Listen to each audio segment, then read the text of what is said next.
This is Audible. Killing Floor by Lee Child. Read by Jeff Harding. Chapter 1. I was arrested in Eno's diner at 12 o'clock. I was eating eggs and drinking coffee. A late breakfast, not lunch. I was wet and tired after a long walk and heavy rain, all the way from the highway to the edge of town. The diner was small but bright and clean, brand new, built to resemble a converted railroad car. Narrow, with a long lunch counter on one side and a kitchen bumped out back, booths lining the opposite wall, a doorway where the center booth would be. I was in a booth, at a window, reading somebody's abandoned newspaper about the campaign for a president I didn't vote for last time and wasn't going to vote for this time. Outside, the rain had stopped, but the glass was still pebbled with bright drops. I saw the police cruisers pull into the gravel lot. They were moving fast and crunched to a stop. Light bars flashing and popping. Red and blue light in the raindrops on my window. Doors burst open. Policemen jumped out. 2 from each car. Weapons ready. 2 revolvers, 2 shotguns. This was heavy stuff. 1 revolver and 1 shotgun ran to the back. 1 of each rushed the door. I just sat and watched them. I knew who was in the diner. A cook in back, 2 waitresses, 2 old men, and me. This operation was for me. I had been in town less than a half hour. The other 5 had probably been here all their lives. Any problem with any of them, and an embarrassed sergeant would have shuffled in. He would be apologetic. He would mumble to them. He would ask them to come down to the station house. So the heavy weapons and the rush weren't for any of them. They were for me. I crammed egg into my mouth and trapped a 5 under the plate, folded the abandoned newspaper into a square and shoved it into my coat pocket, kept my hands above the table, and drained my cup. The guy with the revolver stayed at the door. He went into a crouch and pointed the weapon 2-handed, at my head. The guy with the shotgun approached close. These were fit, lean boys, neat and tidy, textbook moves. The revolver at the door could cover the room with a degree of accuracy. The shotgun up close could splatter me all over the window. The other way around would be a mistake. The revolver could miss in a close-quarters struggle, and a long-range shotgun blast from the door would kill the arresting officer and the old guy in the rear booth as well as me. So far, they were doing it right. No doubt about that. They had the advantage. No doubt about that either. The tight booth trapped me. I was too hemmed in to do much. I spread my hands on the table. The officer with the shotgun came near. "Freeze! Police!" he screamed. He was screaming as loud as he could, blowing off his tension and trying to scare me. Textbook moves. Plenty of sound and fury to soften the target. I raised my hands. The guy with the revolver started in from the door. The guy with the shotgun came closer. Too close. Their first error. If I had to, I might have lunged for the shotgun barrel and forced it up. A blast into the ceiling, perhaps, and an elbow into the policeman's face, and the shotgun could have been mine. The guy with the revolver had narrowed his angle and couldn't risk hitting his partner. It could have ended badly for them. But I just sat there, hands raised. The guy with the shotgun was still screaming and jumping. "Out here on the floor!" he yelled. I slid slowly out of the booth and extended my wrist to the officer with the revolver. I wasn't going to lie on the floor, not for these country boys, not if they brought along their whole police department with howitzers. The guy with the revolver was a sergeant. He was pretty calm.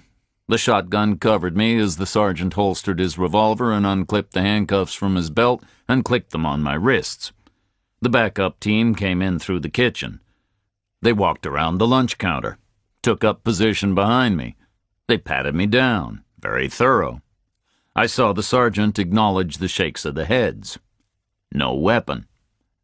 The backup guys each took an elbow. The shotgun still covered me. The sergeant stepped up in front. He was a compact, athletic white man, lean and tanned, my age.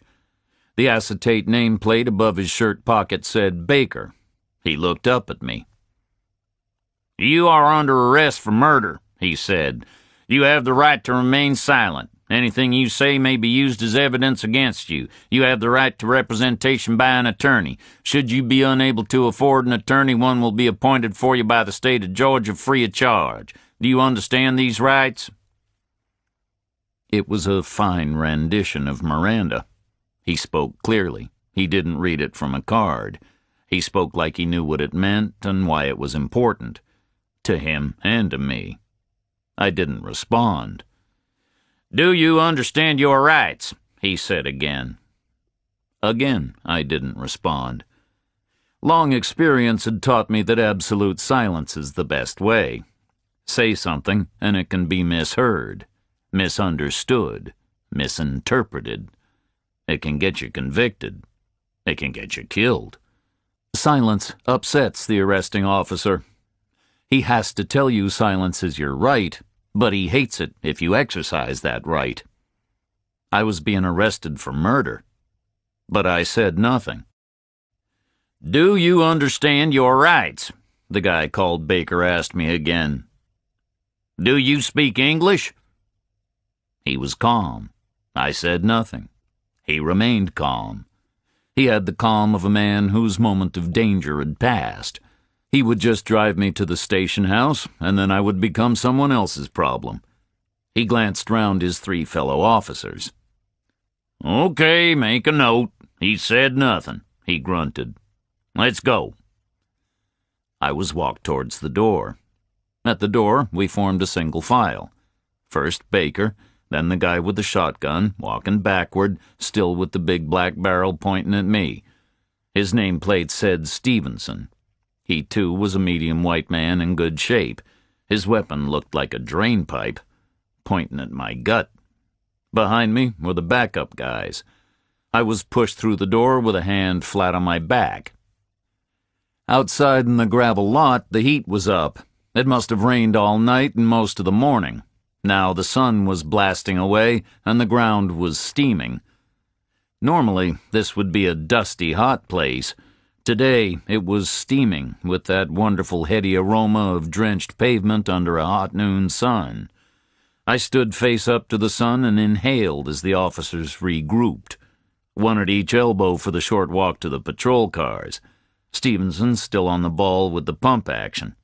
At the first car, he skipped backward a step as Baker opened the rear door. My head was pushed down. I was nudged into the car with the neat hip-to-hip contact from the left-hand backup. Good moves. In a town this far from anywhere, surely the result of a lot of training rather than a lot of experience. I was alone in the back of the car. A thick glass partition divided the space. The front doors were still open. Baker and Stevenson got in. Baker drove. Stevenson was twisted around, keeping me under observation. Nobody talked. The backup car followed. The cars were new, quiet and smooth riding, clean and cool inside. No ingrained traces of desperate and pathetic people riding where I was riding. I looked out of the window. Georgia. I saw rich land, heavy, damp, red earth, very long and straight rows of low bushes in the fields. Peanuts, maybe. Belly crops, but valuable to the grower, or to the owner. Did people own their land here, or did giant corporations? I didn't know. The drive to town was short. The car hissed over the smooth-soaked tarmac. After maybe a half mile, I saw two neat buildings, both new, both with tidy landscaping. The police station and the firehouse. They stood alone together behind a wide lawn with a statue north edge of town. Attractive county architecture on a generous budget. Roads were smooth tarmac, sidewalks were red blocks. 300 yards south, I could see a blinding white church steeple behind a small huddle of buildings. I could see flagpoles, awnings, crisp paint, green lawns, everything refreshed by the heavy rain, now steaming and somehow intense in the heat. A prosperous community, built, I guessed, on prosperous farm incomes and high taxes on the commuters who worked up in Atlanta. Stevenson still stared at me as the car slowed to yaw into the approach to the station house, a wide semicircular driveway. I read on a low masonry sign, Margrave Police Headquarters. I thought, should I be worried? I was under arrest, in a town where I'd never been before, apparently for murder. But I knew two things. First, they couldn't prove something had happened if it hadn't happened. And second, I hadn't killed anybody. Not in their town, and not for a long time anyway. Chapter 2. We pulled up at the doors of the long, low building. Baker got out of the car and looked up and down along the frontage. The backup guys stood by. Stevenson walked around the back of our car, took up a position opposite Baker, pointed the shotgun at me. This was a good team. Baker opened my door. "Okay, let's go, he said, almost a whisper. He was bouncing on the balls of his feet, scanning the area. I pivoted slowly and twisted out of the car. The handcuffs didn't help. Even hotter now. I stepped forward and waited. The backup fell in behind me. Ahead of me was the station house entrance. There was a long marble lintel, crisply engraved, Town of Margrave Police Headquarters. Below it were plate glass doors. Baker pulled one open. It sucked against rubber seals. The backup pushed me through. The door sucked shut behind me. Inside, it was cool again. Everything was white and chrome. Lights were fluorescent. It looked like a bank or an insurance office. There was carpet. A desk sergeant stood behind a long reception counter. The way the place looked, he should have said, "How may I help you, sir?" But he said nothing. He just looked at me. Behind him was a huge open-plan space. A dark-haired woman in uniform was sitting at a wide, low desk. She'd been doing paperwork on a keyboard. Now she was looking at me. I stood there, an officer on each elbow. Stevenson was backed up against the reception counter. His shotgun was pointed at me. Baker stood there, looking at me. The desk sergeant and the woman in uniform were looking at me. I looked back at them. Then I was walked to the left. They stopped me in front of a door. Baker swung it open, and I was pushed into a room. It was an interview facility. No windows, a white table and 3 chairs. Carpet. In the top corner of the room, a camera. The air in the room was set very cold. I was still wet from the rain. I stood there, and Baker ferreted into every pocket. My belongings made a small pile on the table. A roll of cash, some coins, receipts, tickets, scraps. Baker checked the newspaper and left it in my pocket, glanced at my watch and left it on my wrist. He wasn't interested in those things. Everything else was swept into a large Ziploc bag. A bag made for people with more in their pockets than I carry. The bag had a white panel printed on it. Stevenson wrote some kind of a number on the panel. Baker told me to sit down. Then they all left the room. Stevenson carried the bag with my stuff in it. They went out and closed the door, and I heard the lock turning. It had a heavy, well-greased sound. The sound of precision. The sound of a big steel lock. Sounded like a lock that would keep me in. I figured they would leave me isolated for a while. It usually happens that way. Isolation causes an urge to talk. An urge to talk can become an urge to confess. A brutal arrest followed by an hour's isolation is pretty good strategy. But I figured wrong. They hadn't planned an hour's isolation. Maybe their second slight tactical mistake. Baker unlocked the door and stepped back in. He carried a plastic cup of coffee. Then he signaled the uniformed woman into the room, the one I'd seen at her desk in the open area. The heavy lock clicked behind her. She carried a metal flight case, which she set on the table. She clicked it open and took out a long black number holder. In it were white plastic numbers. She handed it to me with that brusque apologetic sympathy that dental nurses use. I took it in my cuffed hands, squinted down to make sure it was the right way up, and held it under my chin. The woman took an ugly camera out of the case and sat opposite me. She rested her elbows on the table to brace the camera. Sitting forward, her breasts rested on the edge of the table. This was a good-looking woman. Dark hair, great eyes. I stared at her and smiled. The camera clicked and flashed. Before she could ask, I turned sideways on the chair for the profile, held the long number against my shoulder, and stared at the wall. The camera clicked and flashed again. I turned back and held out the number, two-handed because of the cuffs. She took it from me with that pursed grin which says, yes, it's unpleasant, but it's necessary. Like the dental nurse. Then she took out the fingerprint gear, a crisp 10 card already labeled with a number. The thumb spaces are always too small. This one had a reverse side with 2 squares for palm prints. The handcuffs made the process difficult. Baker didn't offer to remove them. The woman inked my hands. Her fingers were smooth and cool. No wedding band. Afterwards, she handed me a wad of tissues. The ink came off very easily. Some kind of new stuff I hadn't seen before. The woman unloaded the camera and put the film with the prints card on the table. She repacked the camera into the flight case. Baker rapped on the door. The lock clicked again. The woman picked up her stuff. Nobody spoke. The woman left the room. Baker stayed in there with me. He shut the door, and it locked with the same greased click. Then he leaned on the door and looked at me. "My chief's coming on down," he said. "You're going to have to talk to him. We got a situation here. Got to be cleared up." I said nothing back to him. Talking to me wasn't going to clear any situation up for anybody.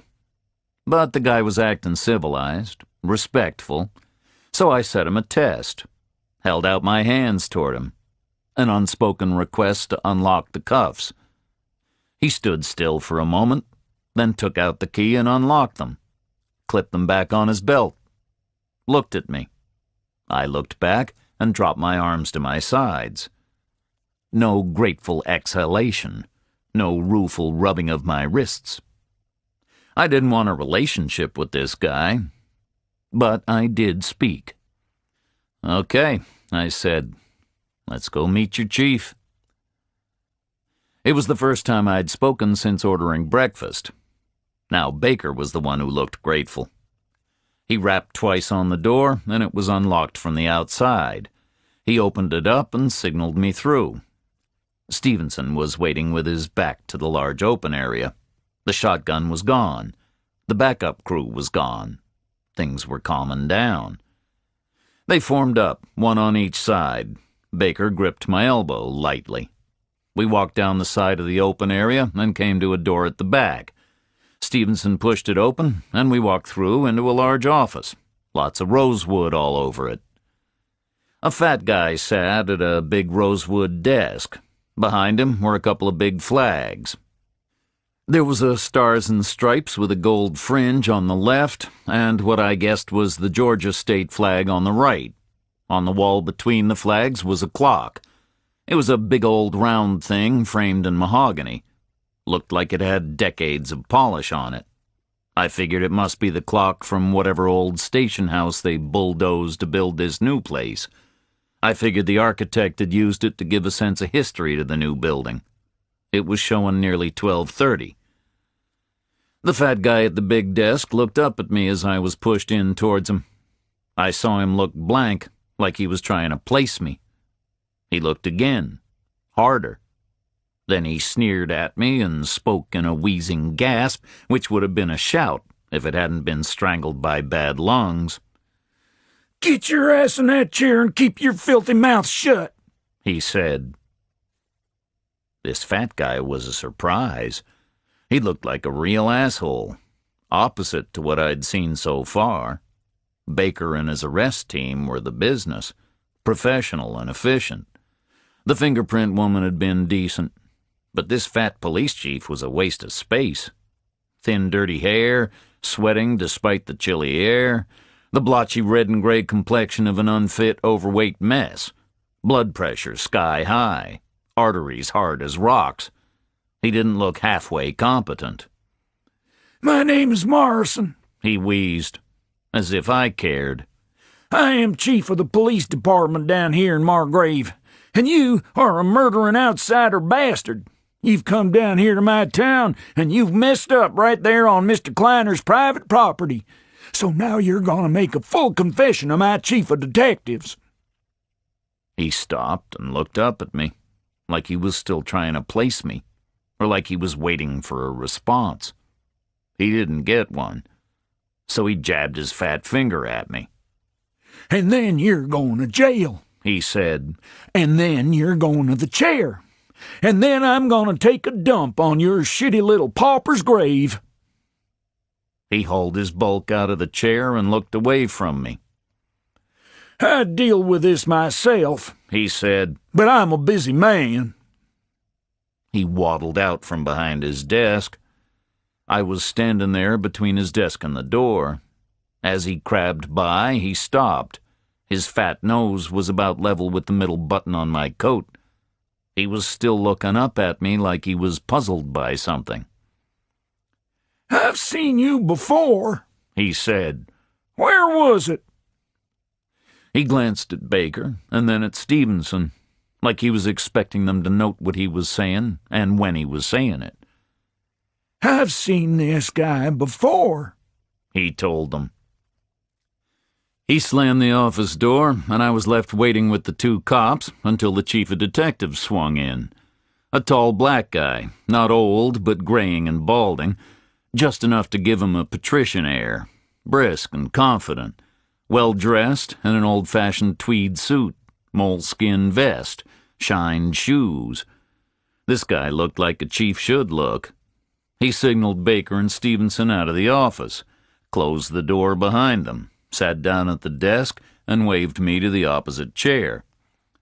He rattled open a drawer and pulled out a cassette recorder, raised it high, arm's length, to pull out the tangle of cords, plugged in the power in the microphone, inserted a tape, pressed record, and flicked the microphone with his fingernail, stopped the tape and wound it back, pressed play, heard the thunk of his nail, nodded, wound back again and pressed record. I sat and watched him. For a moment there was silence, just a faint hum, the air, the lights, or the computer, or the recorder whirring slowly. I could hear the slow tick of the old clock. It made a patient sound, like it was prepared to tick on forever, no matter what I chose to do. Then the guy sat right back in his chair and looked hard at me. Did the steepled fingers thing, like tall, elegant people can. "Right," he said. "We got a few questions, don't we?" The voice was deep, like a rumble, not a southern accent. He looked and sounded like a Boston banker, except he was black. "My name is Finley," he said. "My rank is captain. I am chief of this department's detective bureau. I understand you have been apprised of your rights. You have not yet confirmed that you understood them. Before we go any further, we must pursue that preliminary matter." Not a Boston banker, more like a Harvard guy. "I understand my rights," I said. He nodded. "Good," he said. "I'm glad about that. Where's your lawyer?" "I don't need a lawyer," I said. "You're charged with murder," he said. "You need a lawyer. We'll provide one, you know, free of charge. Do you want us to provide one, free of charge?" "No, I don't need a lawyer," I said. The guy called Finley stared at me over his fingers for a long moment. "Okay," he said. But you're going to have to sign a release. You know, you've been advised you may have a lawyer and we'll provide one at no cost to yourself, but you absolutely don't want one. Okay, I said. He shuffled a form from another drawer and checked his watch to enter date and time. He slid the form across to me. A large printed cross marked the line where I was supposed to sign. He slid me a pen. I signed and slid the form back. He studied it, placed it in a buff folder. "I can't read that signature," he said, "so for the record we'll start with your name, your address, and your date of birth." There was silence again. I looked at him. This was a stubborn guy, probably 45. You don't get to be chief of detectives in a Georgia jurisdiction if you're 45 and black, except if you're a stubborn guy. No percentage in jerking him around. I drew a breath. "My name is Jack Reacher," I said. "No middle name, no address." He wrote it down. Not much to write. I told him my date of birth. "Okay, Mr. Reacher," Finley said. "As I said, we have a lot of questions. I've glanced through your personal effects. You were carrying no ID at all. No driver's license, no credit cards, no nothing. You had no address, you say. So I'm asking myself, who is this guy?" He didn't wait for any kind of a comment on that from me. "Who was the guy with the shaved head?" he asked me. I didn't answer. I was watching the big clock, waiting for the minute hand to move. "Tell me what happened," he said. I had no idea what had happened. No idea at all. Something had happened to somebody, but not to me. I sat there, didn't answer. "What is pluribus?" Finley asked. I looked at him and shrugged. "The United States motto," I said, "E pluribus unum, adopted in 1776 by the Second Continental Congress, right?" He just grunted at me. I carried on looking straight at him. I figured this was the type of a guy who might answer a question. "What is this about?" I asked him. Silence again. His turn to look at me. I could see him thinking about whether to answer, and how. "What is this about?" I asked him again. He sat back and steepled his fingers. "You know what this is about," he said. "Homicide, with some very disturbing features. Victim was found this morning up at the Kleiner warehouse, north end of the county road, up at the highway Cloverleaf. Witness has reported a man seen walking away from that location shortly after 8 o'clock this morning. Description given was that of a white man, very tall, wearing a long black overcoat, fair hair, no hat, no baggage." Silence again. I'm a white man. I am very tall. My hair is fair. I was sitting there wearing a long black overcoat. I didn't have a hat or a bag.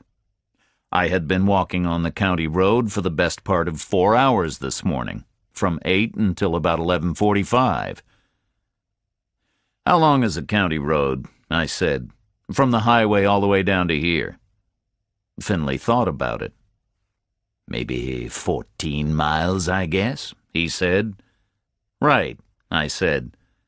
"I walked all the way down from the highway into town, 14 miles maybe. Plenty of people must have seen me. Doesn't mean I did anything to anybody."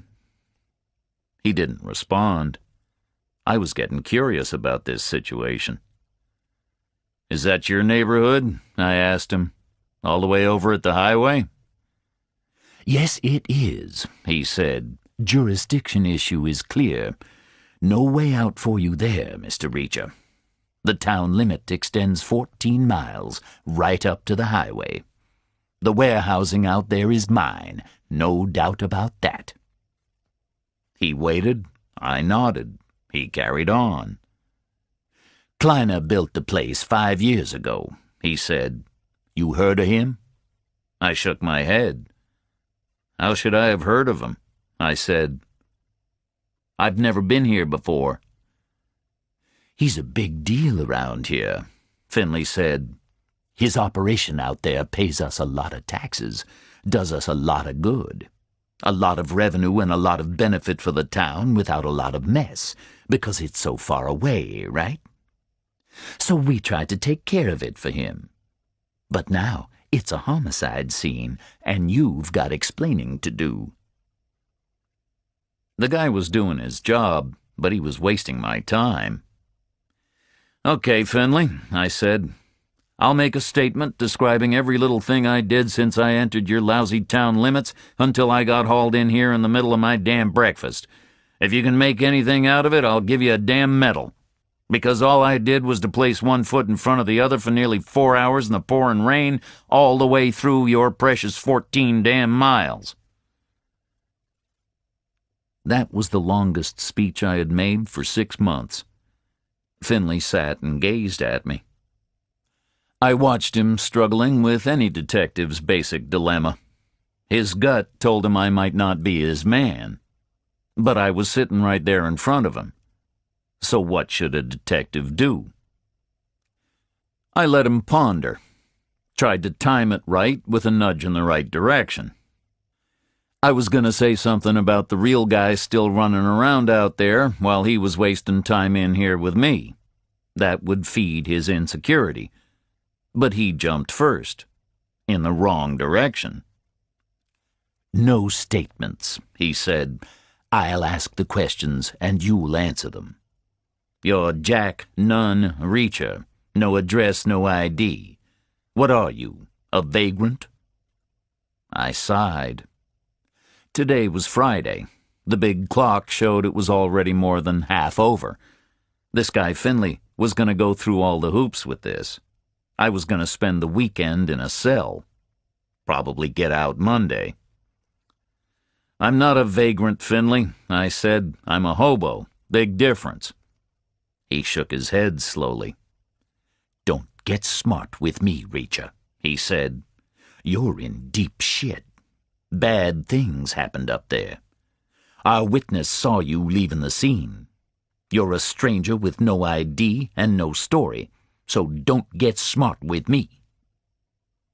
He was still just doing his job, but he was still wasting my time.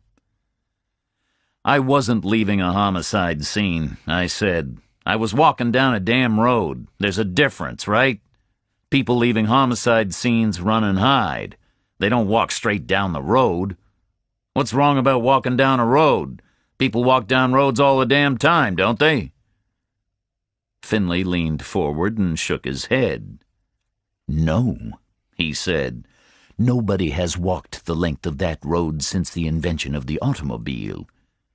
So why no address? Where are you from? Answer the questions. Let's get this done. Okay, Finley, let's get it done, I said. I don't have an address because I don't live anywhere. Maybe one day I'll live somewhere, and then I'll have an address, and I'll send you a picture postcard, and you can put it in your damn address book, since you seem so damn concerned about it. Finley gazed at me and reviewed his options. Elected to go the patient route. Patient, but stubborn, like he couldn't be deflected.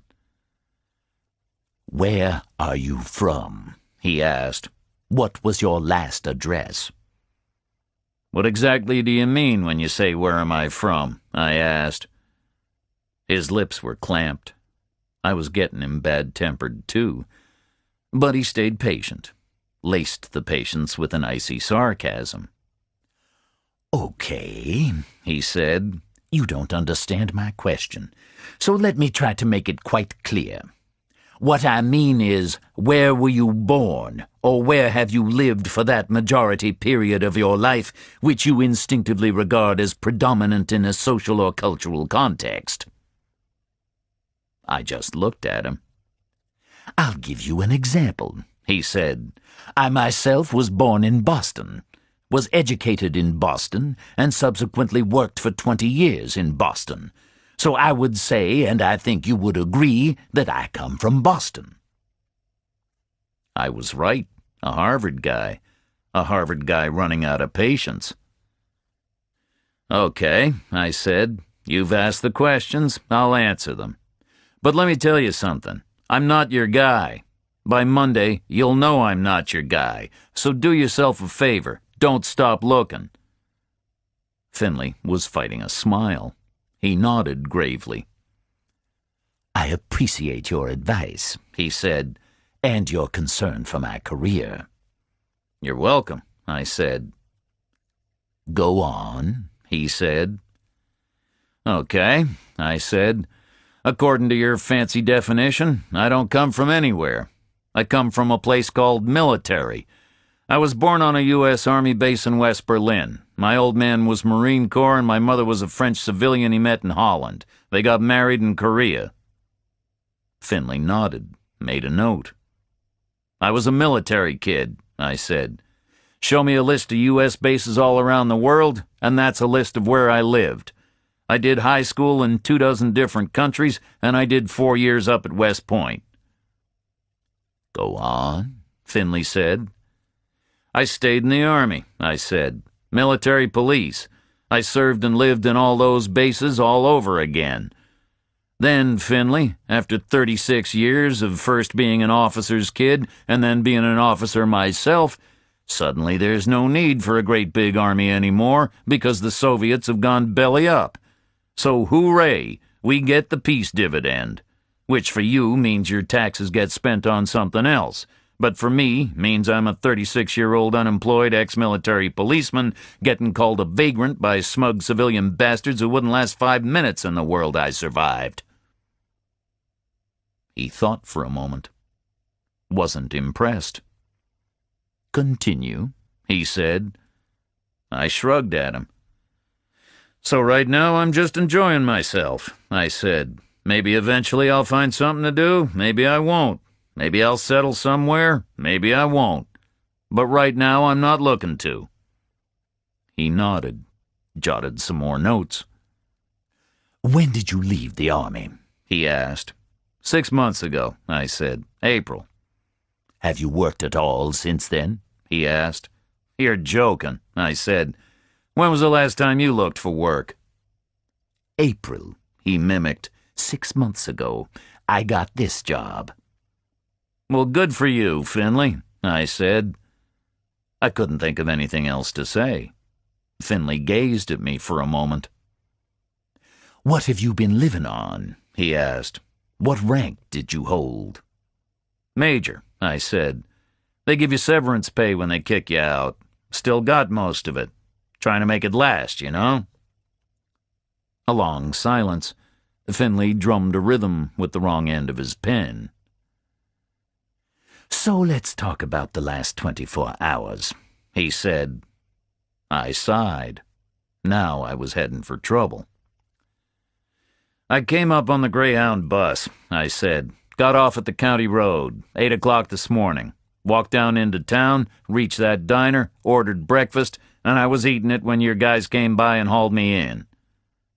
You got business here? He asked. I shook my head. I'm out of work, I said. I haven't got any business anywhere.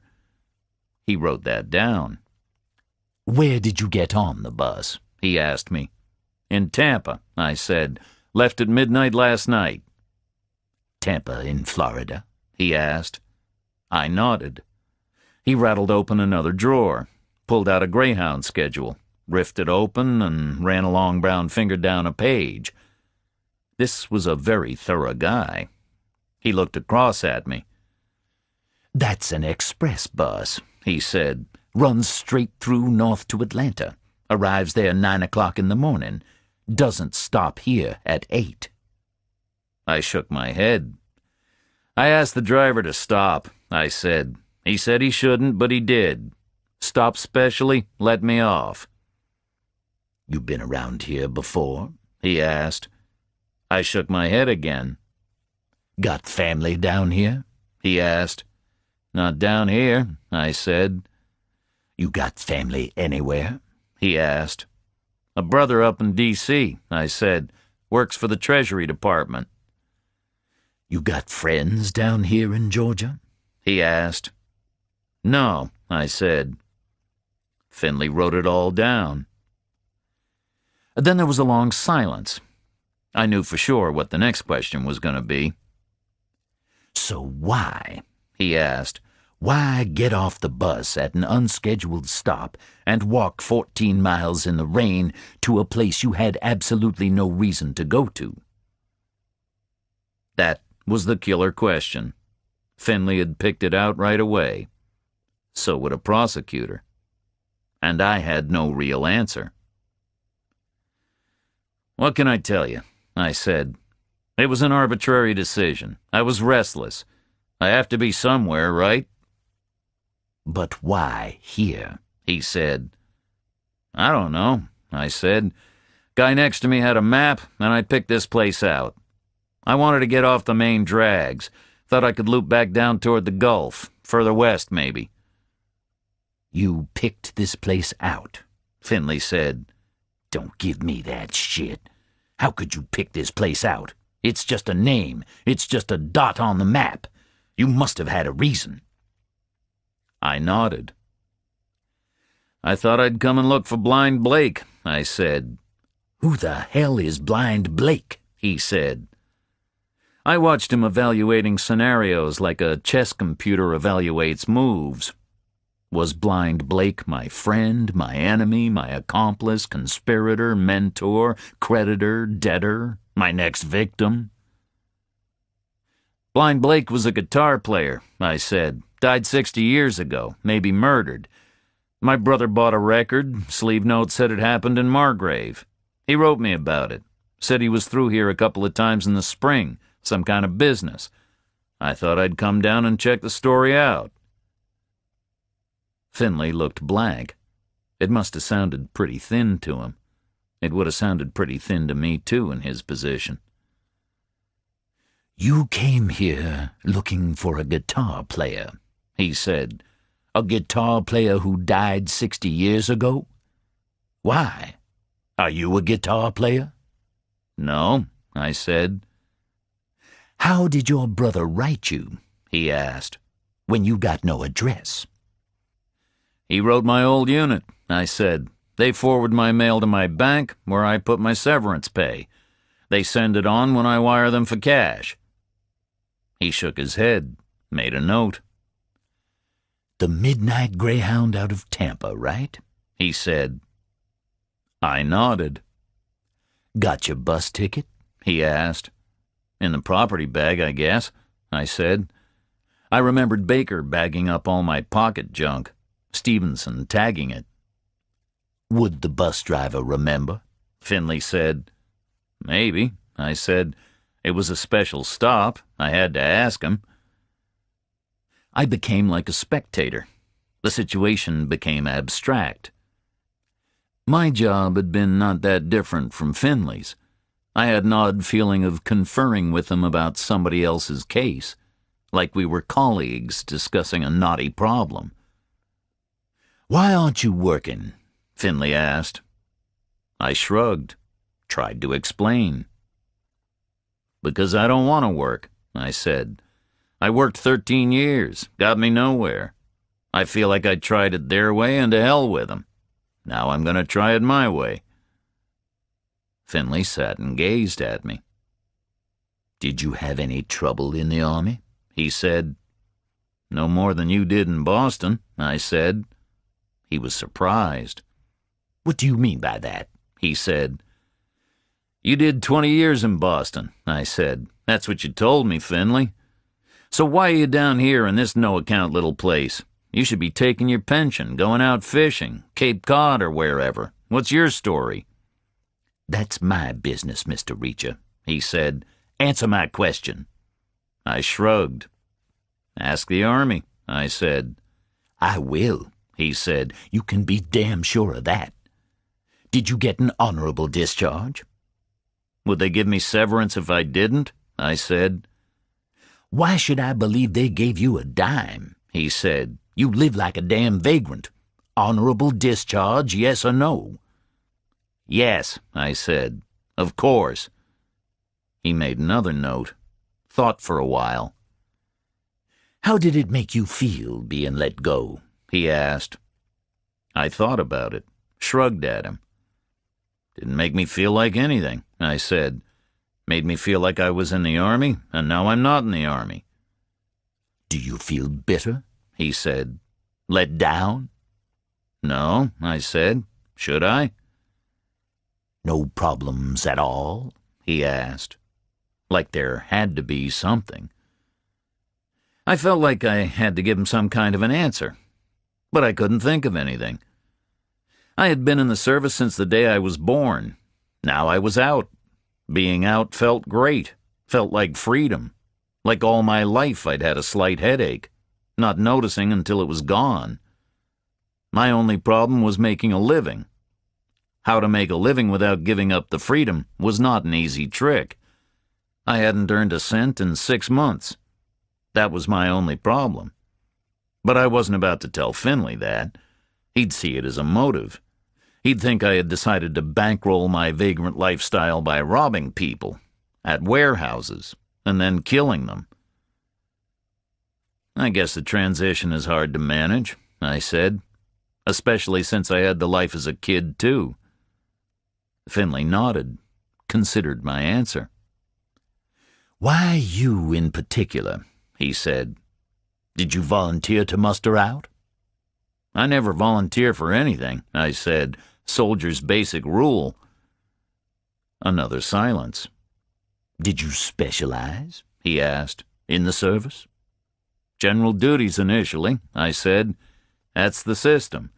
Then I handled secret security for 5 years. Then the last 6 years I handled something else. Let him ask. What was that? He asked.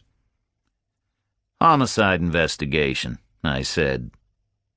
Finley leaned right back, grunted, did the steepled fingers thing again. He gazed at me and exhaled, sat forward, pointed a finger at me. Right, he said. I'm going to check you out.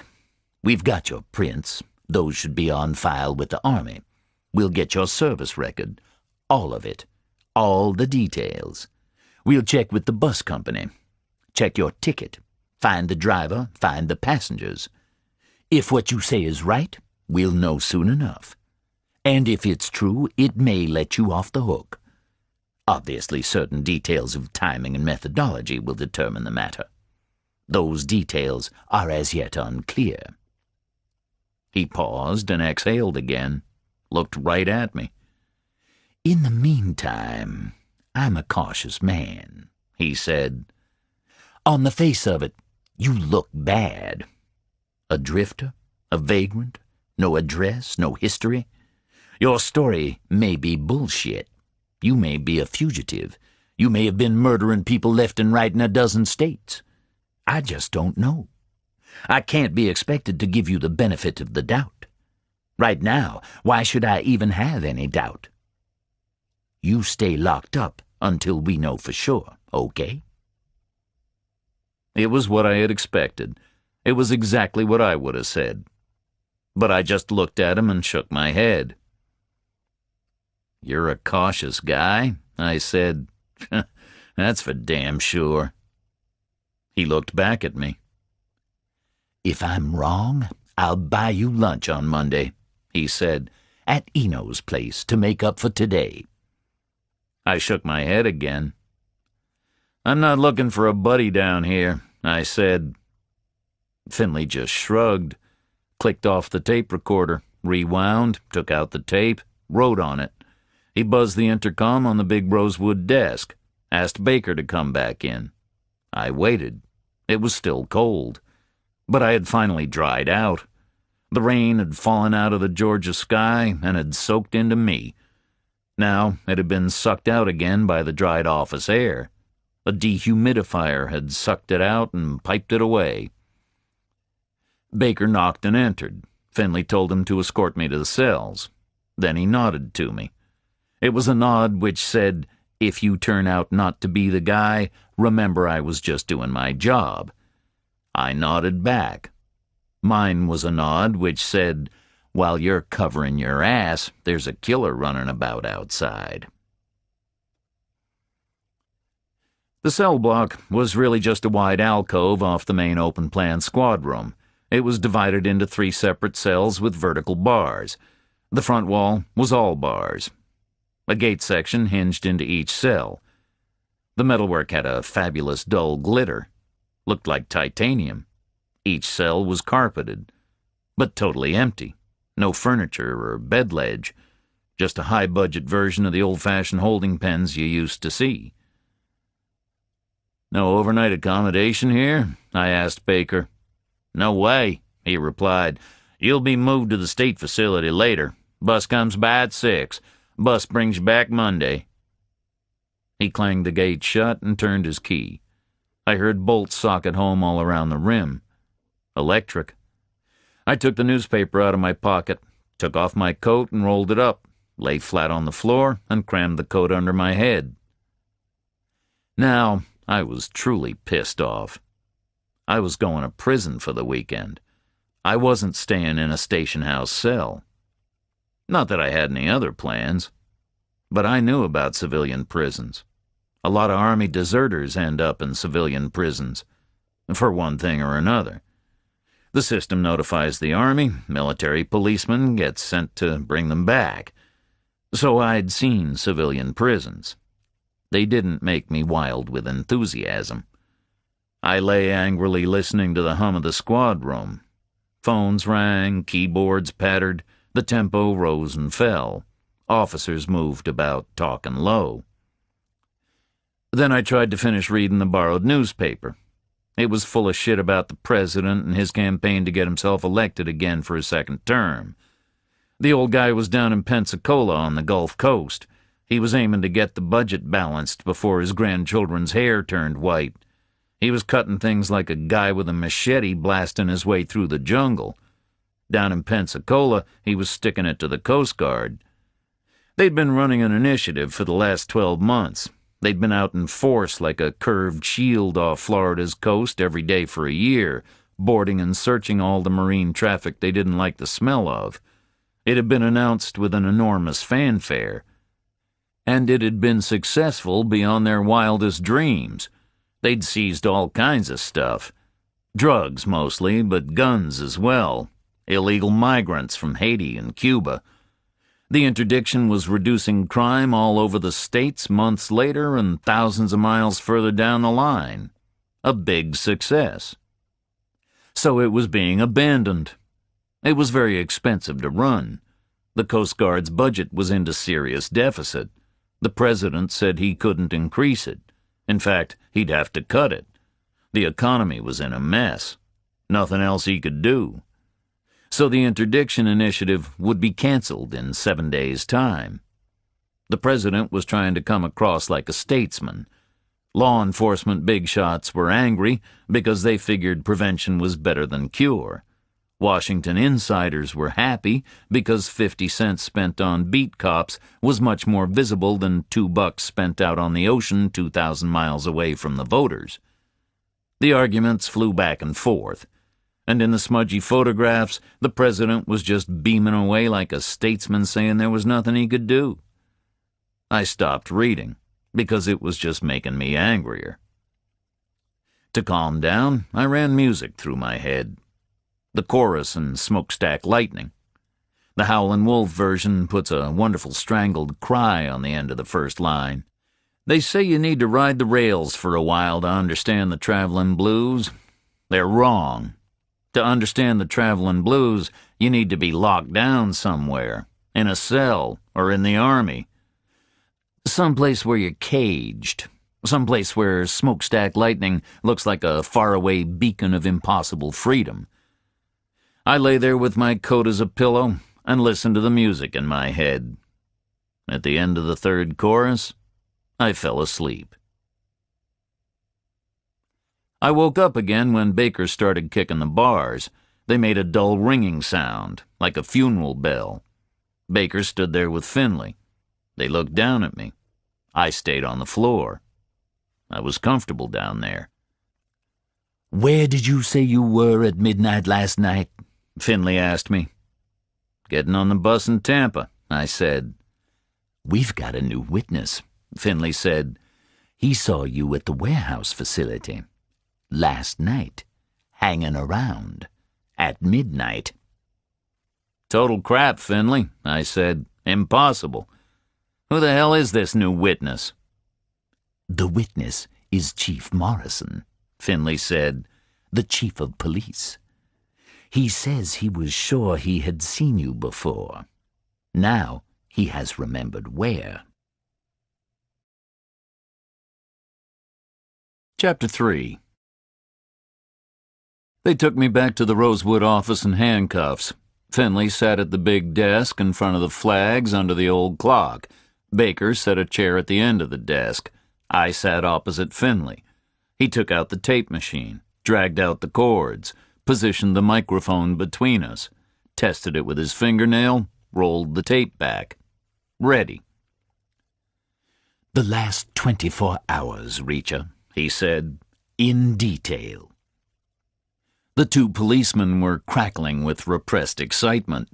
A weak case had suddenly grown strong. The thrill of winning was beginning to grip them. I recognized the signs. "I was in Tampa last night," I said. "Got on the bus at midnight. Witnesses can confirm that. I got off the bus at 8 this morning where the county road meets the highway. If Chief Morrison says he saw me at midnight, he's mistaken. At that time, I was about 400 miles away. I can't add anything more. Check it out." Finley stared at me. Then he nodded to Baker, who opened a buff file. "Victim is unidentified," Baker said. "No ID, no wallet, no distinguishing marks. White male, maybe 40, very tall, shaved head. Body was found up there at 8 this morning on the ground against the perimeter fence close to the main gate. It was partially covered with cardboard. We were able to fingerprint the body. Negative result. No match anywhere in the database." "Who was he, Reacher?" Finley asked. Baker waited for some sort of reaction from me. He didn't get one. I just sat there and listened to the quiet tick of the old clock. The hands crawled around to 2:30. I didn't speak. Baker riffed through the file and selected another sheet. He glanced up again and continued. "Victim received 2 shots to the head," he said. "Probably a small caliber automatic with a silencer. First shot was close range, left temple. Second was a contact shot behind the left ear. Obviously soft-nosed slugs because the exit wounds removed the guy's face. Rain has washed away the powder deposits, but the burn pattern suggests the silencer. Fatal shot must have been the first. No bullets remained in the skull. No shell cases were found." "Where's the gun, Reacher?" Finley said. I looked at him and made a face. Didn't speak. "Victim died between 11:30 and 1 o'clock last night," Baker said. "Body wasn't there at 11:30 when the evening gate man went off duty. He confirms that. It was found when the day man came in to open the gate, about 8 o'clock. He saw you leaving the scene and phoned it in." "Who was he, Reacher?" Finley said again. I ignored him and looked at Baker. "Why before 1 o'clock?" I asked him. "The heavy rain last night began at 1 o'clock, he said. The pavement underneath the body was bone dry. So the body was on the ground before 1 o'clock when the rain started. Medical opinion is he was shot at midnight." I nodded, smiled at them. The time of death was going to let me out. "Tell us what happened next," Finley said quietly. I shrugged at him. "You tell me," I said. "I wasn't there. I was in Tampa at midnight." Baker leaned forward and pulled another sheet out of the file. "What happened next is you got weird," he said. "You went crazy." I shook my head at him. "I wasn't there at midnight," I said again. "I was getting on the bus in Tampa. Nothing too weird about that." The 2 cops didn't react. They looked pretty grim. "Your first shot killed him," Baker said. "Then you shot him again, and then you went berserk and kicked the shit out of the body. There are massive post-mortem injuries. You shot 'em, and then you tried to kick 'em apart. You kicked that corpse all over the damn place. You were in a frenzy. Then you calmed down and tried to hide the body under the cardboard." I was quiet for a long moment. "Post-mortem injuries?" I said. Baker nodded. "Like a frenzy," he said. "The guy looks like he was run over by a truck. Just about every bone is smashed. But the doctor says it happened after the guy was already dead. You're a weird guy, Reacher, that's for damn sure." "Who was he?" Finley asked for the third time. I just looked at him. Baker was right. It had got weird. Very weird. Homicidal frenzy is bad enough, but post-mortem frenzy is worse. I'd come across it a few times. Didn't want to come across it anymore. But the way they described it to me, it didn't make any sense. "How did you meet the guy?" Finley asked. I carried on just looking at him. Didn't answer. "What does pluribus mean?" he asked. I shrugged, kept quiet. "Who was he, Reacher?" Finley asked again. "I wasn't there," I said. "I don't know anything." Finley was silent. "What's your phone number?" he said, suddenly. I looked at him like he was crazy. "Finley, what the hell are you talking about?" I said. "I haven't got a phone. Don't you listen? I don't live anywhere." "I mean your mobile phone," he said. "What mobile phone?" I said. "I haven't got a mobile phone." A clang of fear hit me. They figured me for an assassin.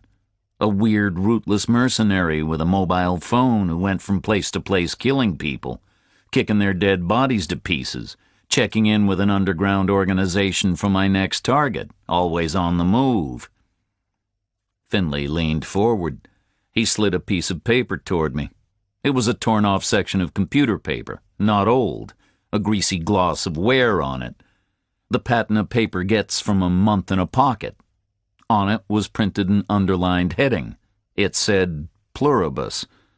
Under the heading was a telephone number. I looked at it. Didn't touch it. Didn't want any confusion over fingerprints. "Is that your number?" Finley asked. "I don't have a telephone," I said again. "I wasn't here last night.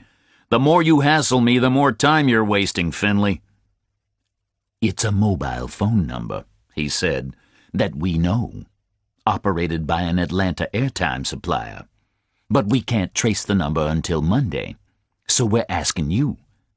You should cooperate, Reacher." I looked at the scrap of paper again.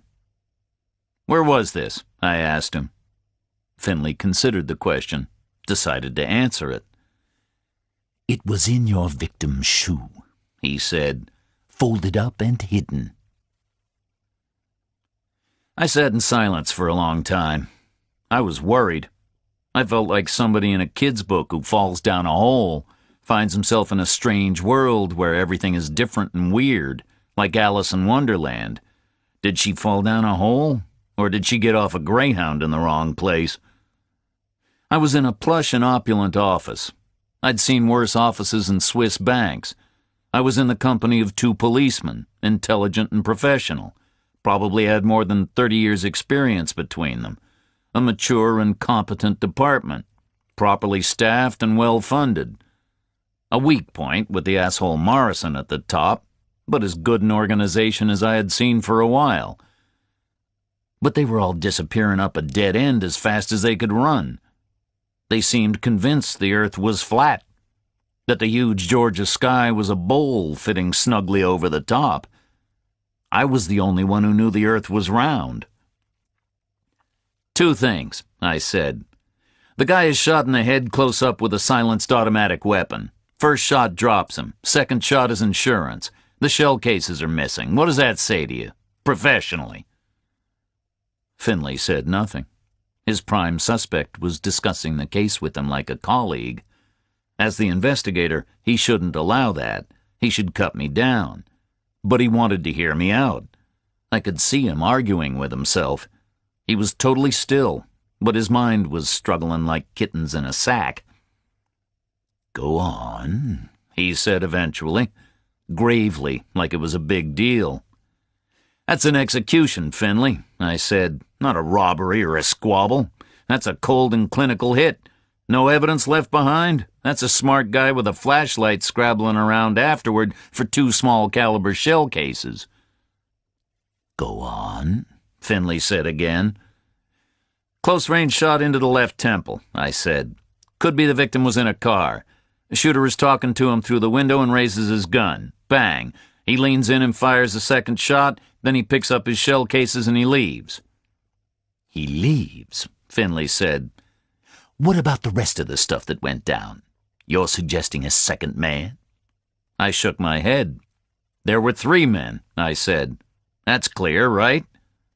"Why 3?" he said. "Practical minimum of 2, right?" I said. "How did the victim get out there to the warehouses? He drove, right? Too far from anywhere to walk. So where's his car now? The shooter didn't walk there either. So the practical minimum would be a team of 2. They drove up there together, and they drove away separately, one of them in the victim's car." "But," Finley said. "But the actual evidence points to a minimum of 3, I said. "Think about it psychologically. That's the key to this thing. A guy who uses a silent small-caliber automatic for a neat headshot and an insurance shot is not the type of guy who then suddenly goes berserk and kicks the shit out of a corpse, right?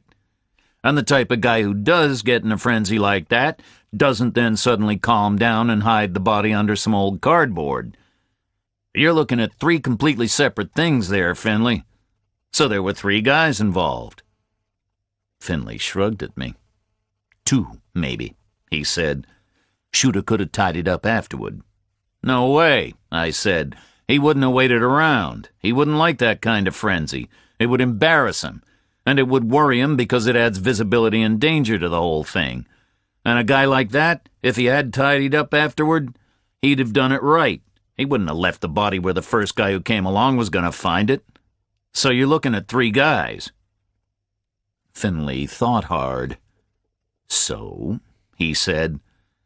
"So which one am I supposed to be?" I said. "The shooter, the maniac, or the idiot who hid the body?" Finley and Baker looked at each other. Didn't answer me. "So whichever one. What are you saying?" I asked them. "I drive up there with my 2 buddies, and we hit this guy at midnight, and then my 2 buddies drive away, and I choose to stay there? Why would I do that? It's crap, Finley." He didn't reply. He was thinking. "I haven't got 2 buddies," I said, "or a car. So the very best you can do is to say the victim walked there and I walked there. I met him, and I very carefully shot him, like a pro, then recovered my shell cases and took his wallet and emptied his pockets, but forgot to search his shoes. Then I stashed my weapon, silencer, flashlight, mobile phone, the shell cases, the wallet, and all. Then I completely changed my whole personality and kicked the corpse to pieces like a maniac. Then I completely changed my whole personality again and made a useless attempt to hide the body. And then I waited 8 hours in the rain, and then I walked down into town. That's the very best you can do. And it's total crap, Finley. Because why the hell would I wait 8 hours in the rain until daylight to walk away from a homicide?" He looked at me for a long moment. "I don't know why," he said. A guy like Finley doesn't say a thing like that unless he's struggling. He looked deflated. His case was crap, and he knew it. But he had a severe problem with the chief's new evidence. He couldn't walk up to his boss and say, "You're full of shit, Morrison." He couldn't actively pursue an alternative when his boss had handed him a suspect on a plate. He could follow up my alibi, that he could do. Nobody would criticize him for being thorough. Then he could start again on Monday. So he was miserable because 72 hours were going to get wasted, and he could foresee a big problem. He had to tell his boss that actually I could not have been there at midnight. He would have to politely coax a retraction out of the guy. Difficult to do when you're a new subordinate who's been there 6 months. And when the person you're dealing with is a complete asshole. And your boss. Difficulties were all over him, and the guy was miserable as hell about it. He sat there, breathing hard, in trouble. Time to help him out. "The phone number," I said. "You've identified it as a mobile?" "By the code," he said. "Instead of an area code, they have a prefix which accesses the mobile network." "Okay," I said. "But you can't identify who it belongs to because you have no reverse directories for mobiles and their office won't tell you, right?" "They want a warrant," he said. "But you need to know whose number it is, right?" I said. "You know some way of doing that without a warrant?" he asked. "Maybe," I said. "Why don't you just call it up and see who answers?" They hadn't thought of that. There was another silence. They were embarrassed. They didn't want to look at each other. Or me. Silence. Baker bailed out of the situation, left Finley holding the ball. He collected up the files and mimed going outside to work on them. Finley nodded and waved him away. Baker got up and went out, closed the door very quietly indeed. Finley opened his mouth and closed it. He needed to save some face. Badly. "It's a mobile," he said. "If I call it up, I can't tell whose it is or where it is." "Listen, Finley," I said, "I don't care whose it is. All I care is whose it isn't. Understand? It isn't my phone. So you call it up and John Doe in Atlanta or Jane Doe in Charleston answers it. Then you know it isn't mine." Finley gazed at me, drummed his fingers on the desk, kept quiet. "You know how to do this," I said.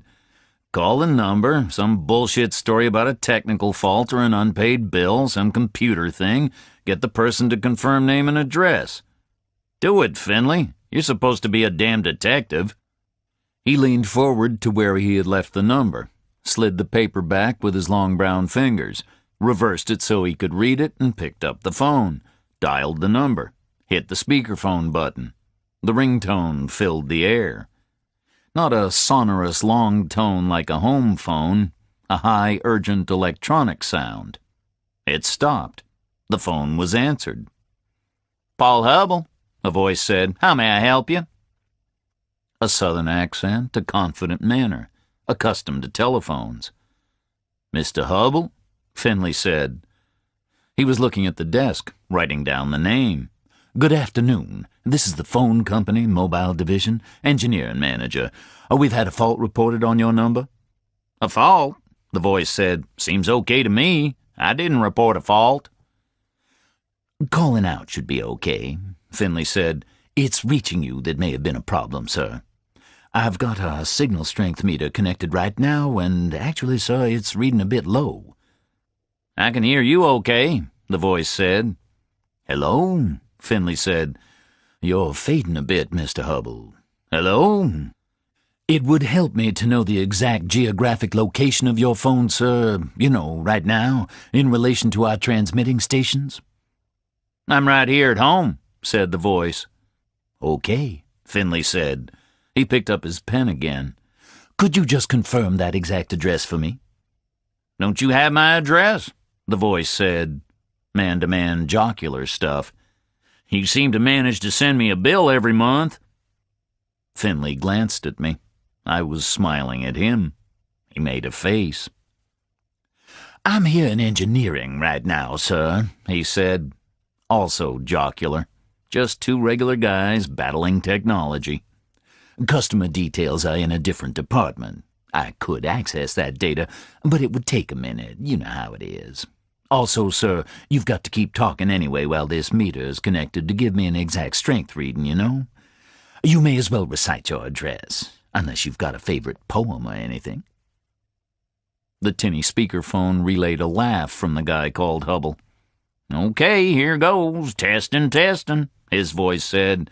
"This is Paul Hubble right here at home. That's number 25 Beckman Drive. I say again, 025 Beckman Drive down here in little old Margrave. That's Margrave in the state of Georgia, USA. How am I doing on my signal strength?" Finley didn't respond. He was looking very worried. "Hello?" the voice said. "Are you still there?" Yes, Mr. Hubble," Finley said. "I'm right here. Can't find any problem at all, sir. Just a false alarm, I guess. Thank you for your help." "Okay," said the guy called Hubble. "You're welcome." The connection broke and dial tone filled the room. Finley replaced the phone, leaned back and looked up at the ceiling. Spoke to himself. "Shit," he said. "Right here in town. Who the hell is this Paul Hubble?" "You don't know the guy?" I said. He looked at me, a bit rueful, like he'd forgotten I was there. "I've only been here 6 months," he said. "I don't know everybody." He leaned forward and buzzed the intercom button on the rosewood desk, called Baker back in. "Ever heard of some guy called Hubble?" Finley asked him. "Paul Hubble, lives here in town, 25 Beckman Drive." "Paul Hubble," Baker said. "Sure. He lives here, like you say. Always has. Family man. Stevenson knows him. Some kind of an in-law or something. They're friendly, I think. Go bowling together. Hubble's a banker. Some kind of a financial guy. You know, a big-shot executive type. Works up in Atlanta. Some big bank up there. I see him around time to time." Finley looked at him. "He's the guy on the other end of this number," he said. "Hubble?" Baker said. "Right here in Margrave? Well, that's a hell of a thing." Finley turned back to me.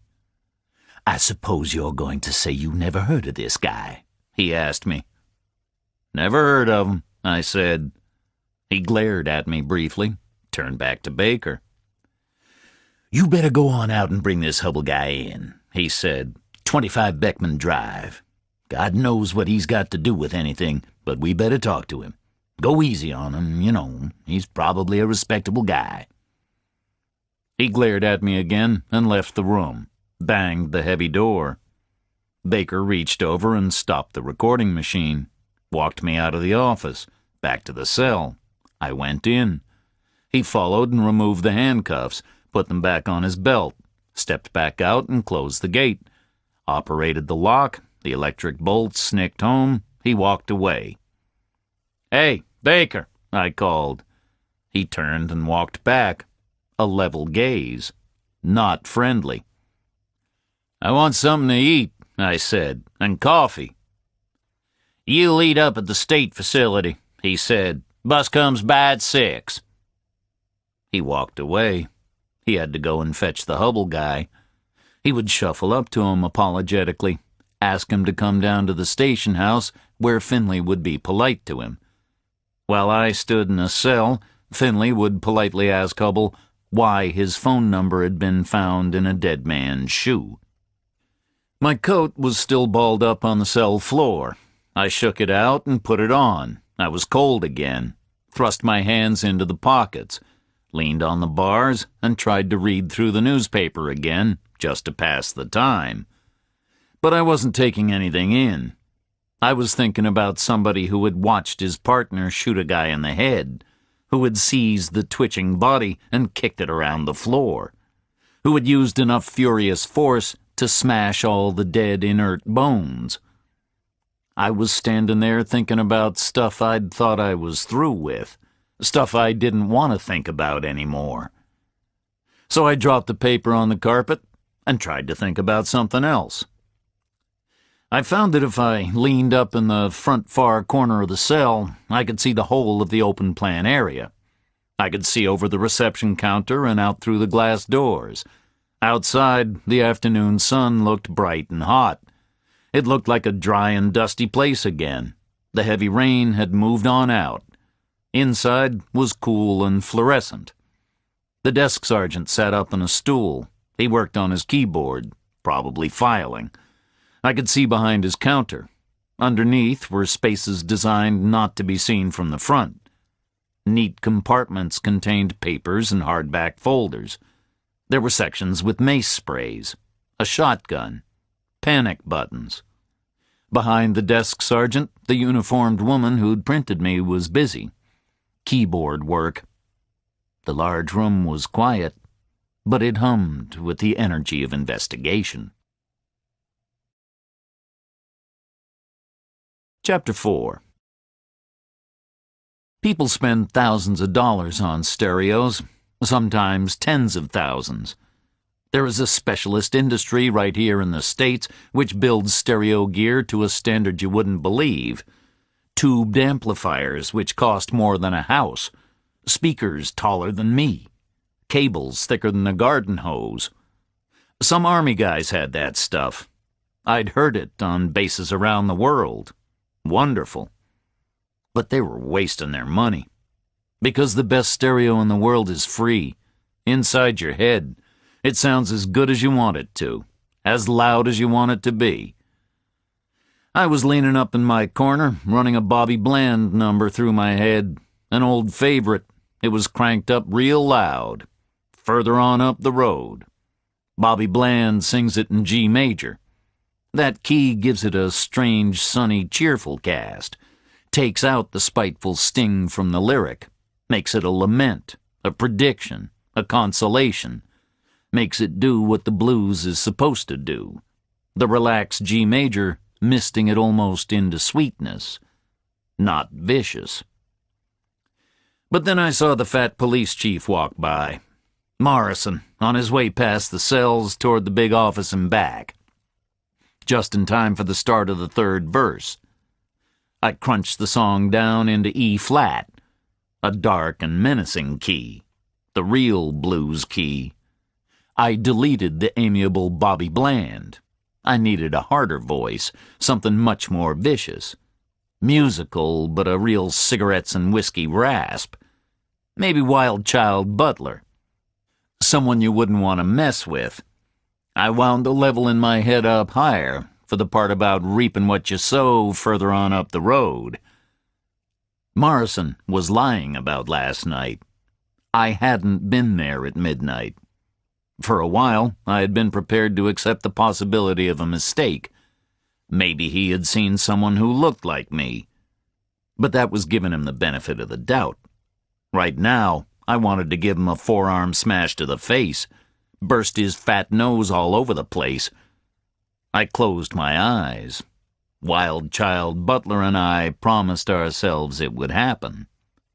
Further on up the road.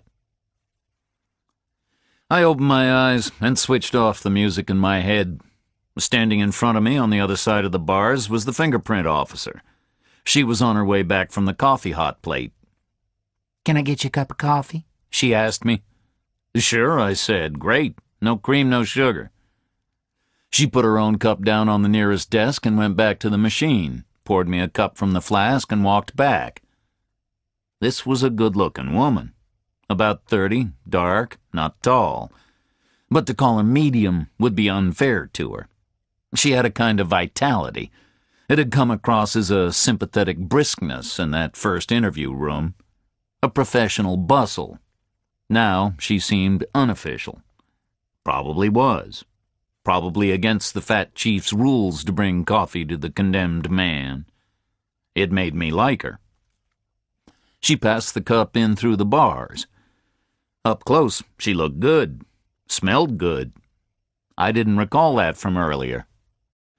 I remembered thinking of her like a dentist's nurse. If dentist nurses all looked that good, I'd have gone more often. I took the cup. I was glad of it. I was thirsty, and I love coffee. Give me the chance, and I drink coffee like an alcoholic drinks vodka. I took a sip. Good coffee. I raised the styrofoam cup like a toast. "Thank you," I said. "You're welcome," she said, and she smiled. With her eyes, too. I smiled back. Her eyes were like a welcome blast of sunshine on a rotten afternoon. "So you think I didn't do it?" I asked her. She picked up her own cup from where she'd put it down. "You think I don't bring coffee to the guilty ones?" She said. "Maybe you don't even talk to the guilty ones," I said. "I know you're not guilty of much," she said. "How can you tell?" I said. "Because my eyes aren't too close together?" "No, fool," she laughed. "Because we haven't heard from Washington yet." Her laugh was great. I wanted to look at her nameplate over her shirt pocket, but I didn't want her to think I was looking at her breasts. I remembered them resting on the edge of the table when she took my photograph. I looked. Nice breasts. Her name was Roscoe. She glanced around quickly and moved closer to the bars. I sipped coffee. "I sent your prints to Washington over the computer link," she said. "That was at 12:36. Big database there, you know, FBI. Millions of prints in their computer. Prints that get sent in are checked. There's a priority order. You get checked first of all against the top 10 wanted list, then the top 100, then the top 1,000, you understand? If you'd been near the top, you know, active and unsolved, we'd have heard almost right away. It's automatic. They don't want any big fugitive to slip away, so the system gets right back. But you've been in there almost 3 hours and we haven't heard. So I can tell you're not on record for anything very bad." The desk sergeant was looking over, disapproving. She was going to have to go. I drained the coffee and handed her the cup back through the bars. "I'm not on record for anything at all," I said. "No," she said. "You don't match the deviant's profile." "I don't," I said. "I could tell right away," she smiled. "You got nice eyes." She winked and walked away, trashed the cups, and moved over to her workstation. She sat down. All I could see was the back of her head. I moved into my corner and leaned up against the hard bars. I'd been a lonely wanderer for 6 months. I'd learned something. Like Blanche in that old movie, a wanderer depends on the kindness of strangers. Not for anything specific or material, for morale. I gazed at the back of Roscoe's head and smiled. I liked her. Baker had been gone maybe 20 minutes, long enough to get back from Hubbell's place, wherever it was. I figured you could walk there and back in 20 minutes. This was a small town, right? A dot on the map. I figured you could walk anywhere and back in 20 minutes, on your hands. Although the town limits were pretty weird. Depended whether Hubbell lived in town or somewhere else within the outer boundaries. According to my experience, you were in town even when you were 14 miles away. If that 14 miles extended in all directions, then Margrave was about as big as New York City. Baker had said Hubbell was a family man, a banker who worked in Atlanta. That meant a family house somewhere near town, near schools and friends for the kids, near shops and the country club for the wife. An easy drive for him up the county road to the highway. Convenient commute up the highway to the office in the big city. The address sounded like a town address. 25 Beckman Drive. Not too close to Main Street. Probably Beckman Drive ran from the center of town out into the countryside. Hubbell was a financial guy, probably rich, probably had a big white place on a big lot, shade trees, maybe a pool. Call it 4 acres. A square lot covering 4 acres was about 140 yards on a side. Homes on the left and the right of the street put number 25 about 12 lots out from town. About a mile, maybe.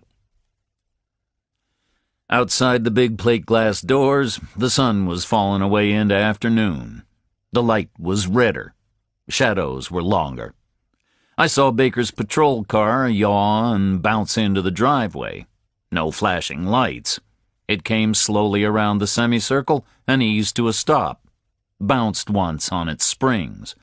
Its length filled the view through the plate glass. Baker got out on the far side and walked out of sight as he rounded the car. He reappeared as he approached his passenger's door. He opened it like a chauffeur. He looked all twisted up with conflicting body language, part deferential because this was an Atlanta banker, part friendly because this was his partner's bowling buddy, part official because this was a man whose phone number had been hidden in a corpse's shoe. Paul Hubble got out of the car. Baker shut the door. Hubble waited. Baker skipped around him and pulled open the big plate glass door of the station house. It sucked against the rubber seal. Hubble stepped inside. He was a tall white man. He looked like a page from a magazine, an advertisement, the sort that uses a grainy photograph of money at play. He was in his early 30s, trim but not strong. Sandy hair, tousled, receding just enough to show an intelligent brow. Just enough to say, yes, I was a preppy, but hey, I'm a man now. He wore gold-rimmed round eyeglasses. He had a square jaw, a decent tan, very white teeth. Many of them were on show as he smiled at the desk sergeant. He wore a faded polo shirt with a small logo and washed chino pants, the sort of clothes that look old when you buy 'em for $500. He had a thick white sweater draped over his back. The arms were loosely tied in front. I couldn't see his feet because the reception desk was in the way. I was certain he would be wearing tan boat shoes. I made a substantial bet with myself he was wearing them without socks. This was a man who wallowed in the yuppie dream like a pig in shit. He was in a state of some agitation. He placed his palms on the reception desk and then turned and dropped his hands to his sides. I saw sandy forearms and the flash of a heavy gold watch. I could see his natural approach would be to act like a friendly rich guy, visiting the station house like our campaigning president would visit a factory. But he was distracted, uptight. I didn't know what Baker had said to him, how much he had revealed. Probably nothing. A good sergeant like Baker would leave the bombshells to Finley. So Hubble didn't know why he was here. But he knew something. I was a policeman of sorts for 13 years, and I can smell a worried man a mile away. Hubble was a worried man. I stayed leaning up on the bars, motionless. Baker signaled Hubble to walk with him around the far side of the squad room, towards the Rosewood office and back. As Hubble rounded the end of the reception desk, I saw his feet. Tan boat shoes, no socks. The two men walked out of sight into the office. The door closed. The desk sergeant left his post and went outside to park Baker's cruiser. He came back in with Finley at his side. Finley walked straight back toward the Rosewood office where Hubble waited for him, ignored me as he crossed the squad room, opened the office door and went inside. I waited in my corner for Baker to come out. Baker couldn't stay in there. Not while his partner's bowling buddy entered the orbit of a homicide investigation. That would not be ethical. Not ethical at all. Finley struck me as a guy who would go big on ethics. Any guy with a tweed suit like that and a moleskin vest and a Harvard education would go big on ethics. After a moment, the door opened and Baker came out. He walked into the big open room and headed for his desk. "Hey, Baker," I called. He changed course and walked over to the cells, stood in front of the bars, where Roscoe had stood. "I need to go to the bathroom," I said, "unless I gotta wait until I get up to the big house for that, too." He cracked a grin, grudging, but a grin. He had a gold tooth way back, gave him a rakish air, a bit more human. He shouted something to the desk guy, probably a code for a procedure. He took out his keys and activated the electric lock. The bolts popped back. I wondered briefly how they did it if there was a power outage. Could they unlock these gates without electricity? I hoped so. Probably lots of thunderstorms down here. Lots of power lines crashing down. He pushed the heavy gate inward. We walked to the back of the squad room, opposite corner to the Rosewood office. There was a lobby. Off the lobby were two bathrooms. He reached past me and pushed open the men's room door. They knew I wasn't their guy.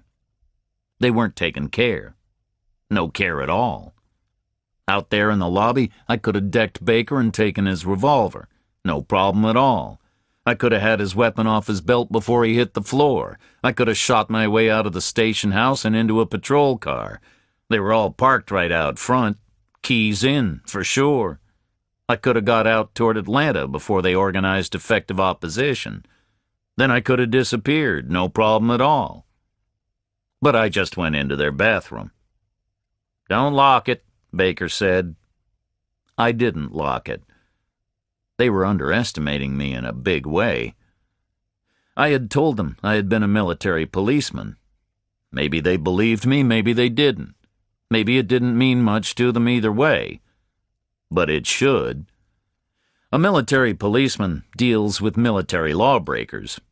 Those lawbreakers are service guys, highly trained in weapons, sabotage, unarmed combat. Rangers, Green Berets, Marines. Not just killers, trained killers.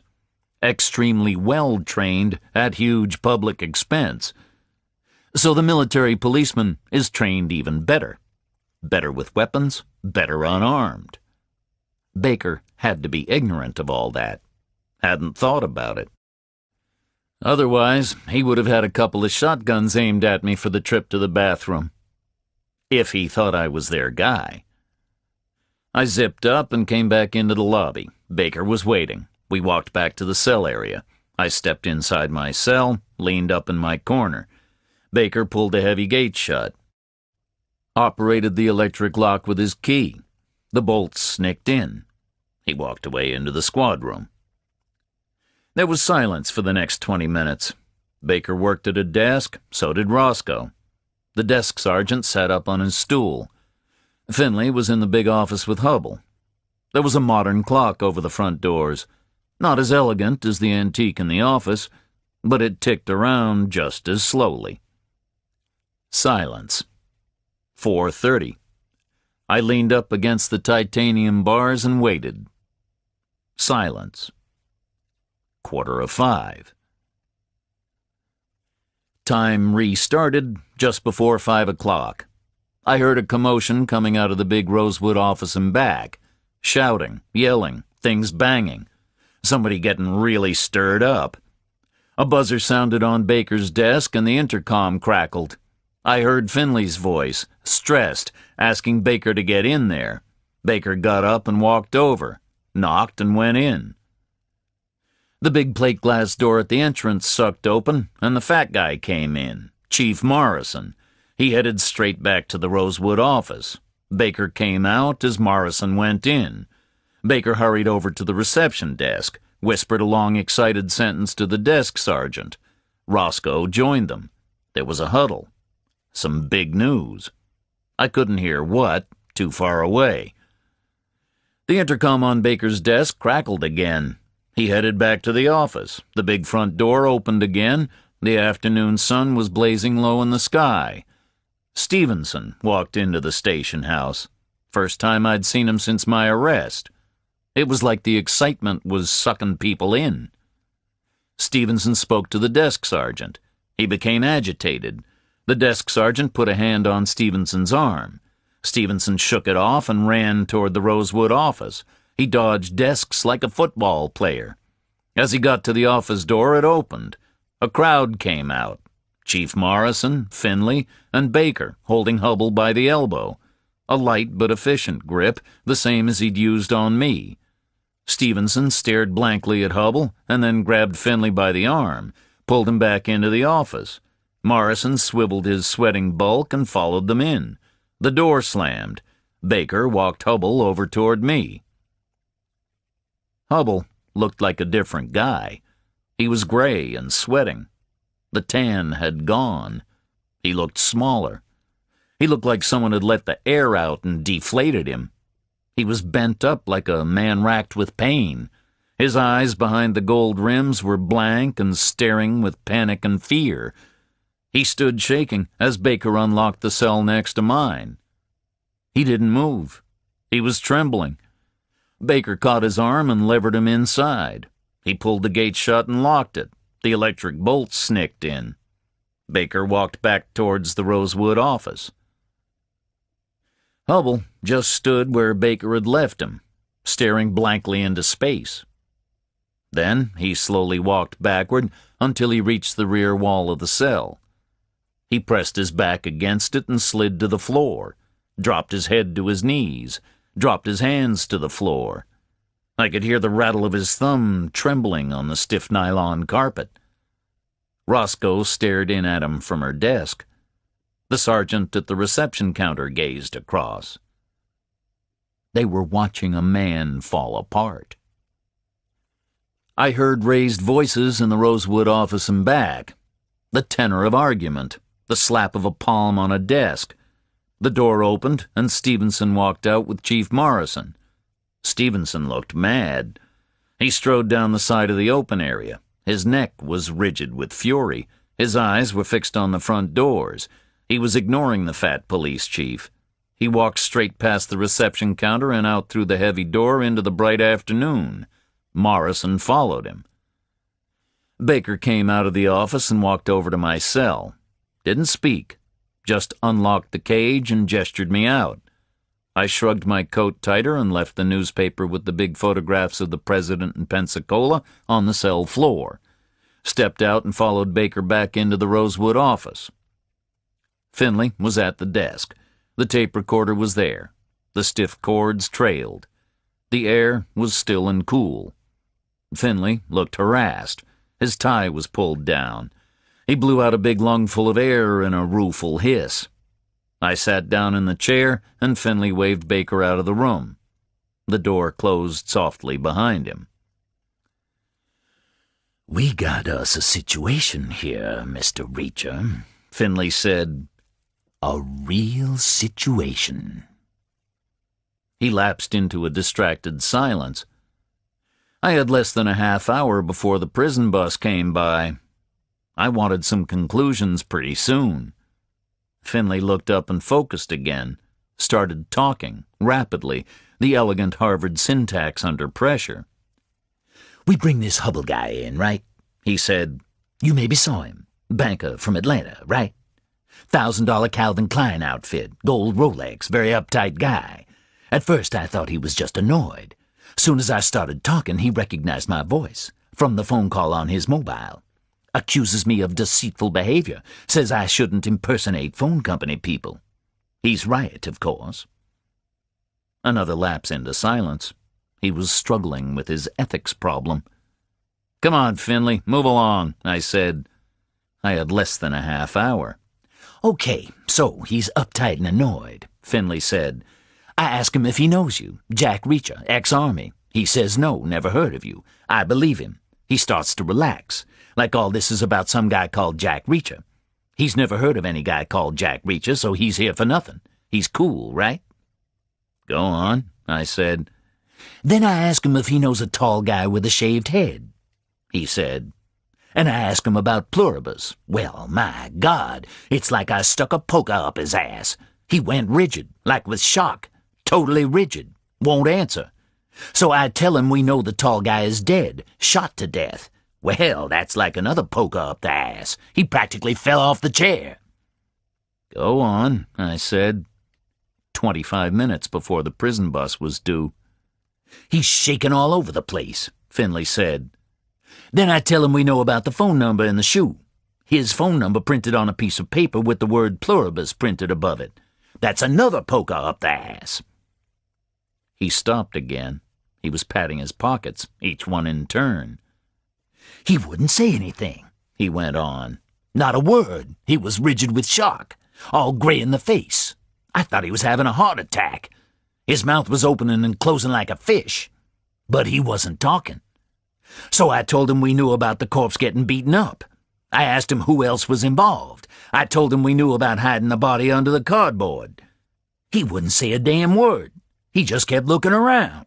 After a while, I realized he was thinking like crazy, trying to decide what to tell me.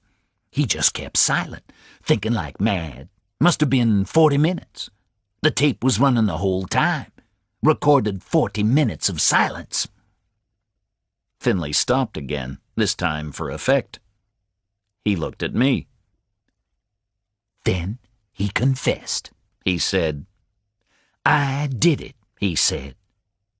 I shot him, he said. The guy is confessing, right? On the tape. Go on, I said. I asked him, do you want a lawyer? He said. He says no, keeps repeating he killed the guy. So I Mirandize him loud and clear on the tape. Then I think to myself, maybe he's crazy or something, you know? So I ask him, who did you kill? He says the tall guy with the shaved head. I ask him how. He says, shot him in the head. I ask him when. He says last night about midnight. I ask him who kicked the body around, who was the guy, what does pluribus mean? He doesn't answer. Goes rigid with fright all over again. Refuses to say a damn word.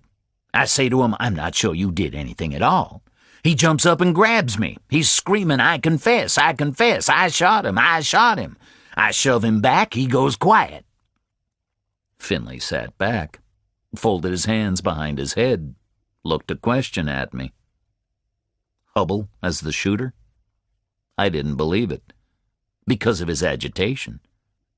Guys who shoot somebody with an old pistol in a fight or in a temper or a messy shot to the chest, they get agitated afterwards. Guys who put 2 bullets in the head with a silencer, then collect up the shell cases, they're a different class of person. They don't get agitated afterwards. They just walk away and forget about it. Hubble was not the shooter. The way he'd been dancing around in front of the reception counter disproved it. But I just shrugged and smiled. Okay, I said. You can let me go now, right? Finley looked at me and shook his head. Wrong, he said. I don't believe him. There were 3 guys involved here. You persuaded me of that yourself. So which one is Hubble claiming to be? I don't think he's the maniac. I can't see enough strength in him for that. I don't see him as the gopher, and he's definitely not the shooter, for God's sake.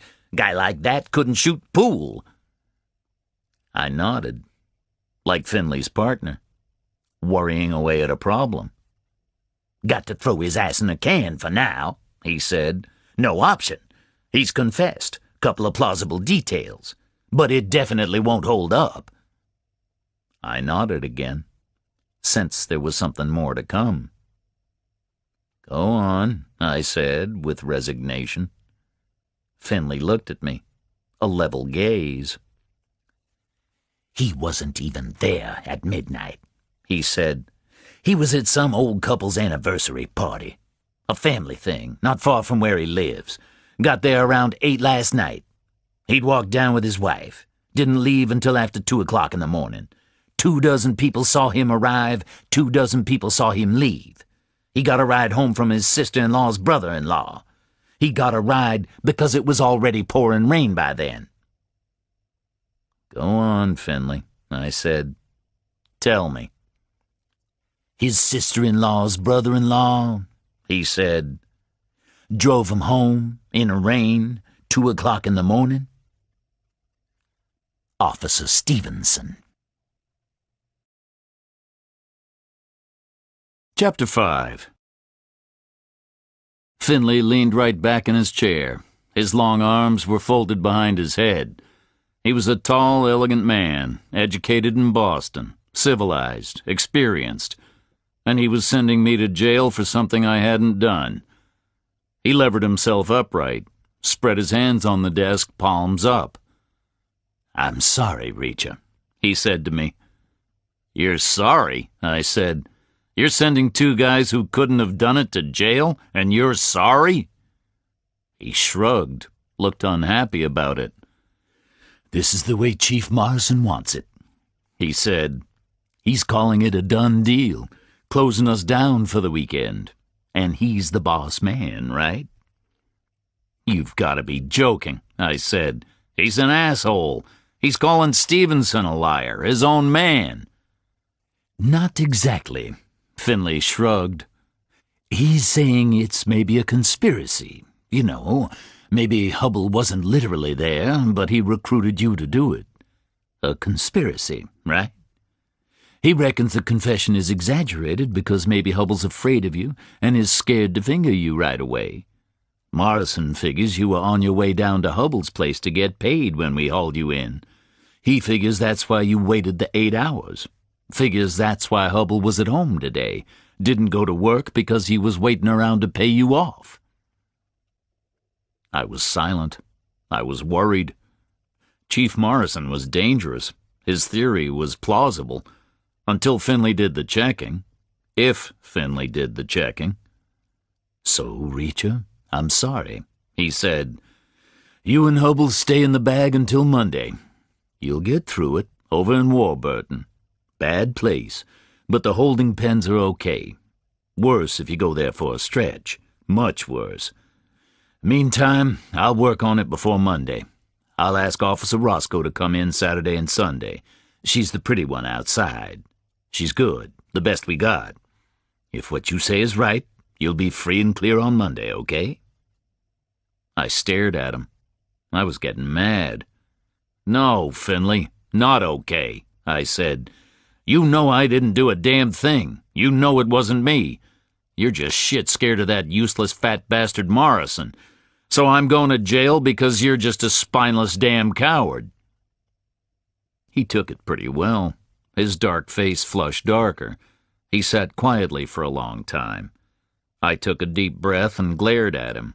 My glare subsided to a gaze as my temper cooled. Back under control. His turn to glare at me. 2 things, Reacher, he said. Precise articulation. First, if necessary, I'll take care of Chief Morrison on Monday. Second, I am not a coward. You don't know me at all. Nothing about me. I gazed back at him. 6 o'clock. Bus time. I know more than you think, I said. I know you're a Harvard postgrad, you're divorced, and you quit smoking in April. Finley looked blank. Baker knocked and entered to say the prison bus had arrived. Finley got up and walked around the desk, told Baker he would bring me out himself. Baker went back to fetch Hubbell. How do you know that stuff? Finley asked me. He was intrigued. He was losing the game. Easy, I said. You're a smart guy, right? Educated in Boston, you told me. But when you were college age, Harvard wasn't taking too many black guys. You're smart, but you're no rocket scientist, so I figure Boston U for the first degree, right? Right, he conceded. And then Harvard for postgrad, I said. You did well at Boston U, life moved on, you got into Harvard. You talk like a Harvard guy. I figured it straight away. Ph.D. in criminology? Right, he said again. Criminology. And then you got this job in April, I said. You told me that. You've got a pension from Boston PD because you did your 20. So you've come down here with cash to spare. But you've come down here with no woman because if you had, she'd have spent some of that spare cash on new clothes for you. She probably hated that wintry tweed thing you're wearing. She'd have junked it and put you in a Sunbelt outfit to start your new life on the right foot. But you're still wearing that terrible old suit, so the woman is gone. She either died or divorced you, so it was a 50-50 guess. Looks like I guessed right. He nodded blankly. And the smoking thing is easy, I said.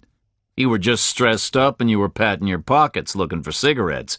That means you quit fairly recently. Easy guess is you quit in April. You know, new life, new job, no more cigarettes. You figured quit now and you might beat the cancer thing. Finley glared at me, a bit grudging. Very good, Reacher, he said. Elementary deduction, right? I shrugged. Didn't say anything. So deduce who aced the guy up at the warehouse, he said. I don't care who aced any guy anywhere, I said. That's your problem, not mine. And it's the wrong question, Finley. First you gotta find out who the guy was, right? So you got any way to do that, smart guy? He asked me. No ID, no face left, nothing from the prints. Hubbell won't say diddly. Run the prints again, I said. I'm serious, Finley. Get Roscoe to do it. Why? He said. "Something wrong there," I said. "What's something?" he asked me. "Run him again, okay?" I said. "Will you do that?" He just grunted, didn't say yes or no. I opened the office door and stepped out. Roscoe had gone. Nobody was there except Baker and Hubble over at the cells. I could see the desk sergeant outside through the front doors. He was writing on a clipboard held by the prison bus driver. As a backdrop, behind the two of them, was the prison bus. It was stationary in the semicircular driveway. It filled the view through the big plate glass entrance. It was a school bus painted light gray. On it was written State of Georgia Department of Corrections. That inscription ran the full length of the bus under the line of windows. Under the inscription was a crest. The windows had grills welded over them. Finley came out of the office behind me, touched my elbow, and walked me over to Baker. Baker was holding 3 sets of handcuffs hooked over his thumb. They were painted bright orange. The paint was chipped. Dull steel showed through. Baker snapped a pair of handcuffs onto each of my wrists separately. He unlocked Hubble's cell and signaled the scared banker to come out. Hubble was blank and dazed, but he stepped out. Baker caught the dangling cuff on my left wrist and snapped it onto Hubble's right wrist. He put the 3rd set of cuffs on Hubble's other wrist. Ready to go. "Take his watch, Baker," I said. "He'll lose it in jail." He nodded. He knew what I meant. Guy like Hubble could lose a lot in jail. Baker unlatched the heavy Rolex from Hubble's wrist. The bracelet wouldn't slide over the handcuff, so Baker had to fiddle and fuss with taking the handcuff off and putting it back on again. The prison driver cracked the door and glared in. A man with a timetable. Baker dropped Hubble's watch on the nearest desk, exactly where my friend Roscoe had put her coffee cup. "Okay, guys, let's hit the road," Baker said. He walked us to the doors. We went out into a dazzling hot bar of sunshine, handcuffed together. Walking was awkward. Before crossing to the bus, Hubble stopped. He craned his neck and looked around carefully. He was being more vigilant than Baker or the prison driver. Maybe scared of a neighbor seeing him. But there was nobody around. We were 300 yards north of the town. I could see the church steeple in the distance. We walked over to the bus through the evening warmth. My right cheek tingled in the low sun. The driver pushed the bus door inward. Hubble shuffled sideways onto the step. I followed him, made a clumsy turn into the aisle. The bus was empty. The driver directed Hubble into a seat. He slid over the vinyl to the window. I was pulled alongside. The driver knelt on the seat in front and clicked our outer wrists to the chromium hoop which ran across the top. He rattled each of our 3 cuffs in turn. Wanted to know they were secure. I didn't blame him. I've done that job. Nothing worse than driving with prisoners loose behind you. The driver walked forward to his seat. He started the engine with a loud diesel clatter. The bus filled with vibration. The air was hot, stifling. There was no air conditioning. None of the windows opened. I could smell fuel fumes. The gears clashed and ground, and the bus moved off. I glanced out to my right. Nobody waving goodbye. We drove north out of the police lot, turning our backs on the town, heading up towards the highway. We passed Eno's diner after a half-mile. His lot was empty. Nobody looking for an early dinner. We carried on north for a spell. Then we turned a tight left off the county road and struck out west down a road between fields. The bus settled to a noisy cruise. Endless rows of bushes flicked past, endless drills of red earth between. Ahead of me, the sun was on the way down. It was a giant red ball heading for the fields. The driver had the large sun visor down. On it were printed manufacturer's instructions about how to operate the bus. Hubble rocked and bounced beside me. He said nothing. He had slumped down with his face parallel to the floor. His left arm was raised because it was handcuffed to the chrome bar in front of us. His right arm rested inert between us. He still had his expensive sweater draped across his shoulders. Where the Rolex had been was a band of pale skin. The life force had just about drained out of him. He was in the grip of a paralyzing fear.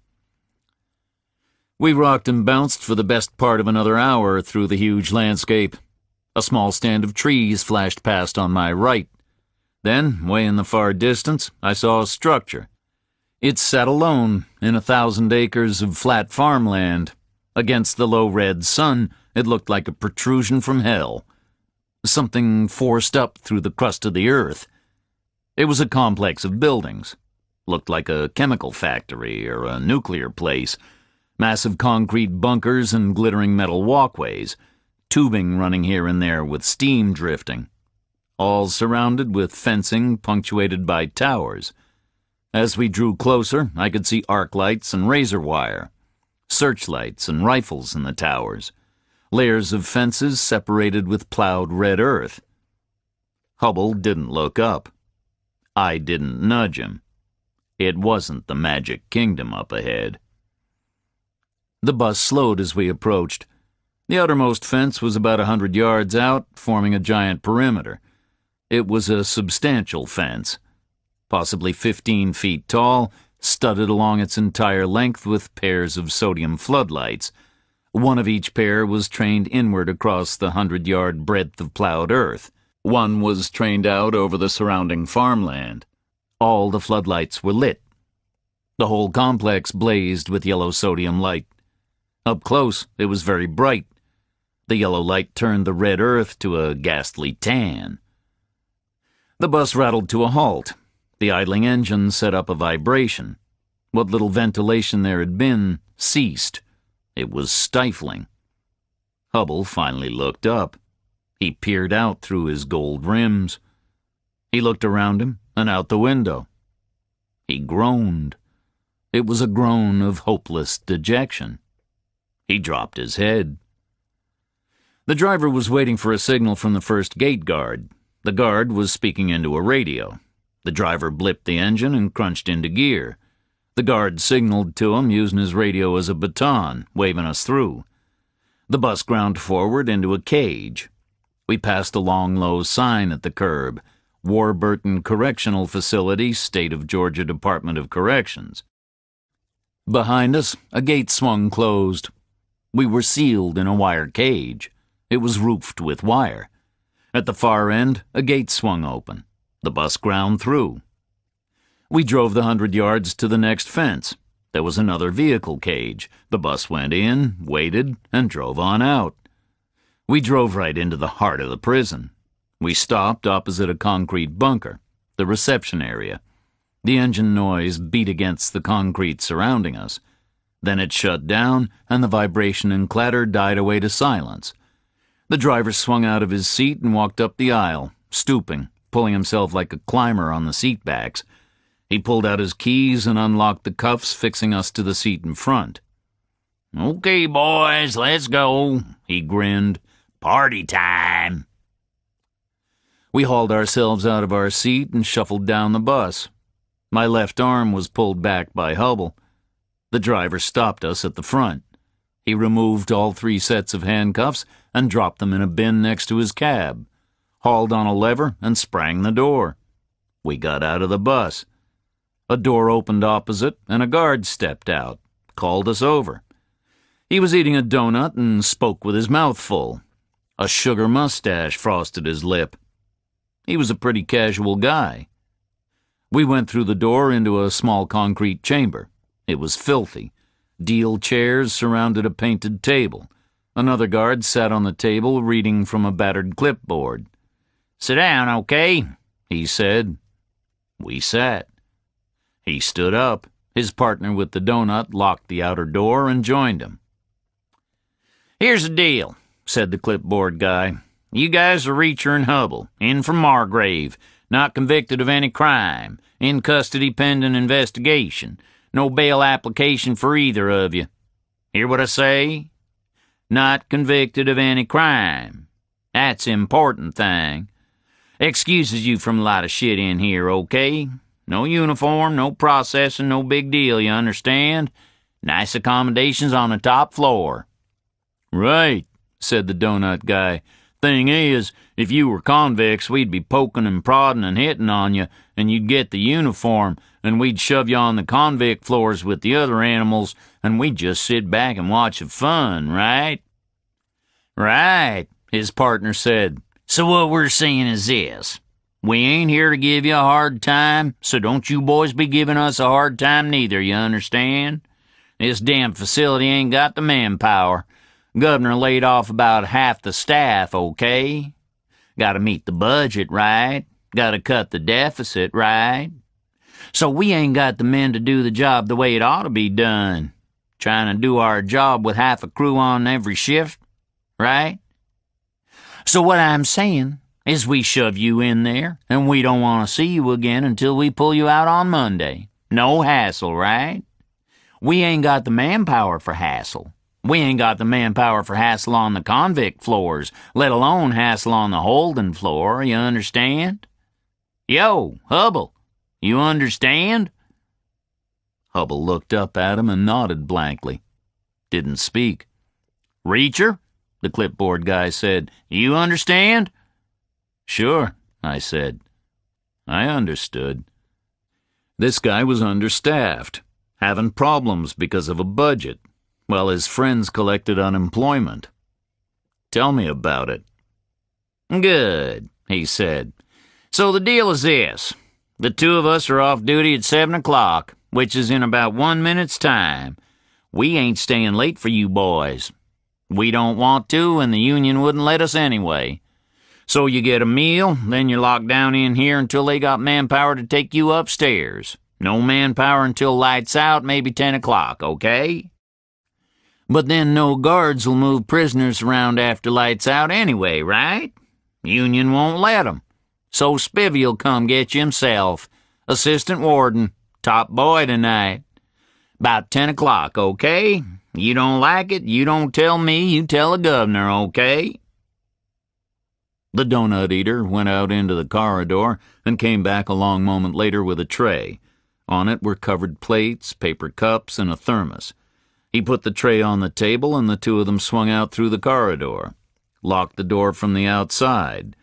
It went quiet as a tomb in there. We ate. Fish and rice, Friday food, coffee in the thermos. Hubble didn't speak. He left most of the coffee for me. Score 1 for Hubble. I put the debris on the tray and the tray on the floor. Another 3 hours to waste. I tipped my chair back and put my feet up on the table. Not comfortable, but as good as I was going to get. A warm evening. September in Georgia. I looked over at Hubble without curiosity.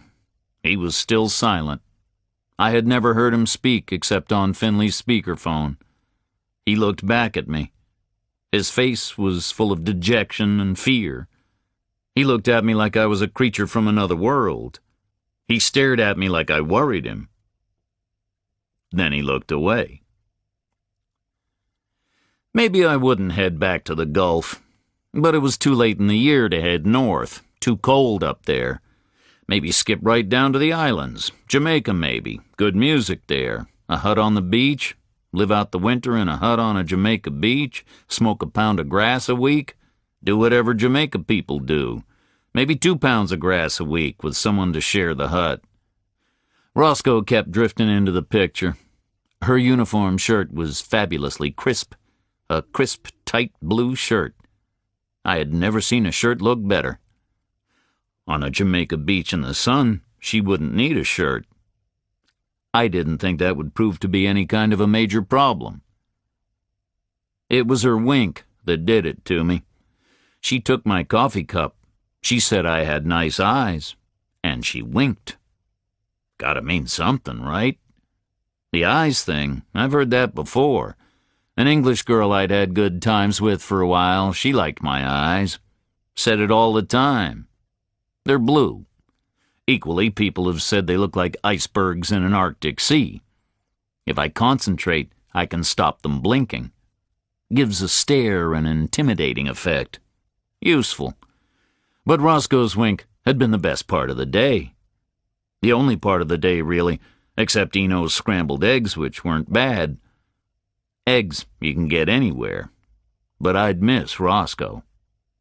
I floated on through the empty evening. Not long after 10, the door from the corridor was unlocked. A uniformed man came in. He carried a clipboard and a shotgun. I looked him over. A son of the South, a heavy, fleshy man, reddened skin, a big hard belly and a wide neck, small eyes, a tight greasy uniform straining to contain him. Probably born right there on the farm they commandeered to build the prison. Assistant Warden Spivey, this shift's top boy.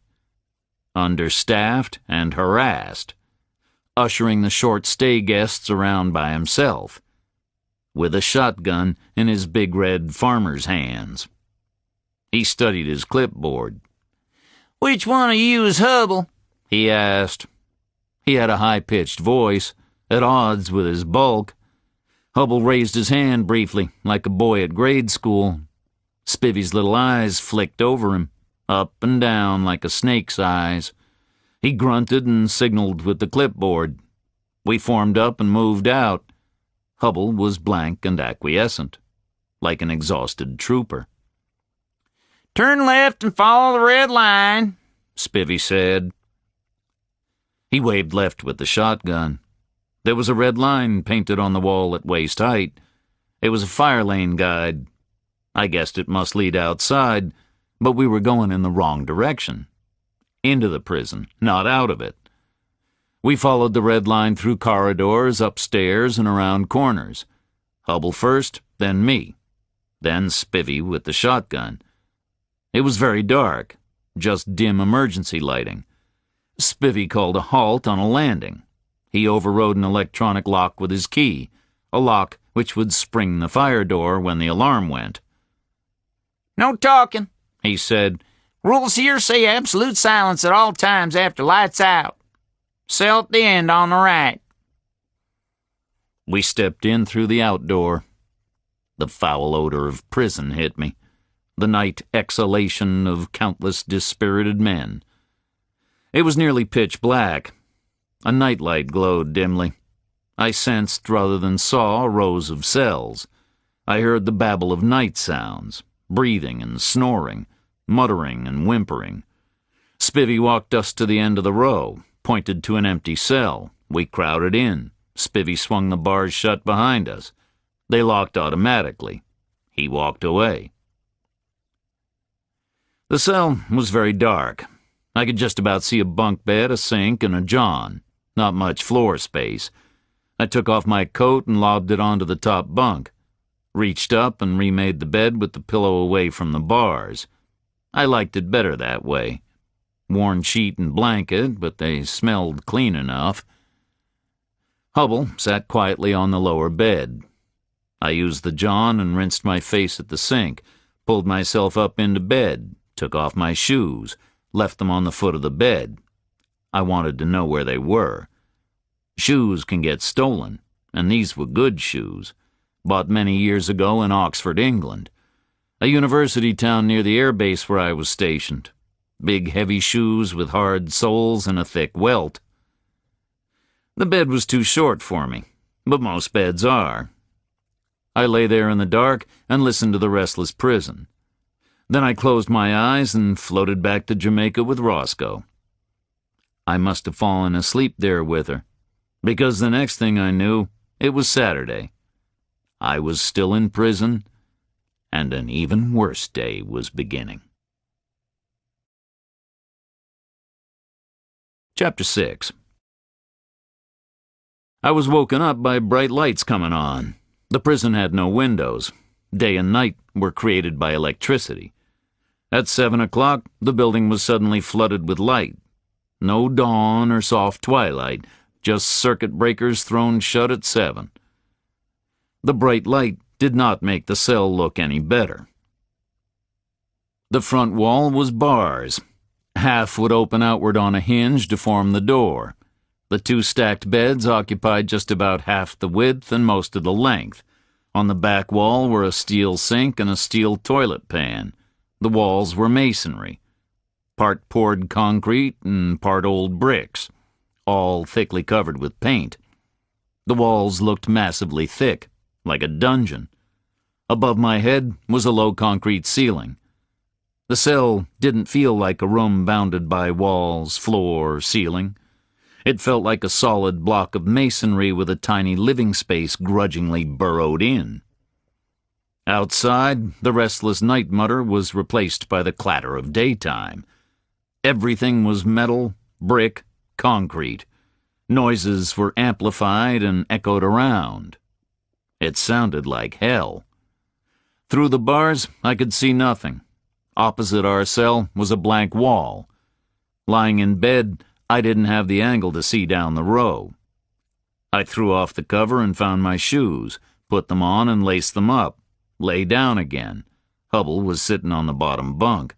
His tan boat shoes were planted on the concrete floor. I wondered if he'd sat like that all night or if he'd slept. Next person I saw was a cleaner. He moved into view outside our bars. This was a very old guy with a broom, an old black man with a fringe of snow-white hair, bent up with age, fragile like a wizened old bird. His orange prison uniform was washed almost white. He must have been 80. Must have been inside for 60 years. Maybe stole a chicken in the Depression, still paying his debt to society. He stabbed the broom randomly over the corridor. His spine forced his face parallel to the floor. He rolled his head like a swimmer to see from side to side. He caught sight of Hubble and me and stopped, rested on his broom and shook his head, gave a kind of reflective chuckle, shook his head again. He was chuckling away. An appreciative, delighted chuckle. Like at long last, after all these years, he'd been granted the sight of a fabled thing, like a unicorn or a mermaid. He kept trying to speak, raising his hand as if his point was going to require emphasis. But every time he'd start up with the chuckling again and need to clutch the broom. I didn't hurry him. I could wait. I had all weekend. He had the rest of his life. Well, yes, indeed, he grinned. He had no teeth. Well, yes, indeed. I looked over at him. Well, yes, what, Granddad? I grinned back. He was cackling away. This was going to take a while. Yes, indeed, he said. Now he had the chuckling under control. I've been in this joint since God's dog was a puppy. Yes, sir. Since Adam was a young boy. But here's something I ain't never seen. No, sir. Not in all those years. What ain't you never seen, old man? I asked him. Well, he said, I've been here all these years, and I ain't never seen anybody in that cell wearing clothes like yours, man. You don't like my clothes? I said, surprised. I didn't say that, no, sir. I didn't say I don't like your clothes, he said. I like your clothes just fine. A very fine set of clothes. Yes, sir. Yes, indeed. Very fine. So what's the story? I asked. The old guy was cackling away to himself. The quality of the clothes ain't the issue, he said. No, sir. That ain't the issue at all. It's the fact you're wearing them, man. Like not wearing an orange uniform. I never saw that before. And like I say, man, I've been here since the earth cooled, since the dinosaurs said enough is enough. Now I've seen everything. I really have. Yes, sir.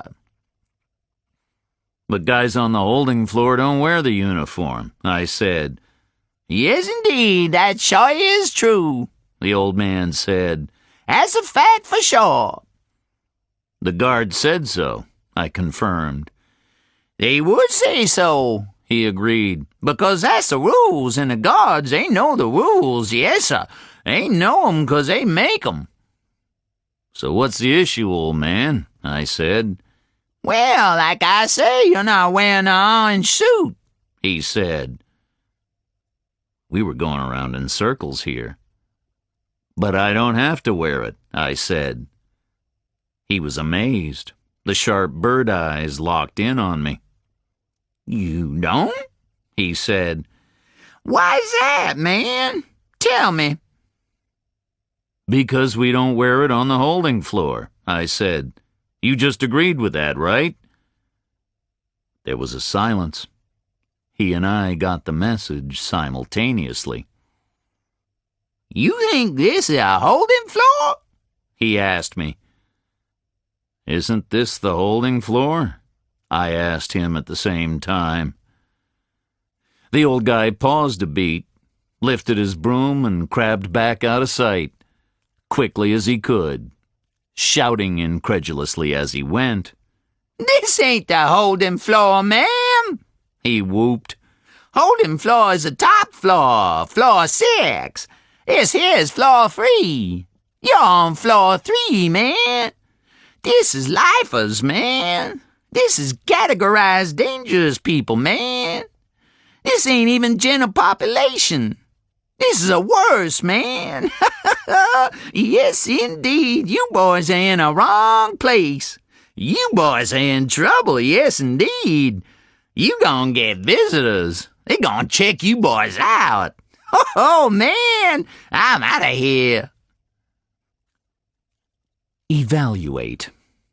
Long experience had taught me to evaluate and assess. When the unexpected gets dumped on you, don't waste time. Don't figure out how or why it happened. Don't recriminate. Don't figure out whose fault it is. Don't work out how to avoid the same mistake next time. All of that you do later, if you survive. First of all, you evaluate. Analyze the situation. Identify the downside. Assess the upside. Plan accordingly. Do all that, and you give yourself a better chance of getting through to the other stuff later. We were not in the holding pens on the 6th floor, not where unconvicted prisoners should be. We were among dangerous lifers on the 3rd. There was no upside. The downside was extensive. We were new boys on a convict floor. We would not survive without status. We had no status. We would be challenged. We would be made to embrace our position at the absolute bottom of the pecking order. We faced an unpleasant weekend, potentially a lethal one. I remembered an army guy, a deserter, young guy, not a bad recruit, went AWOL because he got some nut religion, got into trouble in Washington demonstrating, ended up thrown in jail among bad guys like on this floor, died on his first night, anally raped an estimated 50 times, and at the autopsy they found a pint of semen in his stomach. A new boy with no status, right at the bottom of the pecking order, available to all those above him. Assess. I could call on some heavy training and experience, not intended for prison life, but it would help. I had gone through a lot of unpleasant education, not just in the Army, stretching right back into childhood. Between grade school and high school, military kids like me get to go to 20, maybe 30 new schools, some on bases, most in local neighborhoods, in some tough places. Philippines, Korea, Iceland, Germany, Scotland, Japan, Vietnam, all over the world. The first day at each new school, I was a new boy, with no status. Lots of first days. I quickly learned how to get status. In sandy hot schoolyards, in cold wet schoolyards, my brother and I had slugged it out together back to back. We had got status. Then in the service itself, that brutality was refined. I was trained by experts, guys who traced their own training back to World War II, Korea, Vietnam, people who had survived things I had only read about in books. They taught me methods, details, skills. Most of all, they taught me attitude. They taught me that inhibitions would kill me. Hit early, hit hard. Kill with the first blow. Get your retaliation in first. Cheat. The gentlemen who behaved decently weren't there to train anybody. They were already dead. At 7:30, there was a ragged clunk along the row of cells. The time switch had unlocked the cages. Our bars sagged open an inch. Hubble sat motionless, still silent. I had no plan. Best option would be to find a guard, explain and get transferred. But I didn't expect to find a guard. On floors like this, they wouldn't patrol singly. They would move in pairs, possibly in groups of 3 or 4. The prison was understaffed. That had been made clear last night. Unlikely to be enough manpower to provide groups of guards on each floor. Probability was I wouldn't see a guard all day. They would wait in a crew room, operate as a crash squad responding to emergencies. And if I did see a guard, what would I say? I shouldn't be here? They must hear that all day long. They would ask, "Who put you here?" I would say, "Spivvy, the top boy." They would say, "Well, that's okay then, right?" So the only plan was no plan. Wait and see, react accordingly. Objective? Survival until Monday. I could hear the grinding as the other inmates swung back their gates and latched them open. I could hear movement and shouted conversation as they strolled out to start another pointless day. I waited. Not long to wait. From my tight angle on the bed, head away from the door, I saw our next-door neighbors stroll out. They merged with a small knot of men. They were all dressed the same, orange prison uniform, red bandanas tight over shaved heads. Huge black guys, obviously bodybuilders. Several had torn the sleeves off their shirts, suggesting that no available garment could contain their massive bulk. They may have been right. An impressive sight. The nearest guy was wearing pale sunglasses, the sort which darken in the sun, silver halide. The guy had probably last seen the sun in the 70s, may never see it again. So the shades were redundant, but they looked good, like the muscles, like the bandanas and the torn shirts. All image. I waited. The guy with the sunglasses spotted us. His look of surprise quickly changed to excitement. He alerted the group's biggest guy by hitting his arm. The big man looked round. He looked blank. Then he grinned. I waited. The knot of men assembled outside our cell. They gazed in. The big guy pulled open our gate. The others passed it from hand to hand through its arc. They latched it open. "Look what they sent us," the big guy said. "You know what they sent us?"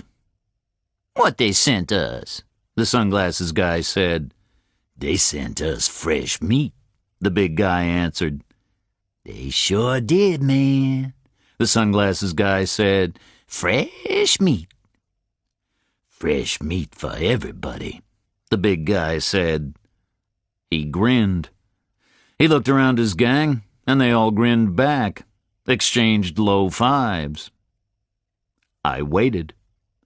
The big guy stepped half a pace into our cell. He was enormous, maybe an inch or two shorter than me, but probably twice as heavy. He filled the doorway. His dull eyes flicked over me, then Hubble. "Yo, white boy, come here," he said to Hubble. I could sense Hubble's panic. He didn't move. "Come here, white boy," the big guy repeated, quietly. Hubble stood up, took half a pace toward the man at the door. The big guy was glaring with that rage glare that is supposed to chill you with its ferocity. "This is Red Boy territory, man," the big guy said, explaining the bandanas. "What's Whitey doing in Red Boy territory?" Hubble said nothing in reply. "Residency tax, man," the big guy said. "Like they got in Florida hotels, man. You got to pay the tax. Give me a sweater, white boy." Hubble was rigid with fear. Give me your sweater, white boy, he said again, quietly. Hubble unwrapped his expensive white sweater and held it out. The big man took it and threw it behind him without looking.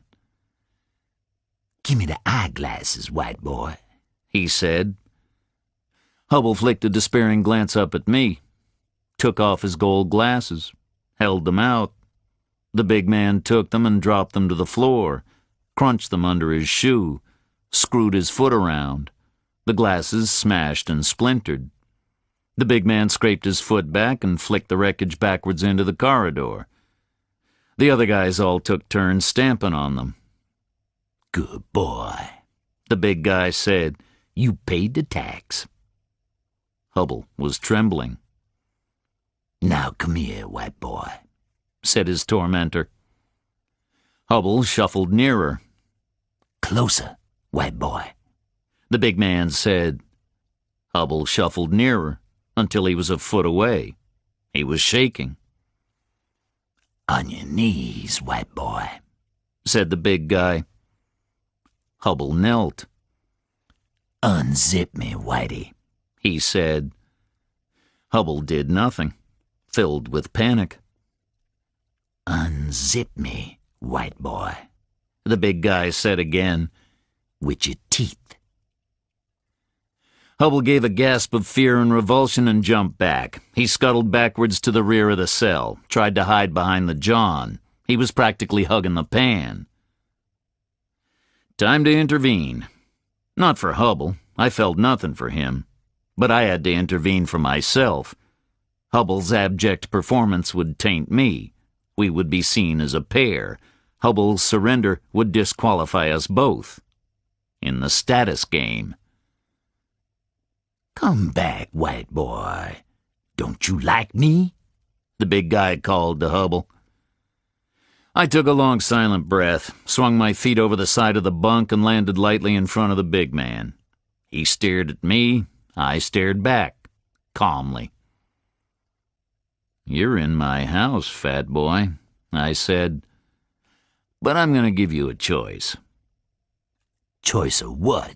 Said the big guy, blankly, surprised. A choice of exit strategies, fat boy, I said. Say what? He said. What I mean is this, I said.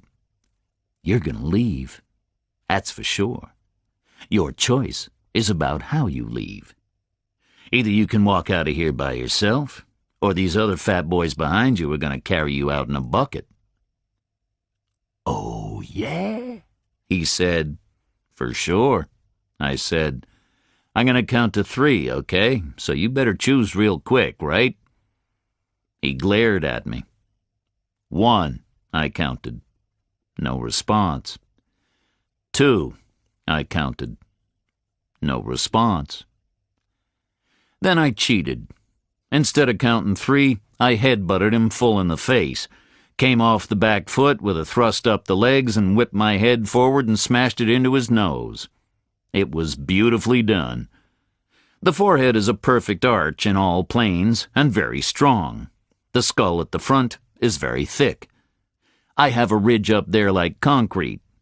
The human head is very heavy. All kinds of neck muscles and back muscles balance it. It's like getting hit in the face with a bowling ball. It's always a surprise. People expect punching or kicking. A headbutt is always unexpected. It comes out of the blue. It must have caved his whole face in. I guess I pulped his nose and smashed both his cheekbones, jarred his little brain around real good. His legs crumpled and he hit the floor like a puppet with the strings cut, like an ox in the slaughterhouse. His skull cracked on the concrete floor. I stared around the knot of men. They were busy reassessing my status. Who's next? I said. But this is like Vegas now. It's double or quits. This guy is going to the hospital, maybe 6 weeks in a metal mask. So the next guy gets 12 weeks in the hospital. You understand that? Couple of smashed elbows, right? So who's next? There was no reply. I pointed at the guy in sunglasses. "Give me the sweater, fat boy," I said. He bent and picked up the sweater, passed it to me, leaned over and held it out. Didn't want to get too close. I took the sweater and tossed it onto Hubble's bunk. "Give me the eyeglasses," I said. He bent and swept up the twisted gold wreckage, handed it to me. I tossed it back at him. "They're broken, fat boy," I said. "Give me yours." There was a long pause. He looked at me. I looked at him. Without blinking. He took off his sunglasses and handed them to me. I put them in my pocket. "Now get this carcass out of here," I said. The bunch of men in their orange uniforms and their red bandanas straightened out the slack limbs and dragged the big man away. I crawled back up into my bunk. I was shaking with adrenaline rush. My stomach was churning and I was panting. My circulation had just about shut down. I felt terrible, but not as bad as I would have felt if I hadn't done it. They'd have finished with Hubble by then and started in on me. I didn't eat any breakfast, no appetite. I just lay on the bunk until I felt better. Hubble sat on his bed. He was rocking back and forward. He still hadn't spoken. After a while, I slid to the floor, washed at the sink. People were strolling up to the doorway and gazing in, strolling away. The word had gotten around fast. The new guy in the cell at the end had sent a red boy to the hospital. Check it out. I was a celebrity. Hubble stopped his rocking and looked at me, opened his mouth and closed it again, opened it for a second time. "I can't take this," he said.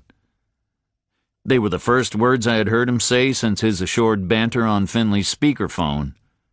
His voice was low, but his statement was definite. Not a whine or a complaint, but a statement of fact. He couldn't take this. I looked over at him, considered his statement for a long moment. "So why are you here?" I asked him. "What are you doing?" "I'm not doing anything," he said blankly. "You confessed to something you didn't do," I said. "You asked for this." "No," said Hubble. "I did what I said. I did it and I told the detective." "Bullshit, Hubble," I said. "You weren't even there. You were at a party. The guy who drove you home is a policeman, for God's sake. You didn't do it. You know that. Everybody knows that. Don't give me that shit." Hubble looked down at the floor, thought for a moment. "I can't explain it," he said. "I can't say anything about it. I just need to know what happens next." I looked at him again. "What happens next?" I said. "You stay here until Monday morning, and then you go back to Margrave. Then I guess they'll let you go." "Will they?" he said, like he was debating with himself. "You weren't even there," I said again. "They know that. They might want to know why you confessed when you didn't do anything, and they'll want to know why the guy had your phone number." "What if I can't tell them?" he said. "Can't or won't?" I asked him. "I can't tell them," he said. "I can't tell anybody anything." He looked away and shuddered, very frightened. "But I can't stay in here," he said. "I can't stand it." Hubble was a financial guy. They give out their phone numbers like confetti, talking to anybody they meet about hedge funds or tax havens, anything to transfer some guy's hard-earned dollars their way. But this phone number was printed on a scrap of torn computer paper, not engraved on a business card, and hidden in a shoe, not stuffed in a wallet. And playing in the background like a rhythm section was the fear coming out of the guy. "Why can't you tell anybody?" I asked him. "Because I can't," he said. Wouldn't say anything more. I was suddenly weary. 24 hours ago, I had jumped off a Greyhound at a cloverleaf and walked down a new road, striding out happily through the warm morning rain, avoiding people, avoiding involvement. No baggage, no hassle. Freedom. I didn't want it interrupted by Hubble, or by Finley, or by some tall guy who got himself shot in his shaved head. I didn't want any part of it. I just wanted some peace and quiet and to go looking for blind Blake. I wanted to find some 80-year-old who might remember him from some bar. I should be talking to that old guy who swept up around the prison, not Hubble. Yuppie asshole. He was thinking hard. I could see what Finley had meant. I had never seen anybody think so visibly. His mouth was working soundlessly, and he was fiddling with his fingers, like he was checking off positives and negatives, weighing things up. I watched him. I saw him make his decision. He turned and looked over at me. "I need some advice," he said. "I've got a problem." I laughed at him. "Well, what a surprise," I said. "I'd never have guessed. I thought you were here because you were bored with playing golf on the weekend." "I need help," he said. "You've had all the help you're going to get," I said. "Without me, you'd be bent forward over your bed right now with a line of big horny guys forming at the door, and so far you haven't exactly overwhelmed me with gratitude for that." He looked down for a moment, nodded. "I'm sorry," he said. "I'm very grateful. Believe me, I am.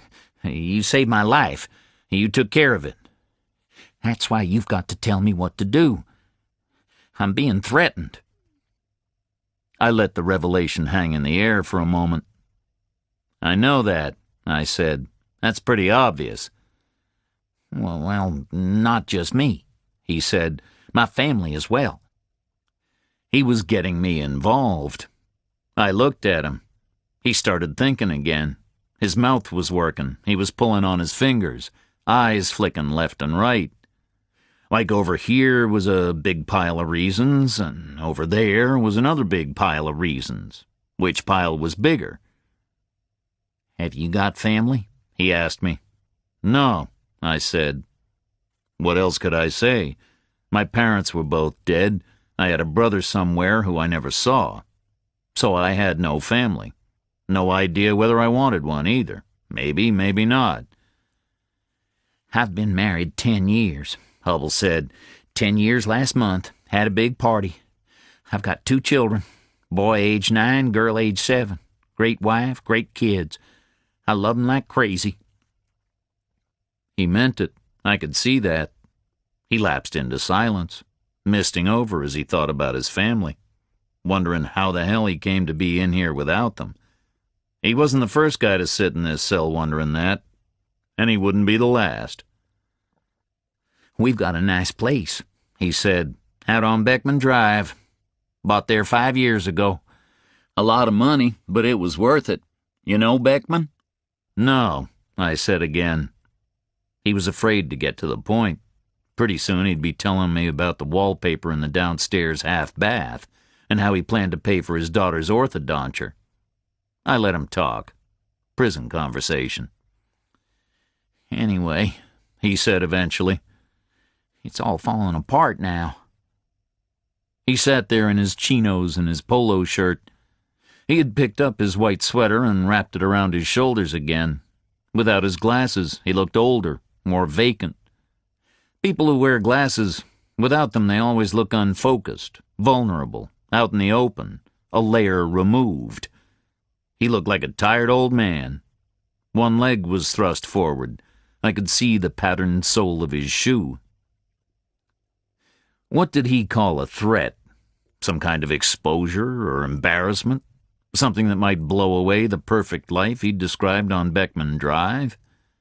Maybe it was his wife who was involved in something. Maybe he was covering for her. Maybe she'd been having an affair with the tall dead guy. Maybe lots of things. Maybe anything. Maybe his family was threatened by disgrace, bankruptcy, stigma, cancellation of country club membership. I went around in circles. I didn't live in Hubble's world. I didn't share his frame of reference. I had seen him trembling and shaken with fear. But I had no idea how much it took to make a guy like that afraid, or how little. When I first saw him at the station house yesterday, he had looked upset and agitated. Since then, he had been from time to time trembling, paralyzed, staring with fear, sometimes resigned and apathetic, clearly very afraid of something. I leaned on the cell wall and waited for him to tell me what. "They're threatening us," he said again. "If I ever tell anybody what's going on, they said they'll break into our house, round us all up. In my bedroom. They said they'll nail me to the wall and cut my balls off. Then they'll make my wife eat them. Then they'll cut our throats. They said they'll make our children watch, and then they'll do things to them after we're dead that we'll never know about." Chapter 7. "So what should I do?" Hubble asked me. "What would you do?" He was staring over at me, waiting for a reply. What would I do? If somebody threatened me like that, they would die.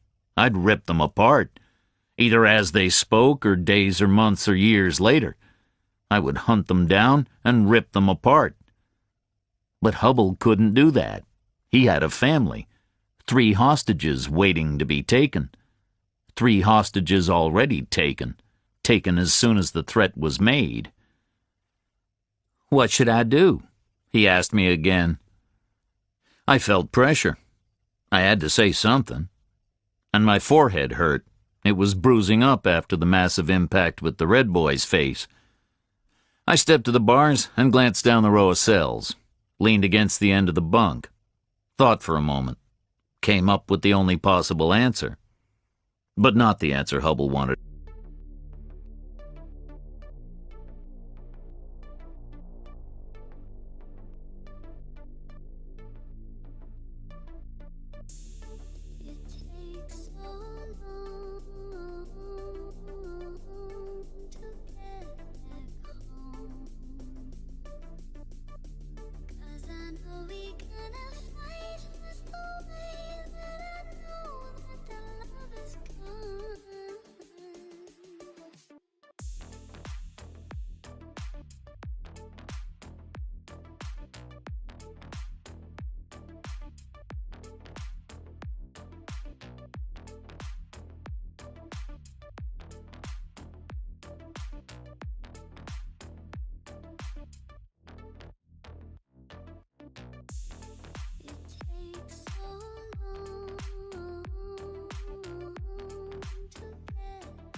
to hear.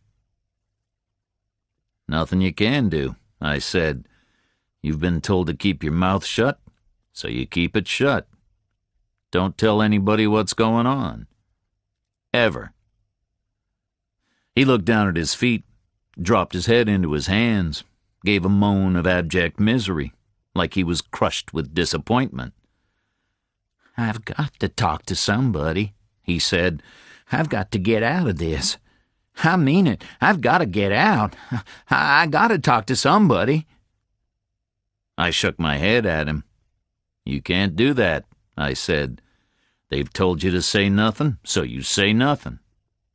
That way you stay alive. You and your family."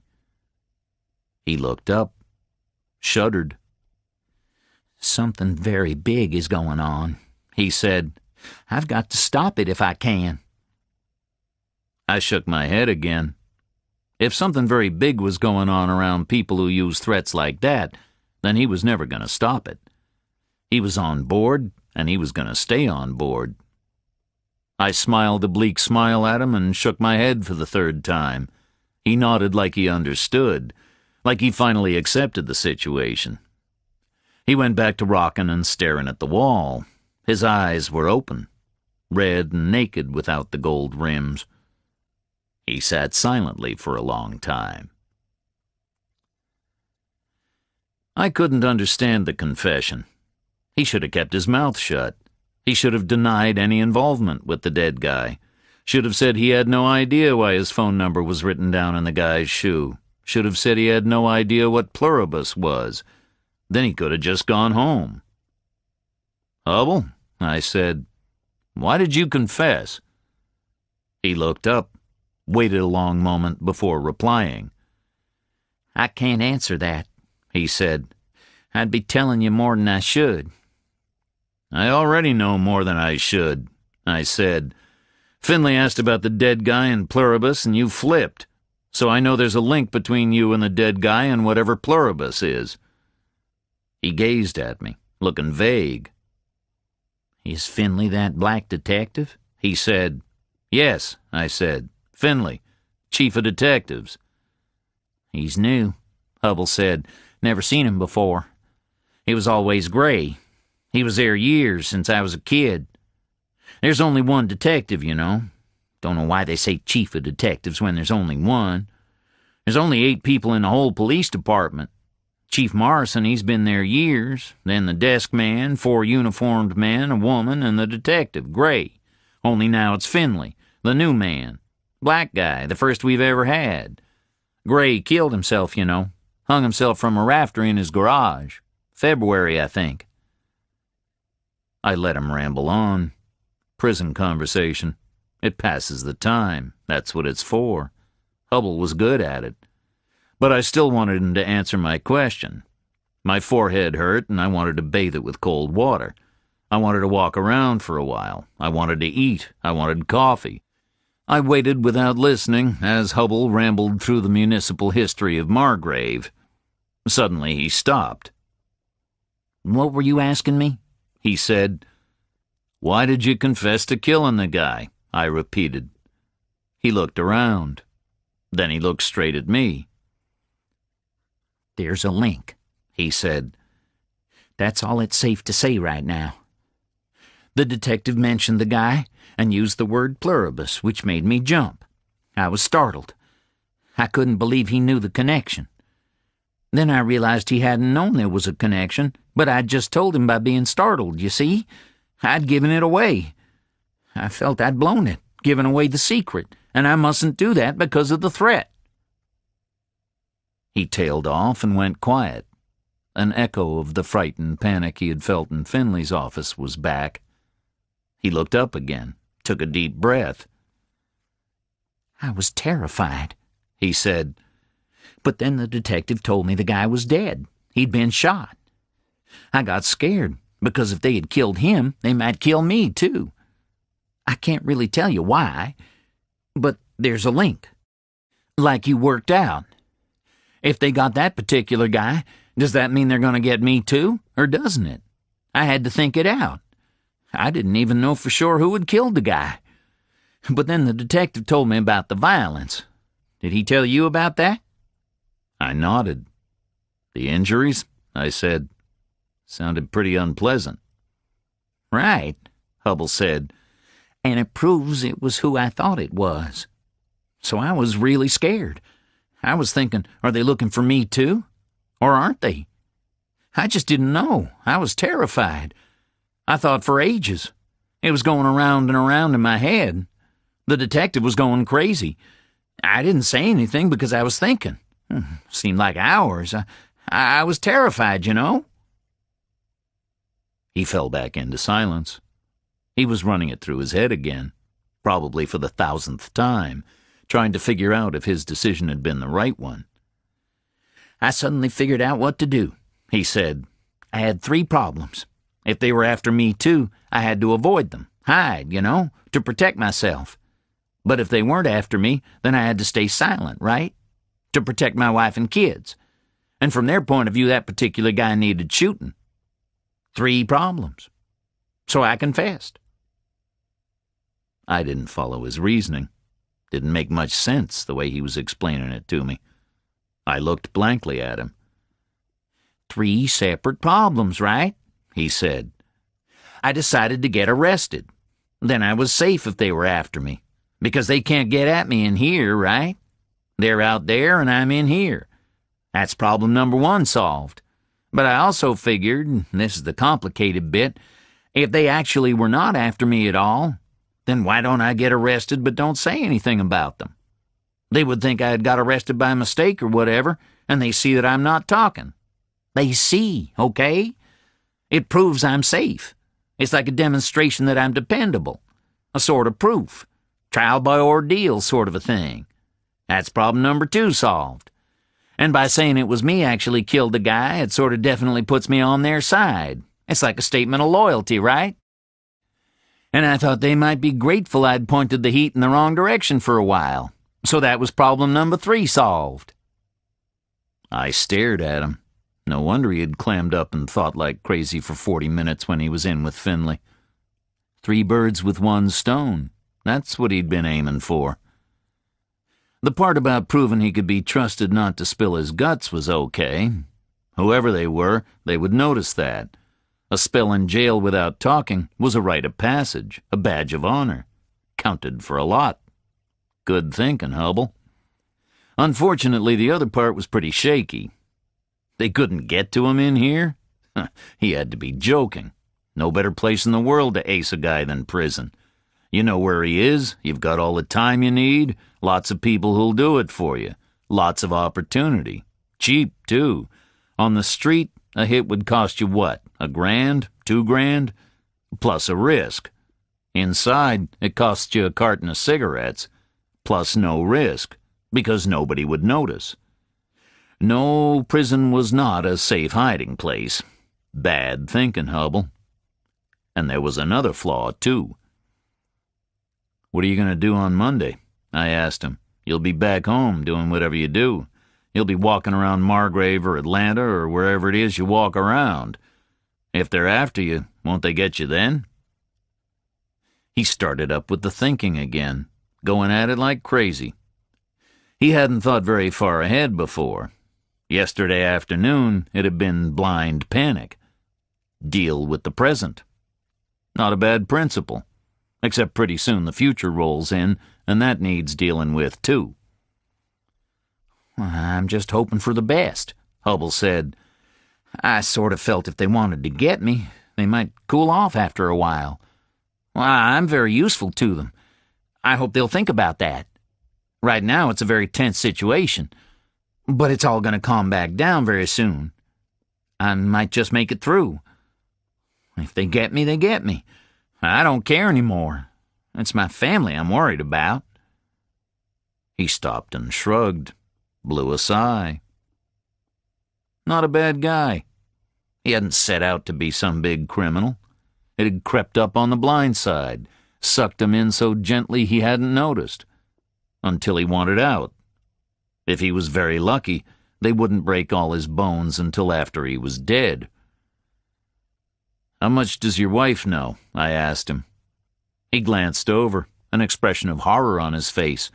"Nothing," he said. "Nothing at all. I haven't told her anything, not a thing. I couldn't. It's all my secret. Nobody else knows a thing." "You'll have to tell her something," I said. "She's sure to have noticed you're not at home, vacuuming the pool or whatever you do on the weekend." I was just trying to lighten it up, but it didn't work out. Hubble went quiet, misting over again at the thought of his backyard in the early fall sunlight. His wife maybe fussing over rose bushes or whatever, his kids darting about shrieking. Maybe they had a dog, and a 3-car garage with European sedans waiting to be hosed off.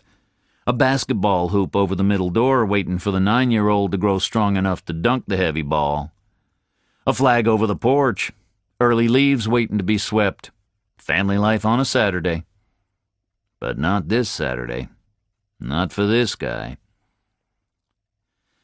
"Maybe she'll think it's all a mistake," he said.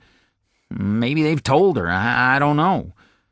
We know one of the policemen, Dwight Stevenson. My brother married his wife's sister. I don't know what he'll have said to her. I guess I'll deal with that on Monday. I'll say it was some kind of terrible mistake. She'll believe it. Everybody knows mistakes are made." He was thinking out loud. "Hubble," I said, "what did the tall guy do to them that was liable to get himself shot in the head?"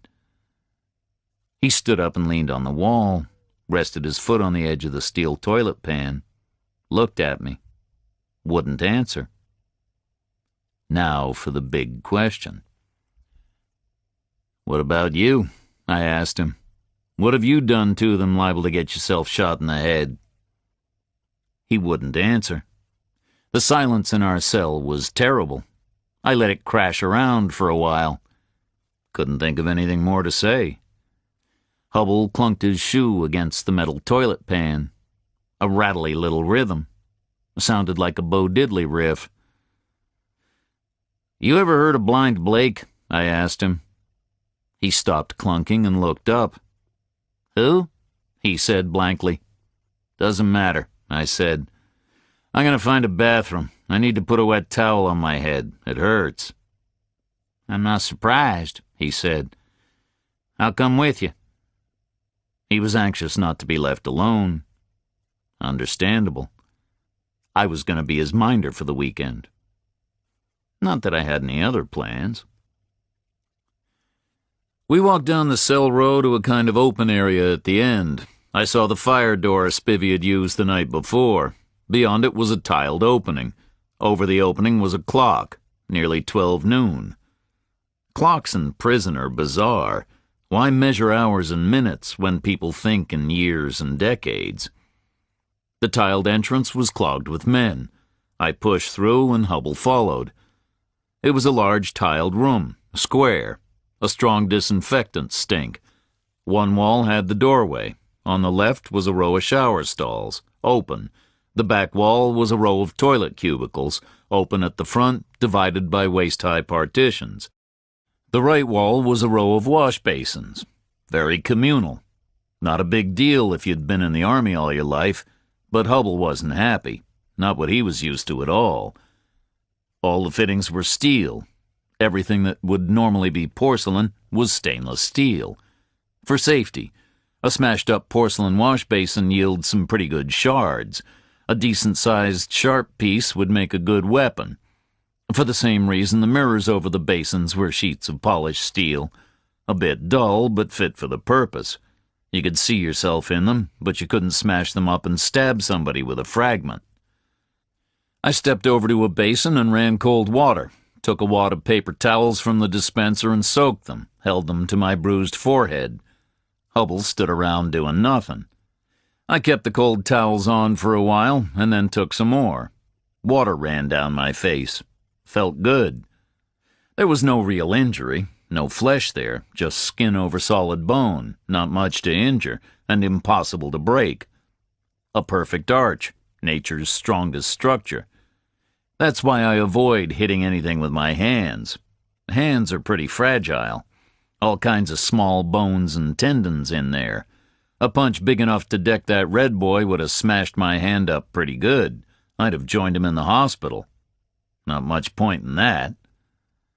I patted my face dry and leaned up close to the steel mirror to check out the damage.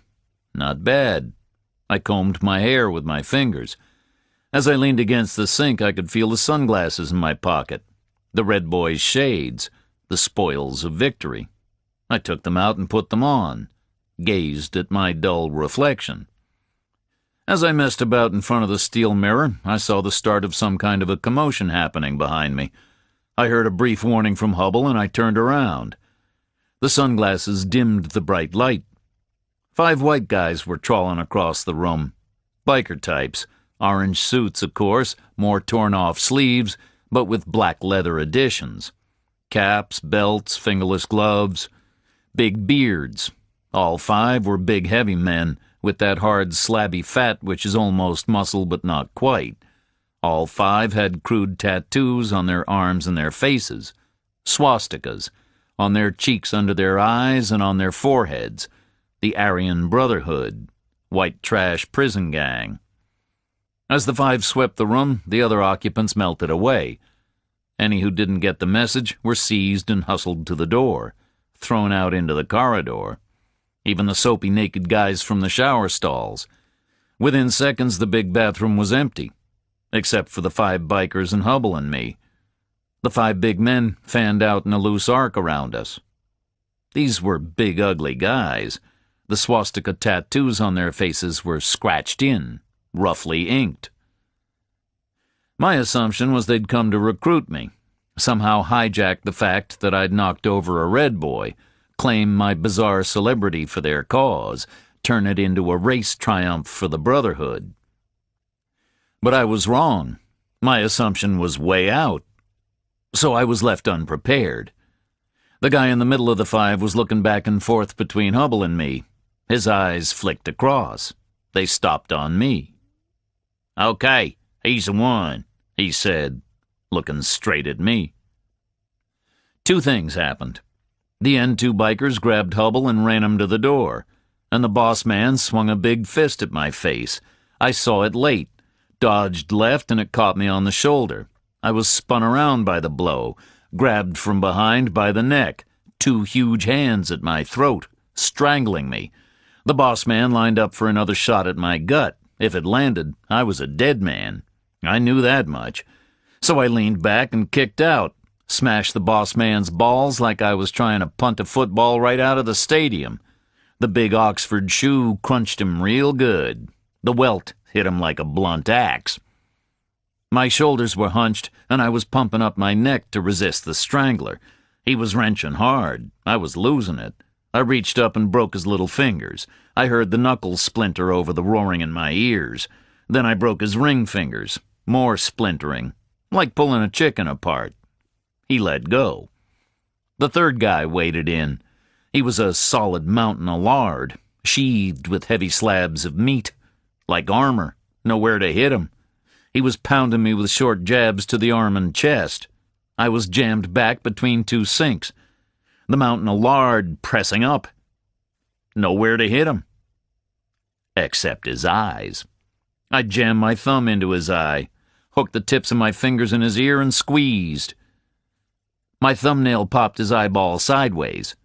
I pushed my thumb in. His eyeball was nearly out. He was screaming and pulling on my wrist. I held on. The boss man was up on one knee. I kicked hard at his face. Missed. Caught him in the throat instead. Smashed his voice box. He went back down. I went for the big guy's other eye. Missed. I held on with my thumb, like pushing it through a bloody steak. He went down. I spun away from the wall. The guy with the broken fingers ran for the door. The guy with the eye out was flopping about on the floor, screaming. The boss man was choking on his smashed voice box. I was grabbed from behind again. I twisted away. A red boy. 2 of them. I was dizzy. I was going to lose it now. But they just grabbed me and ran me to the door. Sirens were going off. "Get out of here, man!" screamed the red boys over the sirens. "This is ours. We did this. Understand? Red boys did this. We'll take the fall, man." They hurled me into the crowd outside. I understood. They were going to say they did it. Not because they wanted to protect me from the blame, because they wanted to claim the credit. A race victory. I saw Hubble bouncing around in the crowd. I saw guards. I saw hundreds of men. I saw Spivvy. I grabbed Hubble and we hustled back to the cell. Sirens were blasting. Guards were tumbling out of a door. I could see shotguns and clubs. Boots clattered, shouting and screaming. Sirens. We raced to the cell, fell inside. I was dizzy and panting. I had taken a battering.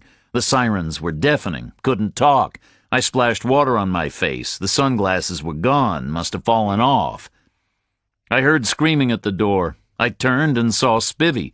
He was screaming at us to get out. He rushed into the cell. I grabbed my coat from the bunk. Spivvy seized Hubble by the elbow. Then he grabbed me and straight-armed both of us out of there. He was screaming at us to run. Sirens were blasting. He ran us to the emergency door where the guards had rushed out, shoved us through and ran us upstairs. Up and up. My lungs were giving out. There was a door at the top of the last flight painted with a big figure 6. We crashed through. He hustled us down a row of cells, shoved us into an empty cell, and flung the iron gate shut. It crashed and locked. He ran off. I collapsed on the bed, eyes tight shut. When I opened them again, Hubble was sitting on a bed looking over at me. We were in a big cell, probably twice as wide as the last one. 2 separate beds, one on each side. A sink, a john, a wall of bars. Everything was brighter and cleaner. It was very quiet. The air smelled better. This was the holding floor. This was floor 6. This was where we should have been all the time. "What the hell happened to you in there?" Hubble asked. I just shrugged at him. A meal cart appeared outside our cell. It was dragged by an old white guy. Not a guard, some kind of an orderly. Looked more like an old steward on an ocean liner. He passed a tray through an oblong slot in the bars. Covered plates, paper cups, thermos. We ate the food sitting on our beds. I drank all the coffee. Then I paced the cell. Shook the gate. It was locked. The 6th floor was calm and quiet. A big, clean cell. Separate beds, a mirror, towels. I felt much better up here. Hubble piled the meal debris on the tray and shoved it out under the gate into the corridor. He lay down on his bed, put his hands behind his head, stared at the ceiling. Doing time. I did the same. But I was thinking hard. Because they had definitely gone through a selection process. They had looked us both over very carefully and chosen me. Quite definitely chosen me. Then they had tried to strangle me. They would have killed me. Except for one thing. The guy with his hands around my throat had made a mistake. He had me from behind, which was in his favor, and he was big enough and strong enough. But he hadn't balled up his fingers. The best way is to use the thumbs on the back of the neck, but fold up the fingers. Do it with knuckle pressure, not finger pressure. The guy had left his fingers out straight, so I had been able to reach up and snap them off. His mistake had saved my life. No doubt about that. Soon as he was neutralized, it was 2 against 1. And I'd never had a problem with those kinds of odds. But it was still a straightforward attempt to kill me. They came in, chose me, tried to kill me. And Spivvy had just happened to be outside the bathroom. He had set it up. He had employed the Aryan Brotherhood to kill me. He had ordered the attack and waited ready to burst in and find me dead. And he had planned it yesterday before 10 in the evening, that was clear. That's why he had left us on the wrong floor, on the 3rd, not the 6th. On a convict floor, not the holding floor. Everybody had known we should have been on the holding floor. The 2 guards last night in the reception bunker, they had been totally clear about it. It had said so on their battered clipboard. But at 10 o'clock, Spivvy had left us on the 3rd floor where he knew he could have me killed. He'd told the Aryans to attack me at 12 o'clock the next day. He'd been waiting outside that bathroom at 12 o'clock ready to burst in, ready to see my body lying on the tiles. But then his plan had fouled up. I wasn't killed. The Aryans were beaten off. The Red Boys had piled in to seize the moment. Mayhem had broken out. A riot was starting. Spivvy was panicking. He hit the alarms and called the crash squads, rushed us off the floor up to the 6th, and left us up here. According to all the paperwork, the 6th floor is where we'd been all the time. A neat fallback. It made me fireproof as far as investigation went. Spivvy had chosen the fallback option, which said we were never there. He had a couple of serious injuries on his hands, probably even a dead guy. I figured the boss man must have choked to death. Spivvy must know I had done it. But he could never say so now, because according to him, I was never there. I lay on the bed and stared at the concrete ceiling. I exhaled gently. The plan was clear. No doubt about Spivvy's plan at all. The fallback was coherent. An aborted plan with a neat fallback position. But why? I didn't understand it. Let's say the strangler had balled up his fingers. They would have got me then. I would have been dead, dumped on the bathroom floor with my big swollen tongue sticking out.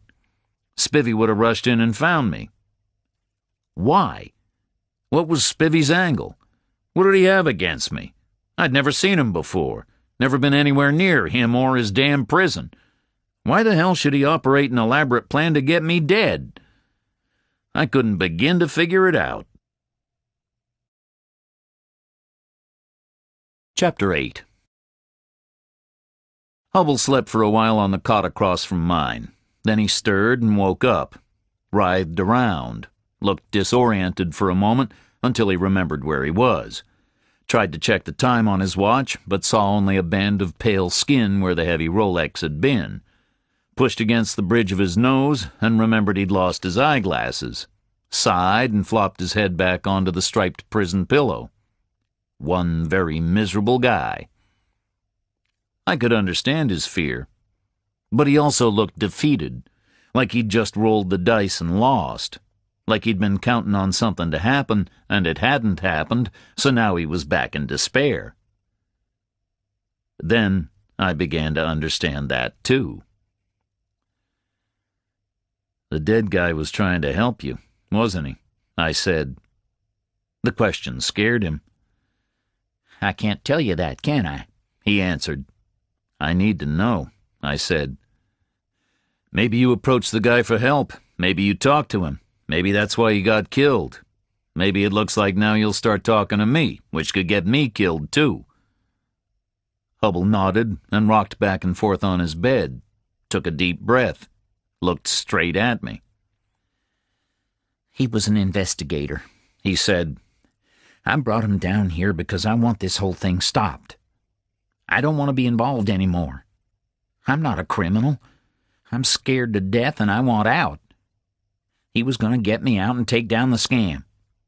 But he slipped up somehow, and now he's dead and I'm never going to get out. And if they find out it was me brought him down here, they'll kill me.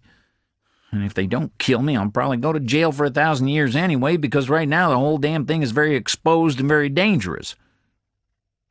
Who was the guy? I asked him. He didn't have a name, Hubble said, just a contact code. He said it was safer that way. I can't believe they got him. He seemed like a capable guy to me. Tell the truth, you remind me of him. You seem like a capable guy to me, too. What was he doing up there at the warehouse? I asked him. He shrugged and shook his head. I don't understand that situation, he said. I put him together with another guy, and he was meeting with him up there. But wouldn't they have shot the other guy as well? I don't understand why they only got one of them. Who was the other guy he was meeting with? I said. He stopped and shook his head. I've told you way too much already, he said. I must be crazy. They'll kill me. Who's on the inside of this thing? I asked him. Don't you listen? He said. I'm not saying another word. I don't want names, I said. Is it a big deal? It's huge, he said. Biggest thing you ever heard of. How many people? I said. He shrugged and thought about it, counted up in his head. 10 people, he said, not counting me. I looked at him and shrugged. 10 people doesn't sound like a big deal, I said. Well, there's hired help, he said. They're around when they're needed. I mean a core of 10 people around here. 10 people in the know, not counting me. It's a very tight situation, but believe me, it's a big deal. What about the guy you sent to meet with the investigator? I said. Is he one of the 10 people? Hubble shook his head. I'm not counting him either, he said. So there's you and him and 10 others, I said. Some kind of a big deal. He nodded glumly. Biggest thing you ever heard of, he said again. And right now it's very exposed? I asked him. Why? Because of this investigator poking about? Hubble shook his head again. He was writhing around like my questions were tearing him up. No, he said, for another reason altogether. It's like a window of vulnerability is wide open right now, and exposure. It's been very risky, getting worse all the time. But now it could go either way. If we get through it, nobody'll ever know anything. But if we don't get through it, it'll be the biggest sensation you ever heard of, believe me. Either way, it's going to be a close call. I looked at him. He didn't look to me much like the sort of guy who could cause the biggest sensation I ever heard of. So how long is this exposure going to last? I asked him. It's nearly over, he said. Maybe a week. A week tomorrow is my guess. Next Sunday. Maybe I'll live to see it. So after next Sunday you're not vulnerable anymore, I said. Why not? What's going to happen next Sunday? He shook his head and turned his face away. It was like if he couldn't see me, I wasn't there, asking him questions. What does pluribus mean? I asked him. He wouldn't answer. Just kept on shaking his head. His eyes were screwed shut with terror. Is it a code for something? I said. He wasn't hearing me. The conversation was over. I gave it up, and we lapsed back into silence. That suited me well enough. I didn't want to know anything more. I didn't want to know anything at all. Being an outsider and knowing Hubble's business didn't seem to be a very smart combination. It hadn't done the tall guy with the shaved head a whole lot of good. I wasn't interested in sharing the same fate as him. Dead at a warehouse gate, partially hidden under some old cardboard, 2 holes in my head, all my bones smashed. I just wanted to pass the time until Monday and then get the hell out. By next Sunday, I planned to be a very long way away indeed. Okay, Hubble, I said. No more questions. He shrugged and nodded, sat silent for a long time. Then he spoke, quietly, with a lot of resignation in his voice. Thanks, he said. It's better that way. I was rolled over on the narrow cot trying to float away into some kind of limbo, but Hubble was restless. He was tossing and turning and blowing tight sighs. He was coming close to irritating me again. I turned to face him. I'm sorry, he said. I'm very uptight. It was doing me good just to talk to somebody. I'd go crazy in here on my own. Can't we talk about something else? Well, what about you? Tell me about yourself. Who are you, Reacher? I shrugged at him. I'm nobody, I said. Just a guy passing through. I'll be gone on Monday. Nobody's nobody, he said. We've all got a story. Tell me. So I talked for a while, lying on my bed, running through the last 6 months. He lay on his bed, looking at the concrete ceiling, listening, keeping his mind off his problems. I told him about leaving from the Pentagon.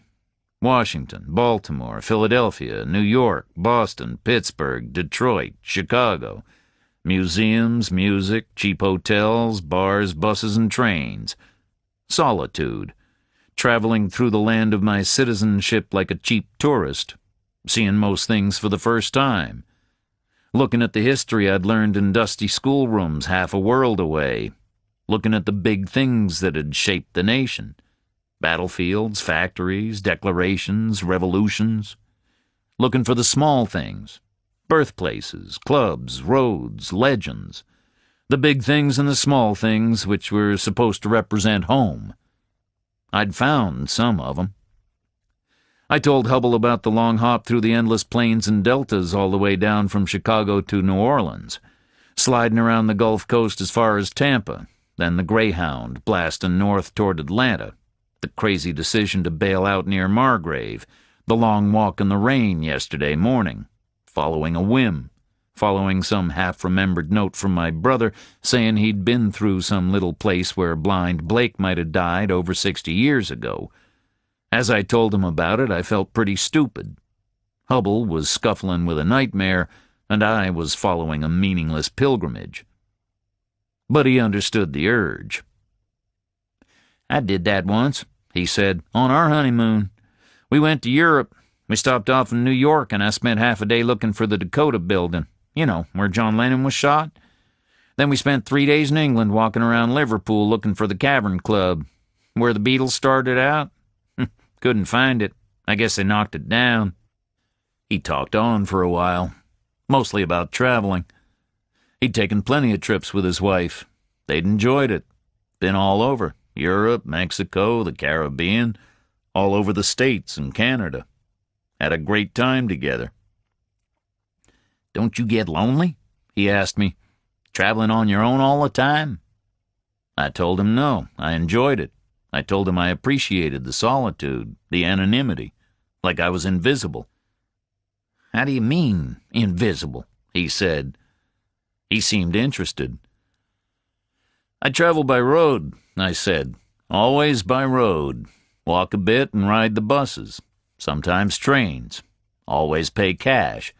That way there's never a paper trail. No credit card transactions, no passenger manifests, nothing. Nobody could trace me. I never tell anybody my name. If I stay in a hotel, I pay cash and give 'em a made-up name." "Why?" he said. "Who the hell's after you?" "Nobody," I said. "It's just a bit of fun. I like anonymity. I feel like I'm beating the system. And right now I'm truly pissed at the system." I saw him fall back to thinking. He thought a long time. I could see him deflate as he struggled with the problems that wouldn't go away. I could see his panic come and go like a tide. "So give me your advice about Finley," he said. "When he asked me about the confession, I'll say I was stressed out because of some business situation. I'll say there was some kind of rivalry, threats against my family. I'll say I don't know anything about the dead guy or anything about the phone number. I'll deny everything.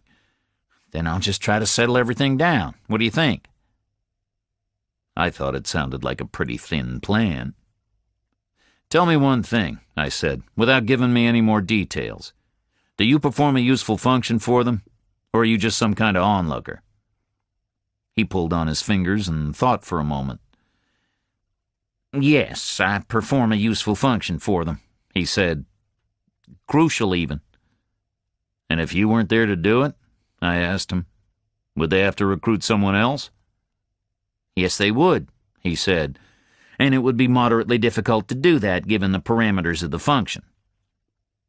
He was rating his chances of staying alive like he would rate a credit application up at his office. "Okay," I said. "Your plan is as good as you're going to get. Go for it." I didn't see what else he could do. He was a small cog in some kind of a big operation, but a crucial cog. And nobody wrecks a big operation for no reason. So his future was actually clear-cut. If they ever figured it was him who had brought in the outside investigator, then he was definitely dead. But if they never found that out, then he was definitely safe. Simple as that. I figured he had a good enough chance, because of one very persuasive fact. He had confessed because he had thought prison was some kind of a safe sanctuary where they couldn't get him. That had been part of his thinking behind it. It was bad thinking. He'd been wrong. He wasn't safe from attack, quite the reverse. They could have got him if they'd wanted to. But the other side of that particular coin was that he hadn't been attacked. As it happened, I had been, not Hubble. So I figured there was some kind of a proof there that he was okay. They weren't out to get him, because if they had wanted to kill him, they could have killed him by now. And they would have killed him by now. But they hadn't. Even though they were apparently very uptight right now because of some kind of a temporary risk. So it seemed like proof. I began to think he'd be okay. "Yes, Hubble," I said again. "Go for it. It's the best you can do." The cell stayed locked all day. The floor was silent. We lay on our beds and drifted through the rest of the afternoon. No more talking. We were all talked out. I was bored and wished I had brought that newspaper with me from the Margrave station house. I could have read it all over again. All about the president cutting crime prevention so he could get reelected, saving $1 on the Coast Guard today so he could spend $10 on prisons like this one tomorrow. At about 7, the old orderly came by with dinner. We ate. He came back and picked up the tray. We drifted through the empty evening. At 10, the power banged off and we were in darkness. Nightfall. I kept my shoes on and slept lightly, just in case Spivvy had any more plans for me. At 7 in the morning, the lights came back on. Sunday.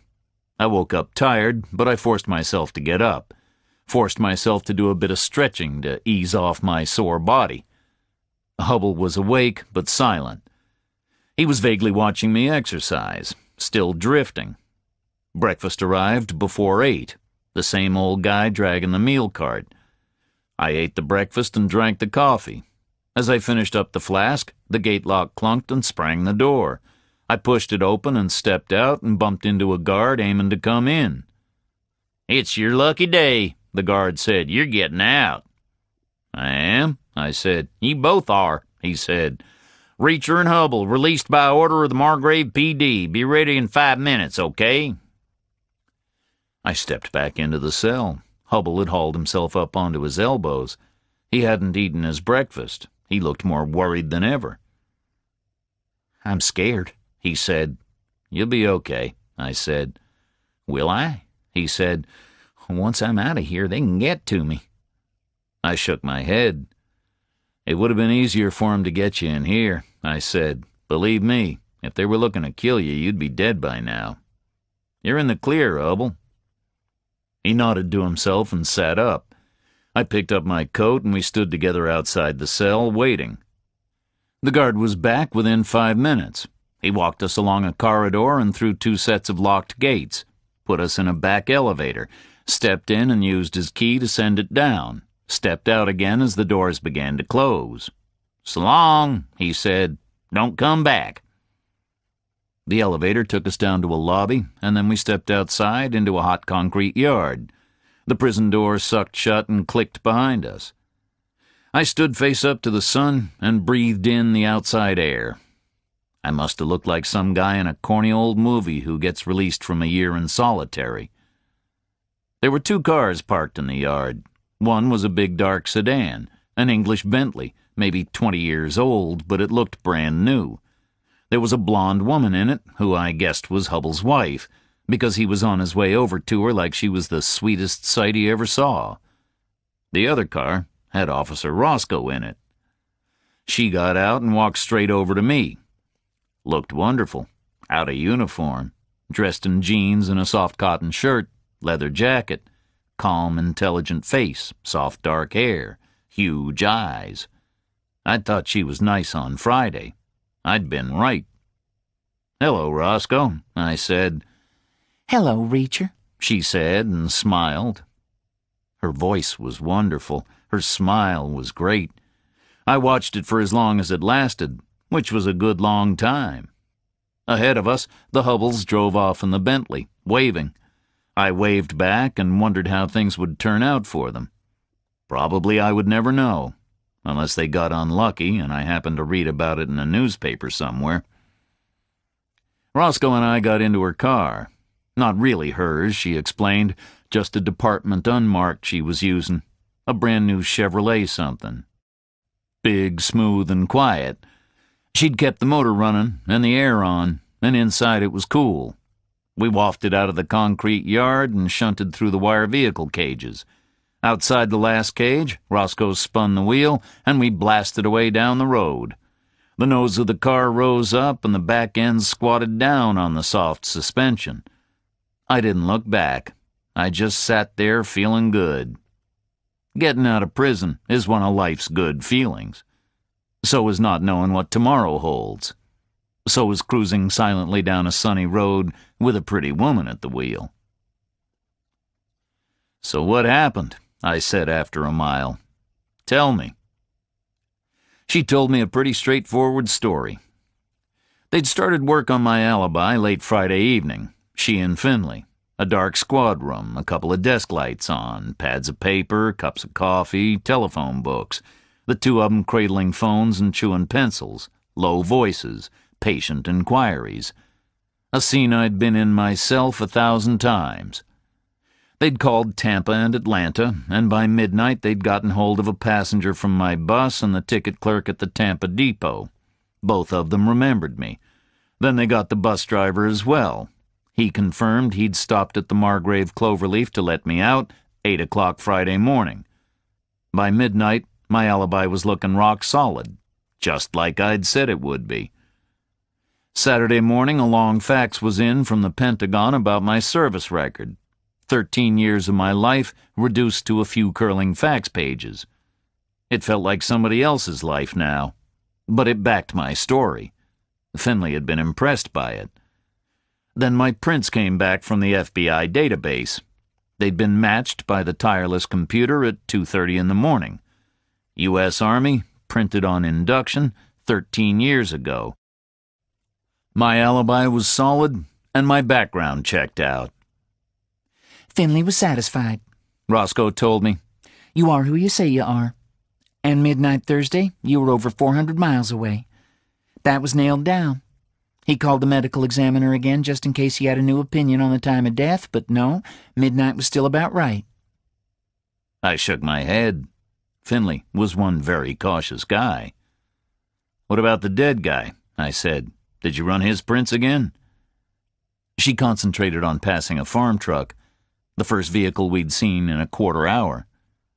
Then she looked across and nodded. "Finley told me you wanted me to," she said. "But why?" "They came back too quickly for a negative result," I said. "Too quickly?" She said. "You told me there was a pyramid system, right?" I said. "The top 10, then the top 100, then the top 1,000, all the way down, right?" She nodded again. "So take me as an example," I said. "I'm in the database, but I'm pretty low down the pyramid. You just said it took 14 hours to get down to me, right?" "Right," she said. "I sent your prints in about 12:30 at lunchtime, and they were matched at 2:30 in the morning." "Okay," I said, 14 hours. So it takes 14 hours to reach nearly to the bottom of the pyramid. It's got to take more than 14 hours to get all the way down to the bottom. That's logical, right?" "Right," she said. "But what happened with this dead guy?" I said. "The body was found at 8 o'clock, so the prints went in when? 8:30 earliest. But Baker was already telling me there was no match on file when they were talking to me at 2:30. I remember the time because I was looking at the clock.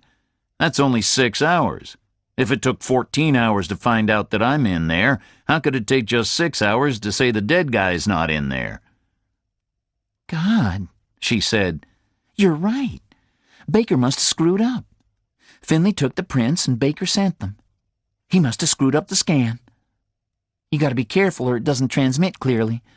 If the scan's not clear, the database tries to decipher it, then it comes back as unreadable. Baker must have thought that meant a null result. The codes are similar. Anyway, I sent him again. First thing.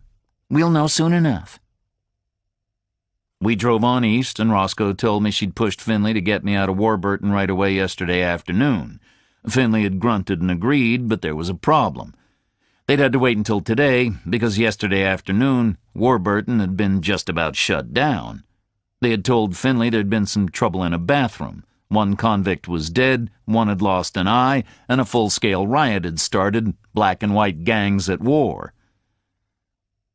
I just sat there next to Roscoe and watched the horizon reeling in. I'd killed one guy and blinded another. Now I'd have to confront my feelings. But I didn't feel much at all. Nothing, in fact. No guilt, no remorse. None at all. I felt like I'd chased 2 roaches around that bathroom and stomped on them.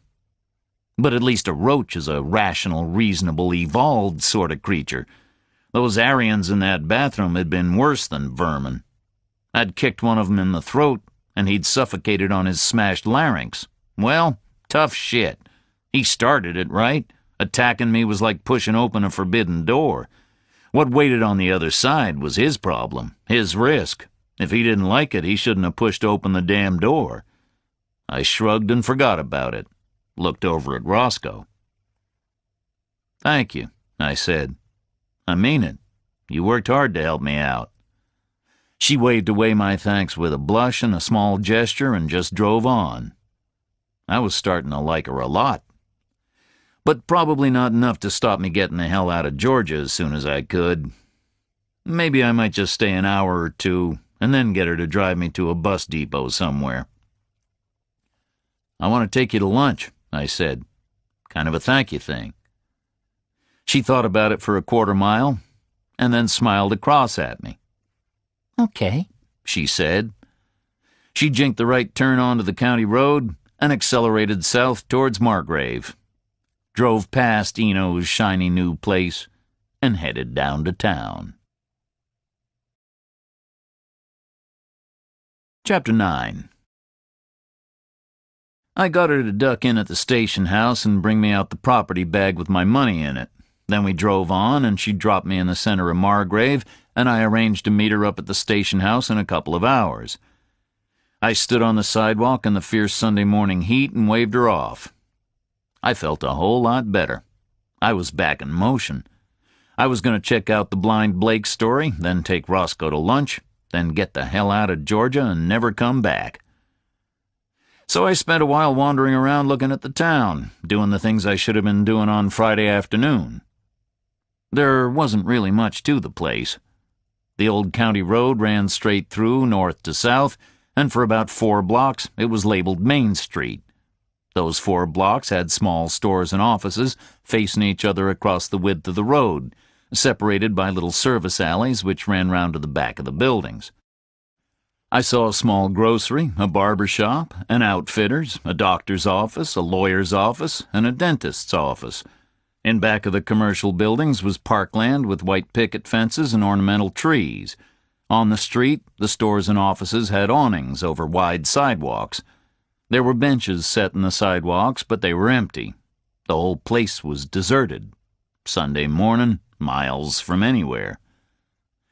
Main Street ran north, straight as a die, past a few hundred yards of more parkland up to the station house and the firehouse, and a half-mile farther on than that was Eno's Diner. A few miles beyond Eno's was the turn west out to Warburton, where the prison was. North of that junction, there was nothing on the county road until you reached the warehouses and the highway Cloverleaf, 14 empty miles from where I stood. On the south edge of town, I could see a little village green with a bronze statue and a residential street running away to the west. I strolled down there and saw a discreet green sign which read Beckman Drive, Hubbell's Street. I couldn't see any real distance down it because pretty much straight away it looped left and right around a wide grass square with a big white wooden church set on it.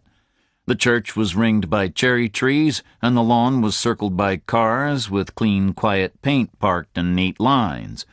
I could just about make out the growl of the organ and the sound of the people singing. The statue on the village green was of a guy called Casper Teal, who'd done something or other about 100 years ago. More or less opposite Beckman Drive on the other side of the green was another residential street running east, with a convenience store standing alone on the corner. And that was it. Not much of a town. Not much going on. It took me less than 30 minutes to look over everything the place had to offer. But it was the most immaculate town I had ever seen. It was amazing. Every single building was either brand new or recently refurbished. The roads were smooth as glass, and the sidewalks were flat and clean. No potholes, no cracks, no heave. The little offices and stores looked like they got repainted every week. The lawns and the plantings and the trees were clipped to perfection. The bronze statue of old Casper Teal looked like somebody licked it clean every morning. The paint on the church was so bright it hurt my eyes. Flags flew everywhere, sparkling white and glowing red and blue in the sun. The whole place was so tidy it could make you nervous to walk around in case you left a dirty footprint somewhere. The convenience store on the southeastern corner was selling the sort of stuff which gave it a good enough excuse to be open on a Sunday morning. Open, but not busy. There was nobody in there except the guy behind the register. But he had coffee. I sat up at the little counter and ordered a big mug and bought a Sunday newspaper. The president was still on the front page. Now he was in California. He was explaining to defense contractors why their gravy train was grinding to a halt after 50 glorious years. The aftershock from his Pensacola announcement about the Coast Guard was still rumbling on. Their boats were returning to their harbors on Saturday night. They wouldn't go out again without new funding. The paper's editorial guys were all stirred up about it. I stopped reading and glanced up when I heard the door open. A woman came in. She took a stool at the opposite end of the counter. She was older than me, maybe 40. Dark hair, very slender, expensively dressed in black. She had very pale skin, so pale it was almost luminous. She moved with a kind of nervous tension. I could see tendons like slim ropes in her wrists. I could see some kind of an appalling strain in her face. The counter guy slid over to her, and she ordered coffee in a voice so quiet I could barely hear it, even though she was pretty close by and it was a silent room. She didn't stay long. She got through half her coffee, watching the window all the time. Then a big black pickup truck pulled up outside, and she shivered. It was a brand-new truck, and obviously it had never hauled anything worth hauling. I caught a glimpse of the driver as he leaned over inside to spring the door. He was a tough-looking guy, pretty tall, broad shoulders and a thick neck, black hair all over long knotted arms, maybe 30 years old. The pale woman slid off her stool like a ghost and stood up. Swallowed once. As she opened the shop door, I heard the burble of a big motor idling. The woman got into the truck, but it didn't move away, just sat there at the curb. I swiveled on my stool to face the counter guy. "Who's that?" I asked him. The guy looked at me like I was from another planet. "That's Mrs. Kleiner," he said. "You don't know the Kleiners?" "I heard about 'em," I said. "I'm a stranger in town. Kleiner owns the warehouses up near the highway, right?" "Right," he said, "and a whole lot more besides. Big deal around here, Mr. Kleiner." "He is?" I said. "Sure," the guy said. "You heard about the foundation?" I shook my head, finished my coffee, and pushed the mug over for a refill. "Kleiner set up the Kleiner Foundation," the guy said. "Benefits the town in a lot of ways. Came here 5 years ago, been like Christmas ever since." I nodded. "Is Mrs. Kleiner okay?" I asked him. He shook his head as he filled my mug. "She's a sick woman," he said. "Very sick. Very pale, right? Sort of wan. Yeah, very sick woman. Could be tuberculosis. I've seen tuberculosis do that to folks. Oh, she used to be a fine-looking woman, but now she looks like something grown in a closet, right? A very sick woman, that's for damn sure." "Who's the guy in the truck?" I said. "Stepson," he said. "Kleiner's kid by his first wife. Mrs. Kleiner's his second. I've heard she don't get along so good with the kid." He gave me the sort of nod that terminates casual conversations, moved away to wipe off some kind of a chromium machine behind the other end of the counter. The black pickup was still waiting outside. I agreed with the guy that the woman looked like something grown in a closet. She looked like some kind of a rare orchid starved of light and sustenance. But I didn't agree with him that she looked sick. I didn't think she had tuberculosis. I thought she was suffering from something else. something I'd seen once or twice before. I thought she was suffering from sheer terror. Terror of what? I didn't know. Terror of what? I didn't want to know. Not my problem. I stood up and dropped a 5 on the counter. The guy made change all in coins. He had no dollar bills. The pickup was still there, stationary at the curb. The driver was leaning up, chest against the wheel, looking sideways across his stepmother, staring in straight at me. There was a mirror opposite me behind the counter. I looked exactly like a guy who'd been on an all-night bus and then spent 2 days in jail. I figured I needed to get cleaned up before I took Roscoe to lunch. The counter guy saw me figuring. Try the barber shop, he said. On a Sunday? I said. The guy shrugged. They're always in there, he said. Never exactly closed. Never exactly open either. I nodded and pushed out through the door. I saw a small crowd of people coming out of the church and chatting on the lawns and getting into their cars. The rest of the town was still deserted. But the black pickup was still at the curb, right outside the convenience store. The driver was still staring at me. I walked north in the sun, and the pickup moved slowly alongside, keeping pace. The guy was still hunched forward, staring sideways. I stretched out a couple of steps, and the truck sped up to keep station. Then I stopped dead, and he overshot. I stood there. The guy evidently decided backing up wasn't on his agenda. He floored it and took off with a roar. I shrugged and carried on. Reached the barber shop, ducked under the striped awning and tried the door. Unlocked. I went in. Like everything else in Margrave, the barber shop looked wonderful. It gleamed with ancient chairs and fittings lovingly polished and maintained. It had the kind of barbershop gear everybody tore out 30 years ago. Now everybody wants it back. They pay a fortune for it because it recreates the way people want America to look, the way they think it used to look. It's certainly the way I thought it used to look. I would sit in some schoolyard in Manila or Munich and imagine green lawns and trees and flags and a gleaming chrome barber shop like this one. It was run by 2 old black guys. They were just hanging out there, not really open for business, not really closed. But they indicated they would serve me. Like they were there and I was there, so why not? And I guess I looked like an urgent case. I asked them for the works, a shave, a haircut, a hot towel, and a shoe shine. There were framed newspaper front pages here and there on the walls, big headlines. Roosevelt dies, VJ Day, JFK assassinated, Martin Luther King murdered. There was an old mahogany table radio thumping warmly away. The new Sunday paper was crisply folded on a bench in the window. The old guys mixed up soapy lather in a bowl, stropped a straight razor, rinsed a shaving brush. They shrouded me with towels and got to work. One guy shaved me with the old straight razor. The other guy stood around not doing much of anything. I figured maybe he came in to play later. The busy guy started chatting away, like barbers do. Told me the history of his business. The 2 of them had been buddies since childhood. Always lived here in Margrave since way back.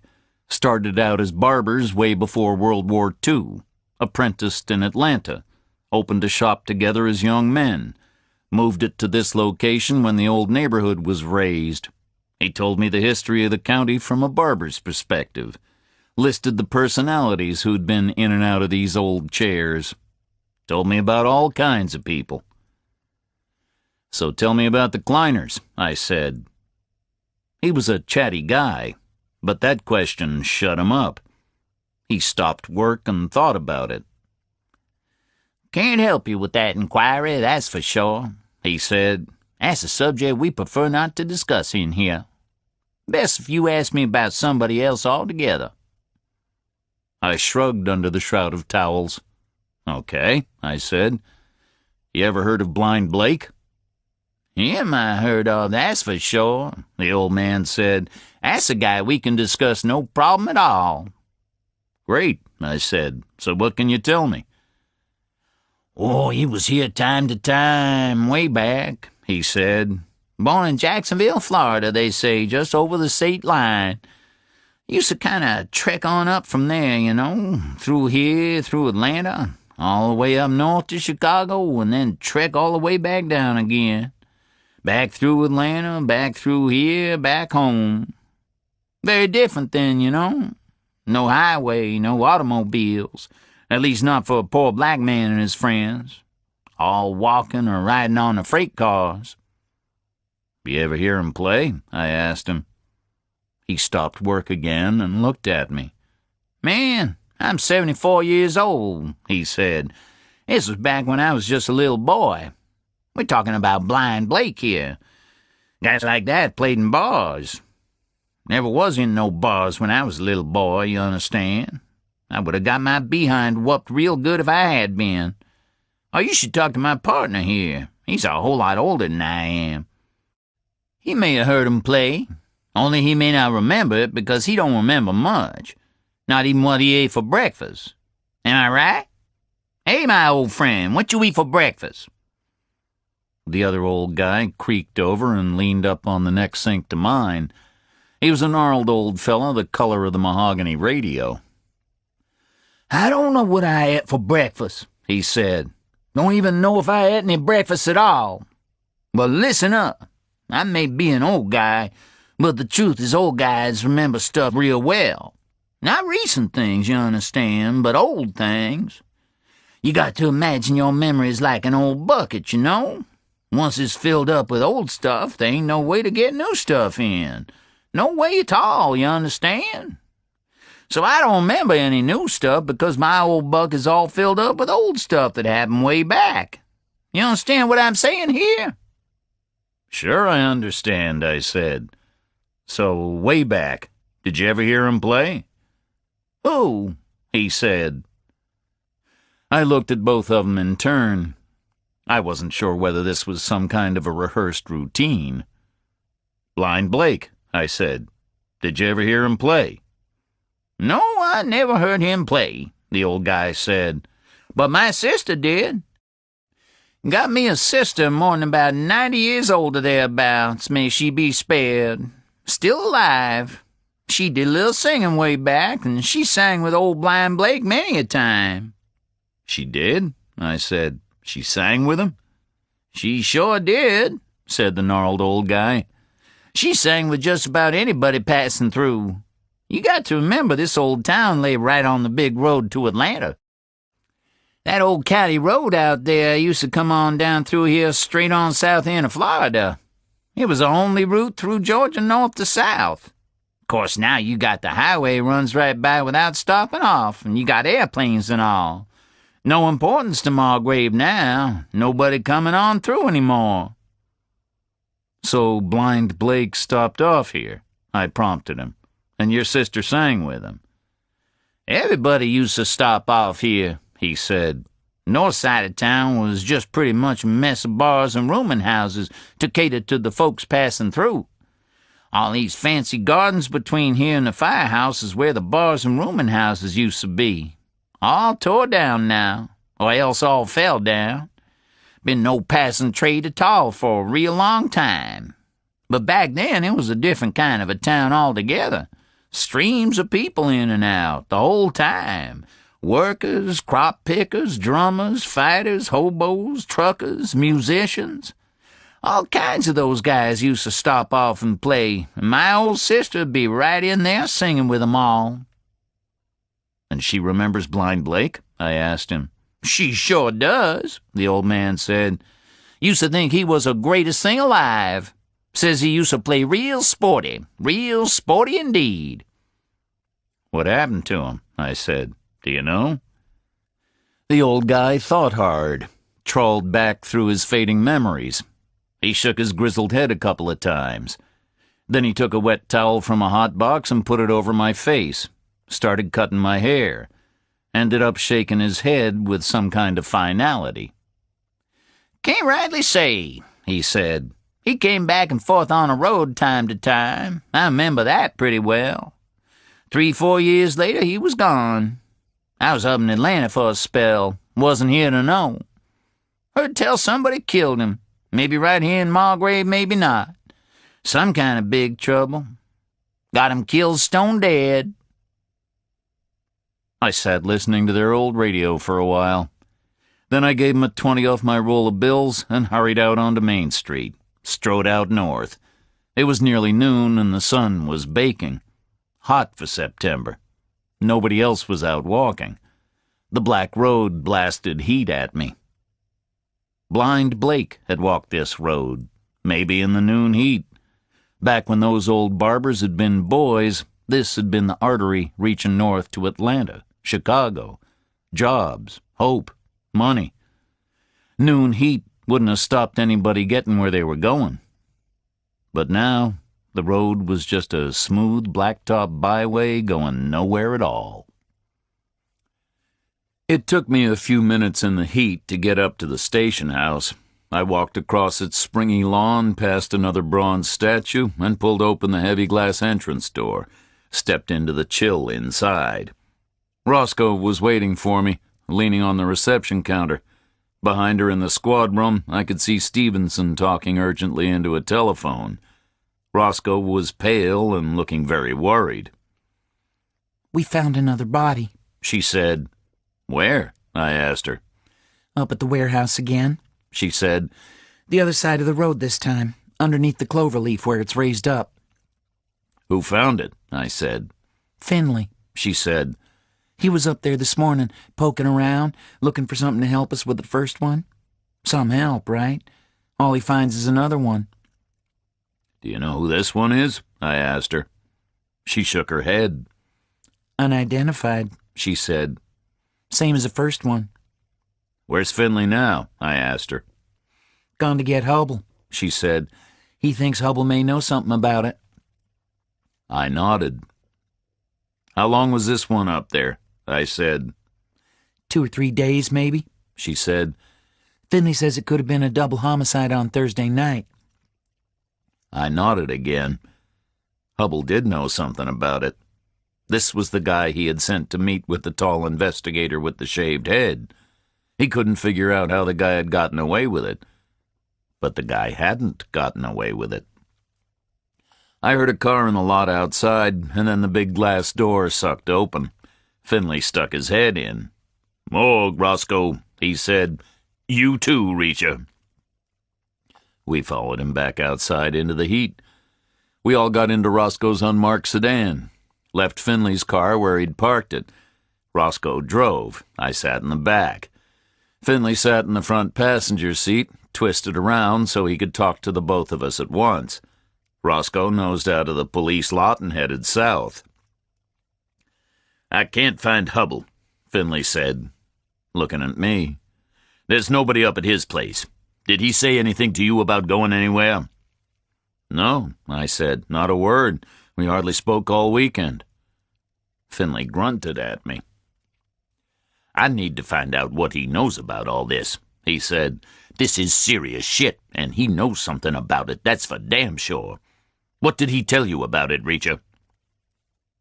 I didn't answer. I wasn't entirely sure whose side I was on yet. Finley's, probably. But if Finley started blundering around in whatever Hubble was mixed up in, Hubble and his family were going to end up dead. No doubt about that. So I figured I should just stay impartial and then get the hell out of there as fast as possible. I didn't want to get involved. "You try his mobile number?" I asked him. Finley grunted and shook his head. "Switched off," he said. "Some automatic voice came on and told me." "Did he come by and pick up his watch?" I asked him. "His what?" he said. "His watch," I said.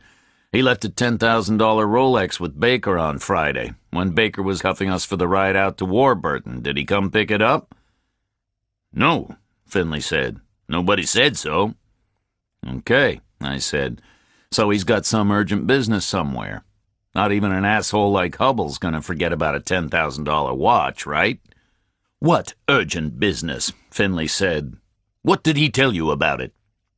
"He didn't tell me diddly," I said. "Like I told you, we hardly spoke." Finley glared at me from the front seat. "Don't mess with me, Raja," he said.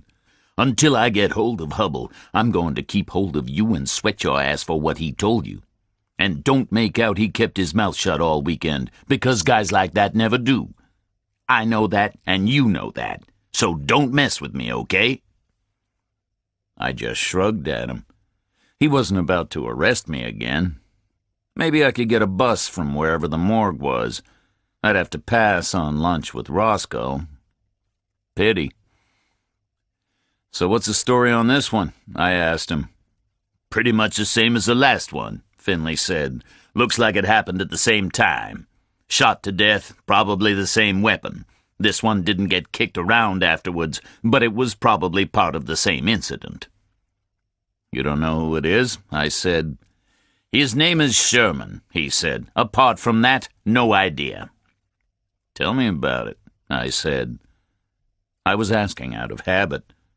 Finley thought for a moment. I saw him decide to answer, like we were partners. "Unidentified white male," he said. "Same deal as the first one, no ID, no wallet, no distinguishing marks. But this one had a gold wristwatch engraved on the back, To Sherman, Love, Judy. He was maybe 30 or 35, hard to tell, because he'd been lying there for 3 nights, and he was well gnawed by the small animals, you know.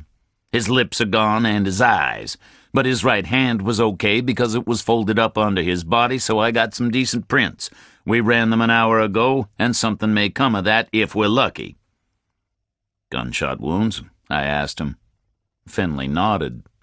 "Looks like the same gun," he said. "Small caliber soft-nosed shells. Looks like maybe the first shot only wounded him and he was able to run. He got hit a couple more times but made it to cover under the highway. He fell down and bled to death. He didn't get kicked around because they couldn't find him. That's how it looks to me." I thought about it. I'd walked right by there at 8 o'clock on Friday morning, right between the 2 bodies. "And you figure he was called Sherman," I said. "His name was on his watch," Finley said. "Might not have been his watch," I said. "The guy could have stolen it, could have inherited it, bought it from a pawn shop, found it in the street." Finley just grunted again. We must have been more than 10 miles south of Margrave. Roscoe was keeping up a fast pace down the old county road. Then she slowed and slid down a left fork, which led straight to the distant horizon. "Where the hell are we going?" I said. "County Hospital," Finley said. "Down in Yellow Springs, next but one town to the south, not long now." We drove on. Yellow Springs became a smudge in the heat haze on the horizon. Just inside the town limit was the county hospital, standing more or less on its own. Put there back when diseases were infectious and sick people were isolated. It was a big hospital, a warren of wide, low buildings sprawled over a couple of acres. Roscoe slowed and swung into the entrance lane. We wallowed over speed bumps and threaded our way around to a spread of buildings clustered on their own and back. The mortuary was a long shed with a big roll-up door standing open. We stopped well clear of the door and left the car in the yard. We looked at each other and went in. A medical guy met us and led us into an office. He sat behind a metal desk and waved Finley and Roscoe to some stools. I leaned on a counter between a computer terminal and a fax machine. This was not a big-budget facility. It had been cheaply equipped some years ago. Everything was worn and chipped and untidy. Very different from the station house up at Margrave. The guy at the desk looked tired. Not old, not young. Maybe Finley's sort of age. White coat. He looked like the type of guy whose judgment you wouldn't worry about too much. He didn't introduce himself. Just took it for granted we all knew who he was and what he was for. "What can I tell you folks?" he said. He looked at all 3 of us in turn. Waited. We looked back. "Was it the same incident?" Finley asked. His deep Harvard tone sounded out of place in the shabby office. The medical guy shrugged at him. "I've only had the second corpse for an hour," he said. "But yes, I would say it's the same incident. It's almost certainly the same weapon. Looks like small caliber soft-nosed bullets in both cases. The bullets were slow. Looks like the gun had a silencer. Small caliber, I said. How small? The doctor swiveled his tired gaze my way. I'm not a firearms expert, he said, but I'd vote for a .22. Looks that small to me. I'd say we're looking at soft-nosed .22 gauge shells. Take the first guy's head, for example. 2 small splintery entry wounds and 2 big messy exit wounds, characteristic of a small soft-nosed bullet. I nodded. That's what a soft-nosed bullet does. It goes in and flattens out as it does so. Becomes a blob of lead about the size of a quarter, tumbling through whatever tissue it meets. Rips a great big exit hole for itself. And a nice, slow, soft-nosed .22 makes sense with a silencer. No point using a silencer except with a subsonic muzzle velocity. Otherwise, the bullet is making its own sonic boom all the way to the target, like a tiny fighter plane. Okay, I said. Were they killed up there where they were found? No doubt about it, the guy said. Hypostasis is clear in both corpses. He looked at me. Wanted me to ask him what hypostasis was. I knew what it was, but I felt polite, so I looked puzzled for him. Post-mortem hypostasis, he said. Lividity. When you die, your circulation stops, right? Heart isn't beating anymore. Your blood obeys the law of gravity. It settles to the bottom of your body, into the lowest available vessels, usually into the tiny capillaries in the skin next to the floor or whatever you've fallen down onto. The red cells settle first. They stain the skin red. Then they clot so the stain is fixed, like a photograph. After a few hours, the stains are permanent. The stains on the first guy are entirely consistent with his position on the warehouse forecourt. He was shot, he fell down dead, he was kicked around in some sort of mad frenzy for a few minutes, then he lay there for around 8 hours, no doubt about it. What do you make of the kicking? Finley asked him. The doctor shook his head and shrugged. Never seen anything like it, he said. I've read about it in the journals time to time, some kind of a psychopathic thing, obviously. No way to explain it. It didn't make any difference to the dead guy. Didn't hurt him because he was dead. So it must have gratified the kicker somehow. Unbelievable fury. Tremendous strength. The injuries are grievous. What about the second guy? Finley asked. He ran for it, the doctor said. He was hit close up in the back with the first shot, but it didn't drop him, and he ran. He took 2 more on the way. One in the neck and the fatal shot in the thigh. Blew away his femoral artery. He made it as far as the raised-up section of highway, then lay down and bled to death. No doubt about that. If it hadn't rained all night Thursday, I'm sure you'd have seen the trail of blood on the road. There must have been about 1.5 gallons lying about somewhere, because it sure as hell isn't inside the guy anymore. We all fell quiet. I was thinking about the second guy's desperate sprint across the road, trying to reach cover while the bullets smashed into his flesh, hurling himself under the highway ramp and dying amid the quiet scuffling of the small night animals. Okay, Finley said, so we're safe to assume the 2 victims were together. The shooter is in a group of 3. He surprises them, shoots the first guy in the head twice. Meanwhile, the second guy takes off and gets hit by 3 shots as he runs, right?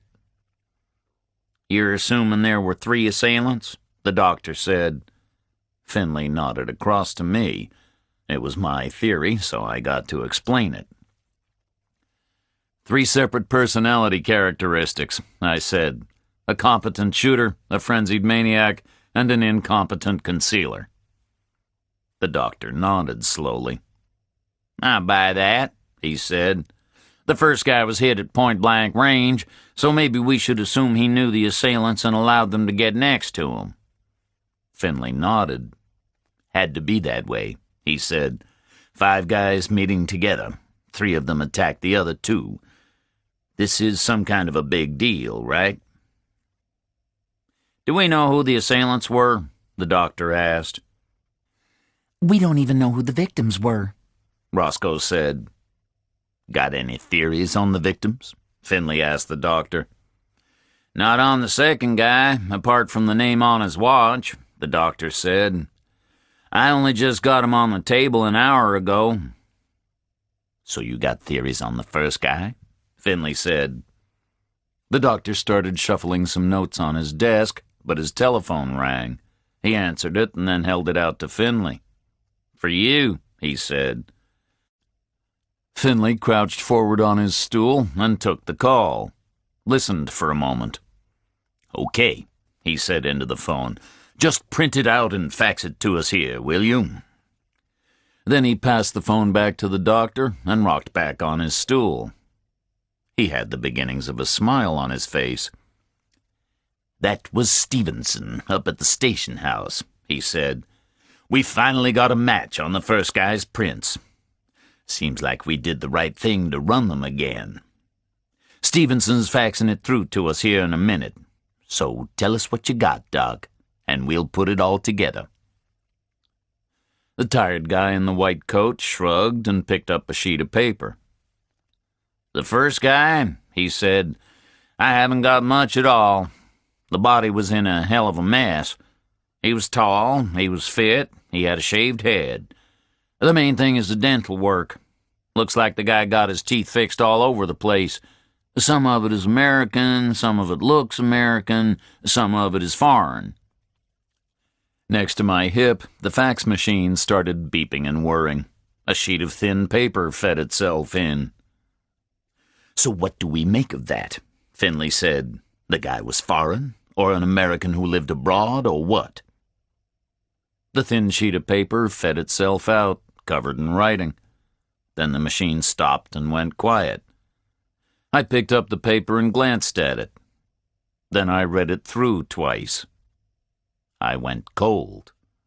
I was gripped by an icy paralysis, and I couldn't move. I just couldn't believe what I was seeing on that piece of fax paper. The sky crashed in on me. I stared at the doctor and spoke. He grew up abroad, I said.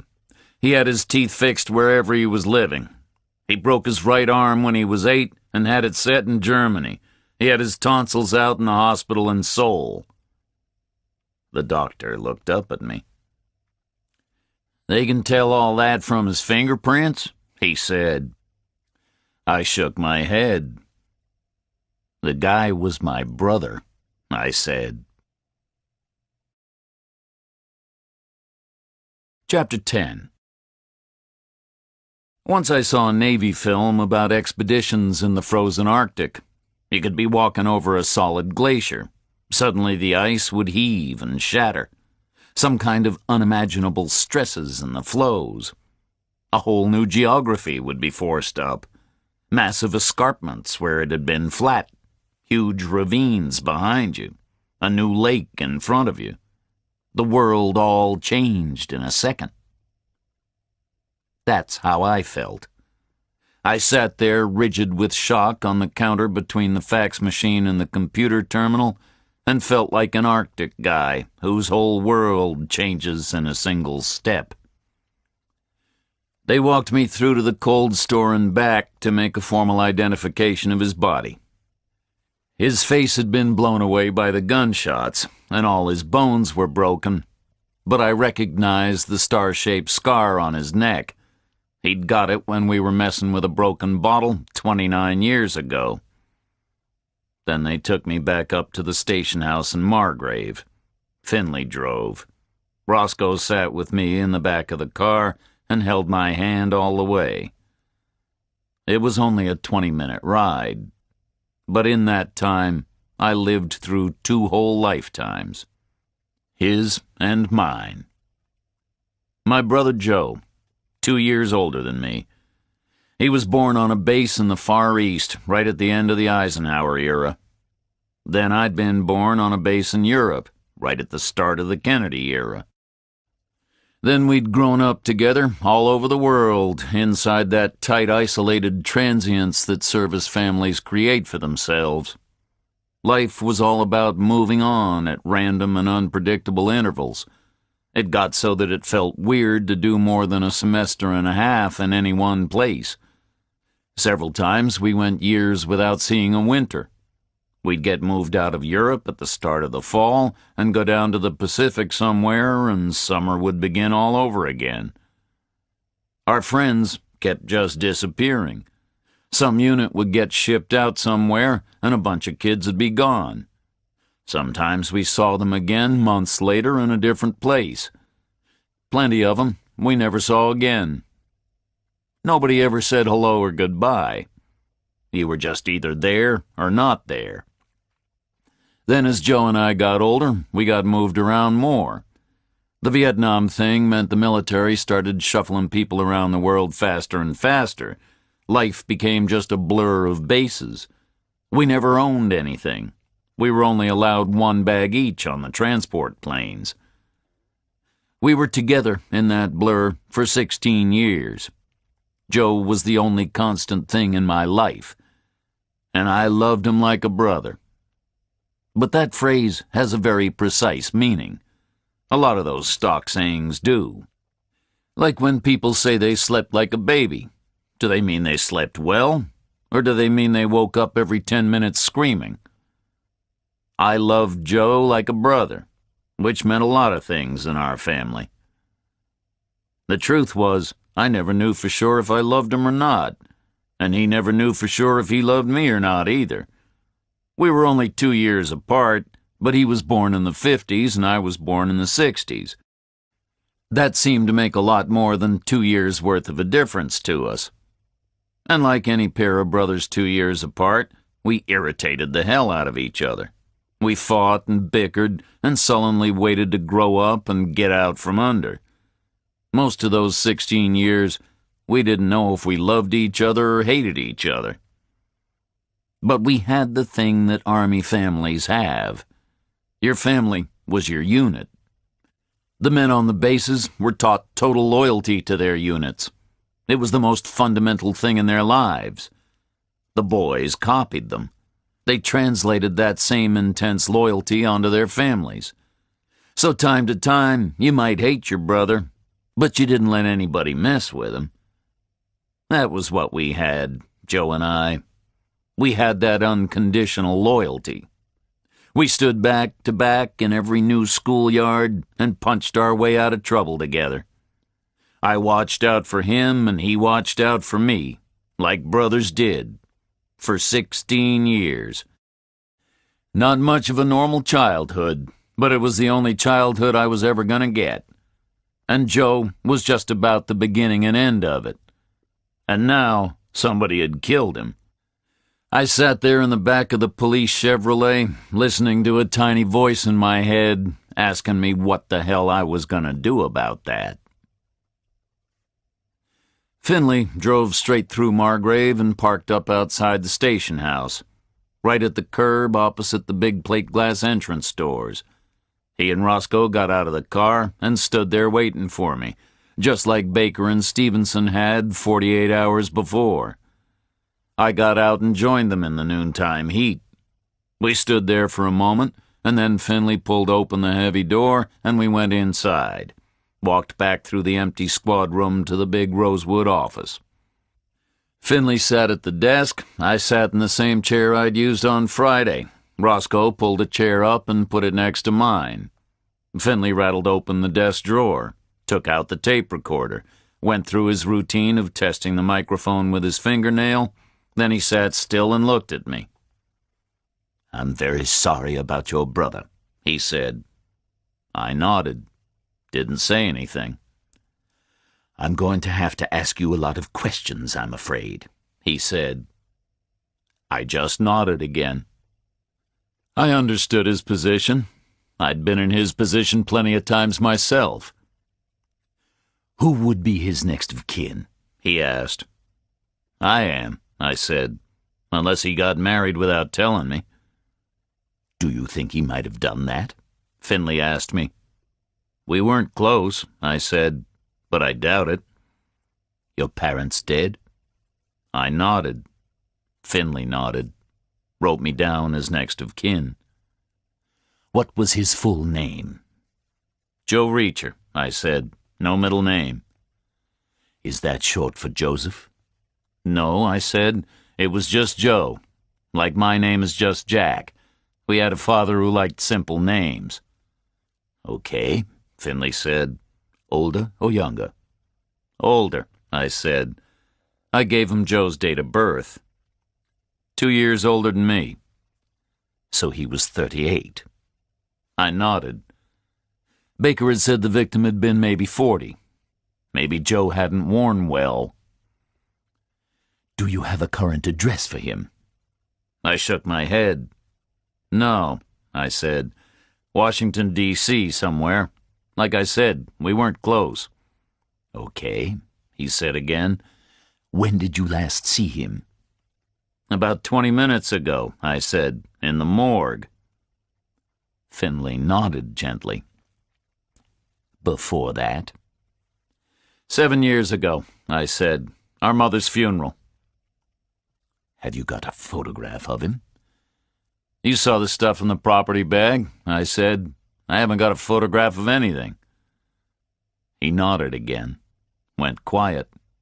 He was finding this difficult. Can you give me a description of him? Before he got his face shot off? It might help, you know, Finley said. We need to find out who saw him around, when and where. I nodded. He looked like me, I guess, I said. Maybe an inch taller, maybe 10 pounds lighter. That would make him what, about 6'6"? He asked. Right, I said. About 200 pounds, maybe. Finley wrote it all down. And he shaved his head? He said.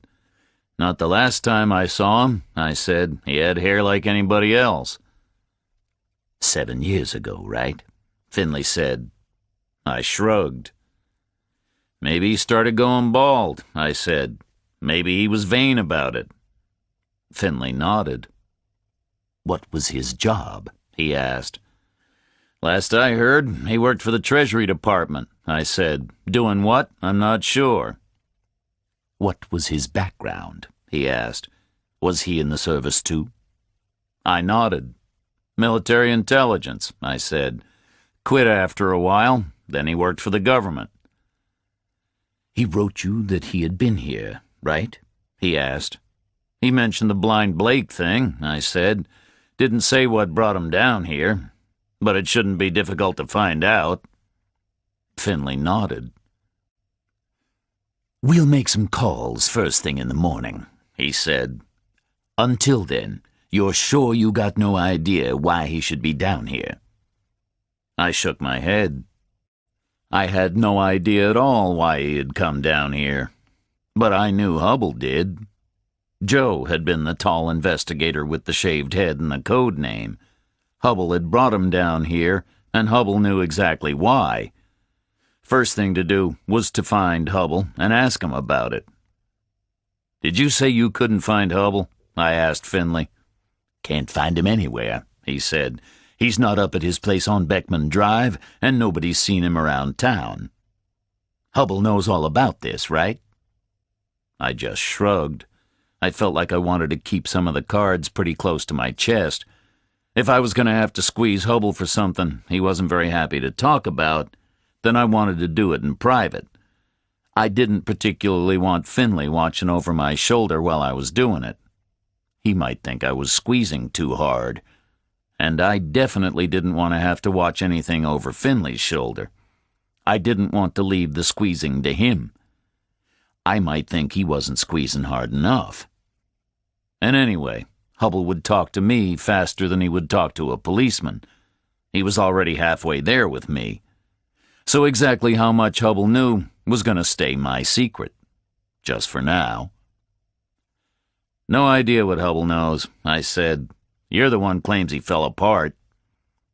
Finley just grunted again and looked across the desk at me. I could see him settling into a new train of thought. I was pretty sure what it was.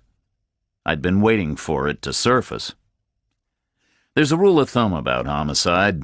It comes from a lot of statistics and a lot of experience. The rule of thumb says, when you get a dead guy, first you take a good look at his family. Because a hell of a lot of homicide gets done by relatives. Husbands, wives, sons, and brothers. That was the theory. Finley would have seen it in action 100 times in his 20 years up in Boston. Now I could see him trying it out in his head down in Margrave. I needed to run interference on it. I didn't want him thinking about it. I didn't want to waste any more of my time in a cell. I figured I might need that time for something else. "You're happy with my alibi, right?" I said. He saw where I was going, like we were colleagues on a naughty case. He flashed me a brief grin. "It held up," he said. "You were in Tampa when this was going down."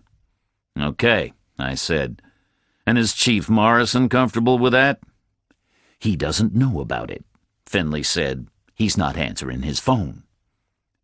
"I don't want any more convenient mistakes," I said. "The fat moron said he saw me up there. I want him to know that won't fly anymore." Finley nodded, picked up the phone on his desk, and dialed a number. I heard the faint purr of the ringtone from the earpiece. It rang for a long time and cut off when Finley put the phone back down. "Not at home," he said. "Sunday, right?" Then he pulled the phone book out of a drawer, opened it to H, looked up Hubbell's number on Beckman Drive, dialed it, and got the same result. A lot of ringtone and nobody home.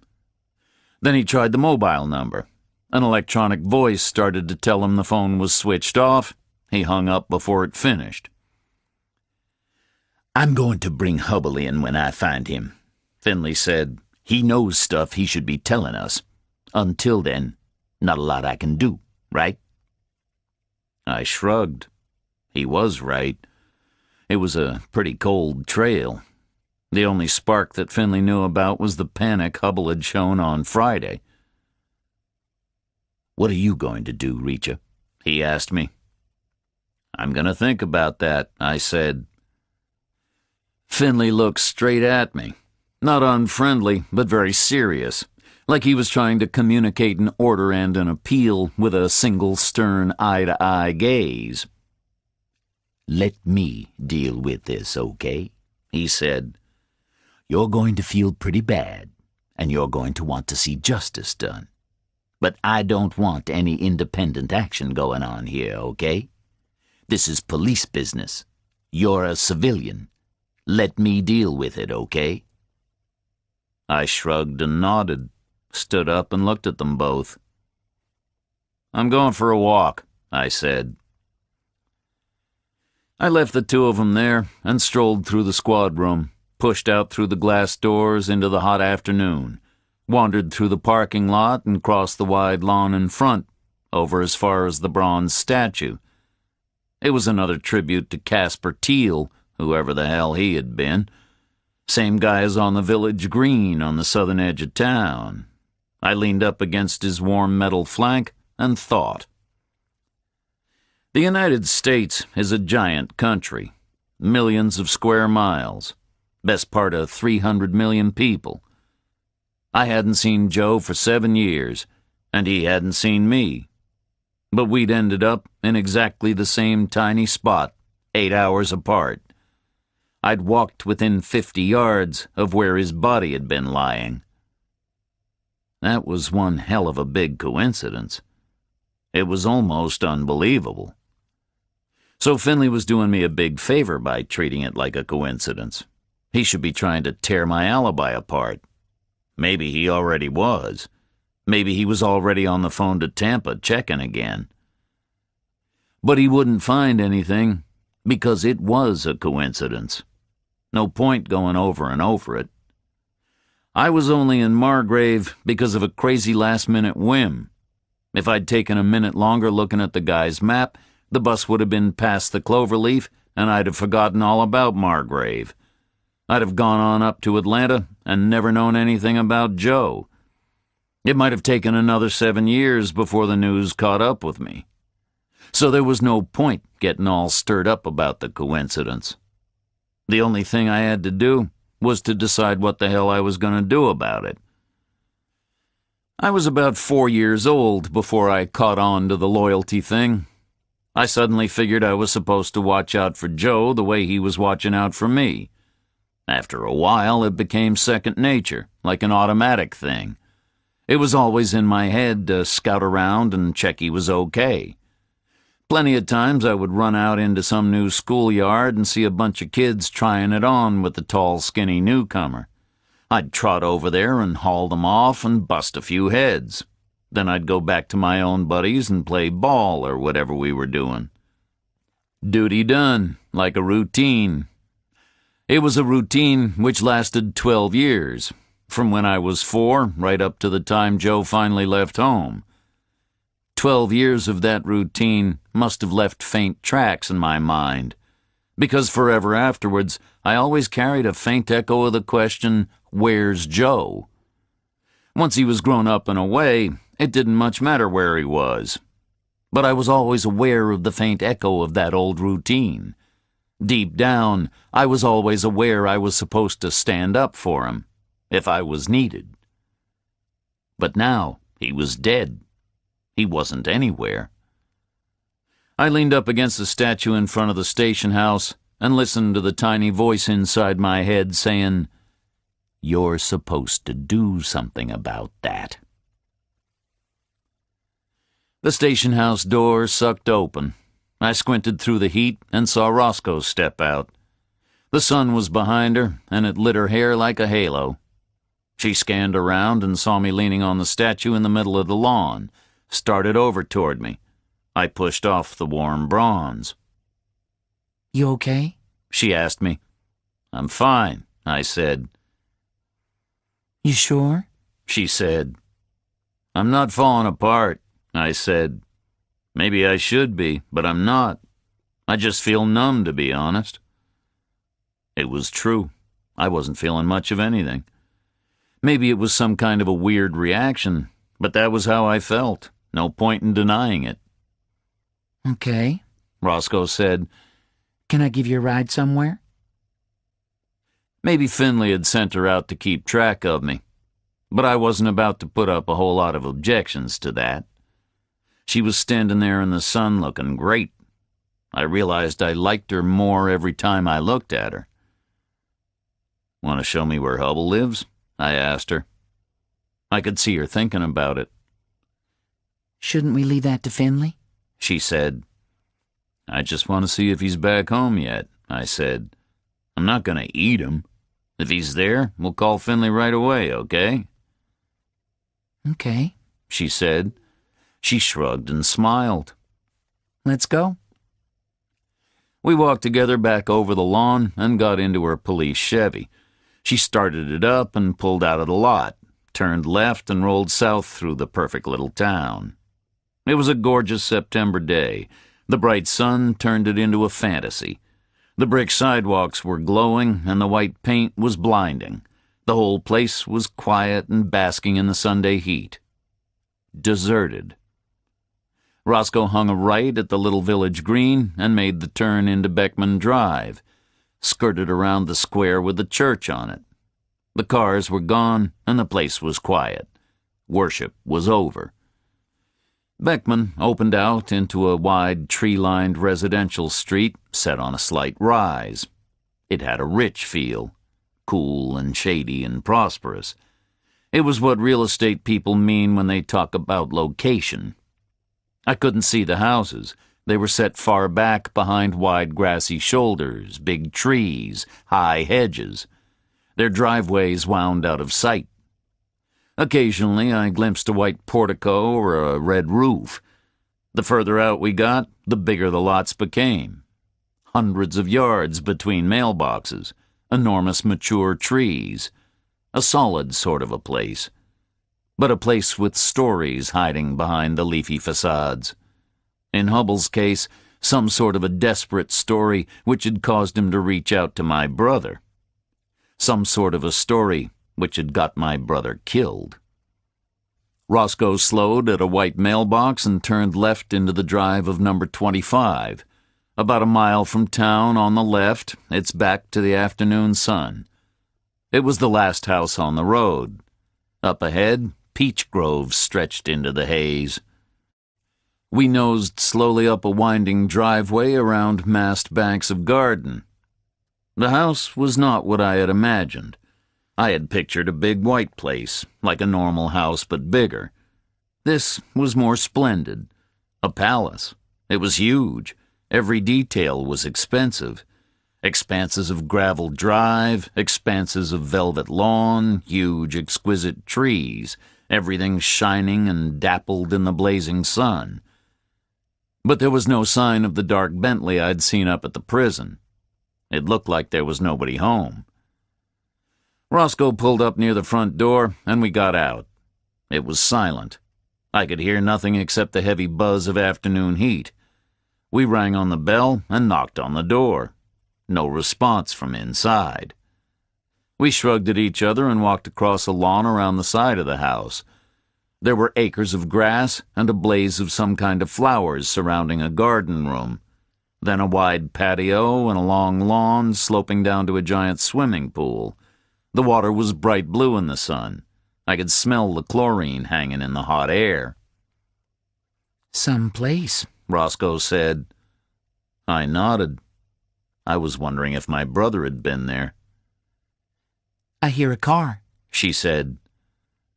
We got back to the front of the house in time to see the big Bentley easing to a stop. The blonde woman I'd seen driving away from the prison got out. She had 2 children with her, a boy and a girl. This was Hubbell's family. He loved them like crazy. But he wasn't there with them. The blonde woman seemed to know Roscoe. They greeted each other, and Roscoe introduced me to her. She shook my hand and said her name was Charlene, but I could call her Charlie. She was an expensive-looking woman, tall, slim, good bones, carefully dressed, carefully looked after. But she had a seam of spirit running through her face like a flaw. Enough spirit there to make me like her. She held onto my hand and smiled, but it was a smile with a whole lot of strain behind it. "This hasn't been the best weekend of my life, I'm afraid," she said. "But it seems that I owe you a great deal of thanks, Mr. Reacher. My husband tells me you saved his life in prison." She said it with a lot of ice in her voice. Not aimed at me, aimed at whatever circumstance it was forcing her to use the words husband and prison in the same sentence. "No problem," I said. "Where is he?" "Taking care of some business," Charlie said. "I expect him back later." I nodded. That had been Hubbell's plan. He'd said he would spin her some kind of a yarn and then try to settle things down. I wondered if Charlie wanted to talk about it, but the children were standing silently next to her, and I could see she wouldn't talk in front of them. So I grinned at them. I hoped they would get all shy and run off somewhere, like children usually do with me. But they just grinned back. "This is Ben," Charlie said, "and this is Lucy." They were nice-looking kids. The girl still had that little girl chubbiness, no front teeth, fine sandy hair and pigtails. The boy wasn't much bigger than his little sister. He had a slight frame and a serious face. Not a rowdy hooligan like some boys are. They were a nice pair of kids, polite and quiet. They both shook hands with me and then stepped back to their mother's side. I looked at the 3 of them, and I could just about see the terrible cloud hanging there over them. If Hubbell didn't take care, he could get them all as dead as he'd gotten my brother. "Will you come in for some iced tea?" Charlie asked us.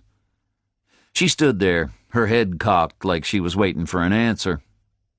She was maybe 30, similar age to Roscoe, but she had a rich woman's ways. 150 years ago, she'd have been the mistress of a big plantation. "Okay," I said. "Thanks." The kids ran off to play somewhere, and Charlie ushered us in through the front door. I didn't really want to drink any iced tea, but I did want to stick around in case Hubbell got back. I wanted to catch him on my own for 5 minutes.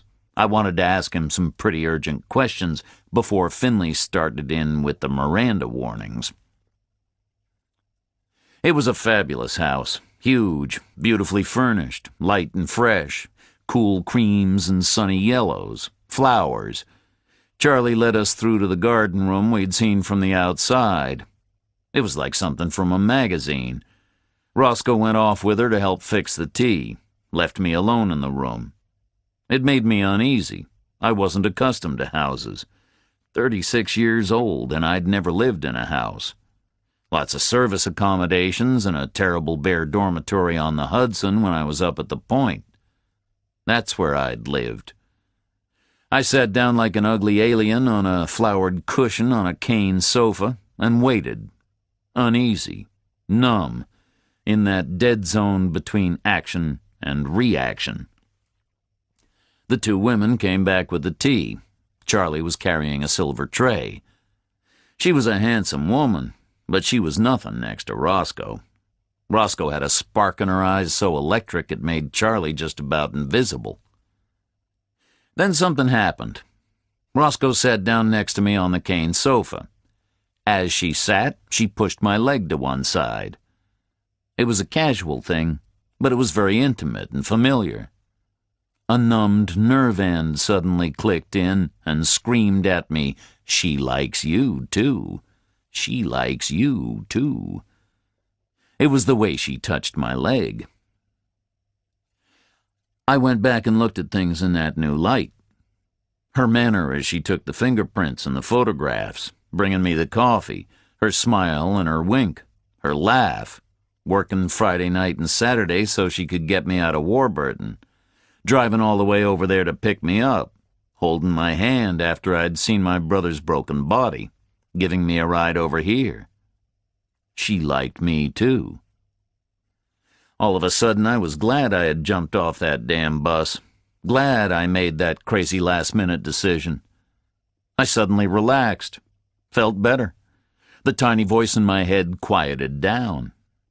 Right then, there was nothing for me to do. I'd speak to Hubble when I saw him. Until then, I would sit on a sofa with a good-looking, friendly, dark-haired woman in a soft cotton shirt. The trouble would start soon enough. It always does. Charlie Hubble sat down opposite us and started pouring the iced tea from the pitcher. The smell of lemon and spices drifted over. She caught my eye and smiled the same strained smile she'd used before. "Normally at this point, I'd ask how you were enjoying your visit with us here in Margrave," she said, looking at me, strained, smiling. I couldn't think of a reply to that. I just shrugged. It was clear Charlie didn't know anything. She thought her husband had been arrested because of some kind of a mistake, not because he was grabbed up in some kind of trouble which had just got 2 people murdered, one of which was the brother of the stranger she was busy smiling at. Roscoe rescued the conversation, and the two of them started passing the time of day. I just sat there and drank the tea and waited for Hubble. He didn't show up. Then the conversation died, and we had to get out of there. Charlie was fidgeting like she had things to do. Roscoe put her hand on my arm. Her touch burned me like electricity. "Let's go," she said. "I'll give you a ride back to town." I felt bad I wasn't staying to wait for Hubble. It made me feel disloyal to Joe. But I just wanted to be on my own with Roscoe. I was burning up with it. Maybe some kind of repressed grief was intensifying it. I wanted to leave Joe's problems until tomorrow. I told myself I had no choice anyway. Hubble hadn't shown up. Nothing else I could do. So we got back in the Chevy together and nosed down the winding driveway, cruised down Beckman. The buildings thickened up at the bottom of the mile. We jinked around the church. The little village green with the statue of old Casper Teal was ahead. "Reacher," Roscoe said, "you'll be around for a while, right? Until we get this thing about your brother straightened out?" "I guess I will," I said. "Where are you going to stay?" she asked. "I don't know," I said. She pulled over to the curb near the lawn, nudged the selector into park. She had a tender look on her face. I want you to come home with me, she said. I felt like I was out of my mind, but I was burning up with it, so I pulled her to me and we kissed. That fabulous first kiss. The new and unfamiliar mouth and hair and taste and smell. She kissed hard and long and held on tight. We came up for air a couple of times before she took off again for her place. She blasted a quarter-mile down the street, which opened up opposite Beckman Drive. I saw a blur of greenery in the sun as she swooped into her driveway. The tires chirped as she stopped. We more or less tumbled out and ran to the door. She used her key and we went in. The door swung shut, and before it clicked, she was back in my arms. We kissed and stumbled through to her living room. She was a foot shorter than me, and her feet were off the ground. We tore each other's clothes off like they were on fire. She was gorgeous, firm and strong, and a shape like a dream, skin like silk. She pulled me to the floor through bars of hot sunlight from the window. It was frantic. We were rolling, and nothing could have stopped us. It was like the end of the world. We shuddered to a stop and lay gasping. We were bathed in sweat, totally spent. We lay there, clasped and caressing. Then she got off me and pulled me up. We kissed again as we staggered through to her bedroom. She pulled back the covers on the bed and we collapsed in, held each other and fell into a deep afterglow stupor. I was wrecked. I felt like all my bones and sinews were rubber. I lay in the unfamiliar bed and drifted away to a place far beyond relaxation. I was floating. Roscoe's warm heft was snuggled beside me. I was breathing through her hair. Our hands were lazily caressing unfamiliar contours. She asked me if I wanted to go find a motel, or to stay there with her. I laughed and told her the only way to get rid of me now would be to go fetch a shotgun from the station house and chase me away. I told her even that might not work. She giggled and pressed even closer. I wouldn't fetch a shotgun, she whispered. I'd fetch some handcuffs. I'd chain you to the bed and keep you here forever.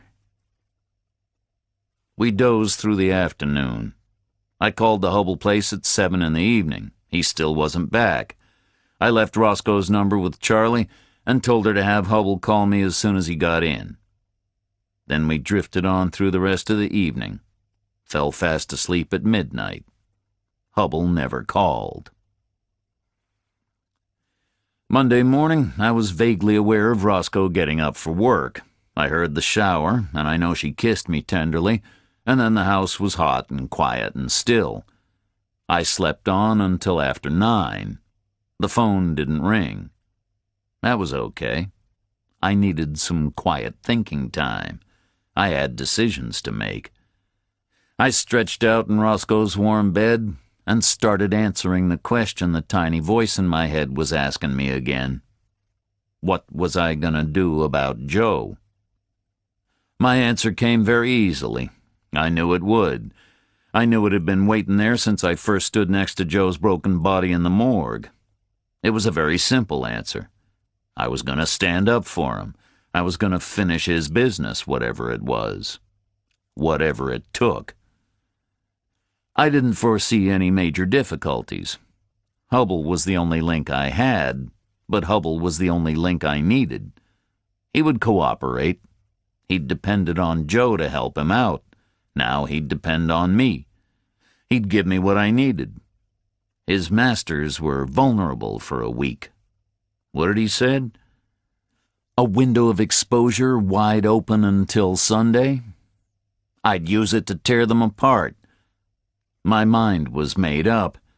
I couldn't do it any other way. I couldn't leave it to Finley. Finley wouldn't understand all those years of history. Finley wouldn't sanction the sort of punishments that were going to be necessary. Finley couldn't understand the simple truth I'd learned at the age of 4. You don't mess with my brother. So this was my business. It was between me and Joe. It was duty. I lay there in Roscoe's warm bed and scoped it out. It was going to be a simple process, about as simple as you could get. Getting hold of Hubble wasn't going to be difficult. I knew where he lived. I knew his phone number. I stretched and smiled and filled with restless energy. Got out of bed and found coffee. There was a note propped against the pot. The note said, "Early lunch at Eno's, 11 o'clock. Leave Hubble to Finley, okay?" The note was signed with lots of kisses and a little drawing of a pair of handcuffs. I read it and smiled at the drawing, but I wasn't going to leave Hubble to Finley. No way. Hubble was my business. So I looked up the number again and called Beckman Drive. There was nobody home. I poured a big mug of coffee and wandered through the living room. The sun was blinding outside.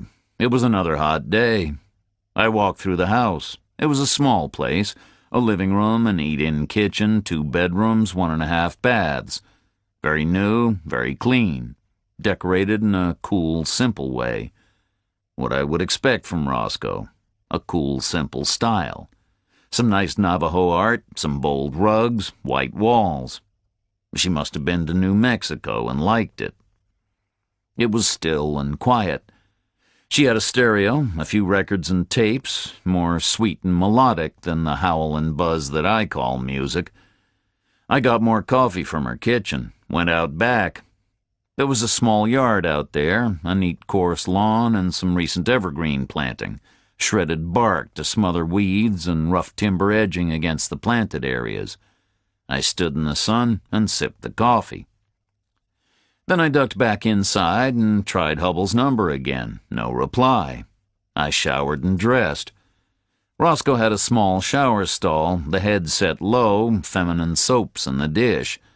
I found a towel in a closet and a comb on a vanity. No razor. I put my clothes on and rinsed out the coffee mug, tried Hubble's number again from the kitchen phone. I let it ring for a long time. Nobody home. I figured I'd get a ride up there from Roscoe after lunch. This thing wasn't going to wait forever. I relocked the back door and went out the front. It was about 10:30, a mile and a quarter up to Eno's place, a gentle half-hour stroll in the sun. It was already very hot, well into the 80s. Glorious fall weather in the south. I walked the quarter-mile to Main Street up a gently winding rise. Everything was beautifully manicured. There were towering magnolia trees everywhere and late blossom in the shrubs. I turned at the convenience store and strolled up Main Street. The sidewalks had been swept. I could see crews of gardeners in the little park areas. They were setting up sprinklers and barrowing stuff out of smart green trucks marked Kleiner Foundation in gold. A couple of guys were painting the picket fence. I waved in at the 2 old barbers in their shop. They were leaning up inside their doorway like they were waiting for custom. They waved back, and I strolled on. Eno's came into sight. The polished aluminum siding gleamed in the sun. Roscoe's Chevrolet was in the lot. Standing next to it on the gravel was the black pickup I'd seen the day before outside the coffee shop. I reached the diner and pushed in through the door. I had been prodded out through it on Friday with Stevenson's shotgun pointed at my gut. I had been in handcuffs. I wondered if the diner people would remember me. I figured they probably would. Margrave was a very quiet place. Not a whole lot of strangers passing through. Roscoe was in a booth, the same one I'd used on Friday. She was back in uniform, and she looked like the sexiest thing on earth. I stepped over to her. She smiled a tender smile up at me, and I bent to kiss her mouth. She slid over the vinyl to the window. There were 2 cups of coffee on the table. I passed hers across. The driver from the black pickup was sitting at the lunch counter, the Kleiner boy, the pale woman's stepson. He'd spun the stool, and his back was against the counter. He was sitting legs apart, elbows back, head up, eyes blazing, staring at me again. I turned my back on him and kissed Roscoe again. "Is this going to ruin your authority?" I asked her. To be seen kissing a vagrant who got arrested in here on Friday? Probably, She said. but who cares? So I kissed her again. The Kleiner kid was watching. I could feel it in the back of my neck. I turned to look back at him. He held my gaze for a second, then he slid off his stool and left, stopped in the doorway and glared at me one last time. Then he hustled over to his pickup and took off. I heard the roar of the motor, and then the diner was quiet. It was more or less empty, just like on Friday. A couple of old guys and a couple of waitresses. They were the same women as on Friday, both blonde, one taller and heavier than the other. Waitress uniforms. The shorter one wore eyeglasses. Not really alike, but similar, like sisters or cousins. The same genes in there somewhere. Small town, miles from anywhere. I made a decision, I said. I have to find out what happened with Joe. So I just want to apologize in advance in case that gets in the way, okay? Roscoe shrugged and smiled a tender smile. Looked concerned for me. It won't get in the way, She said. No reason why it should.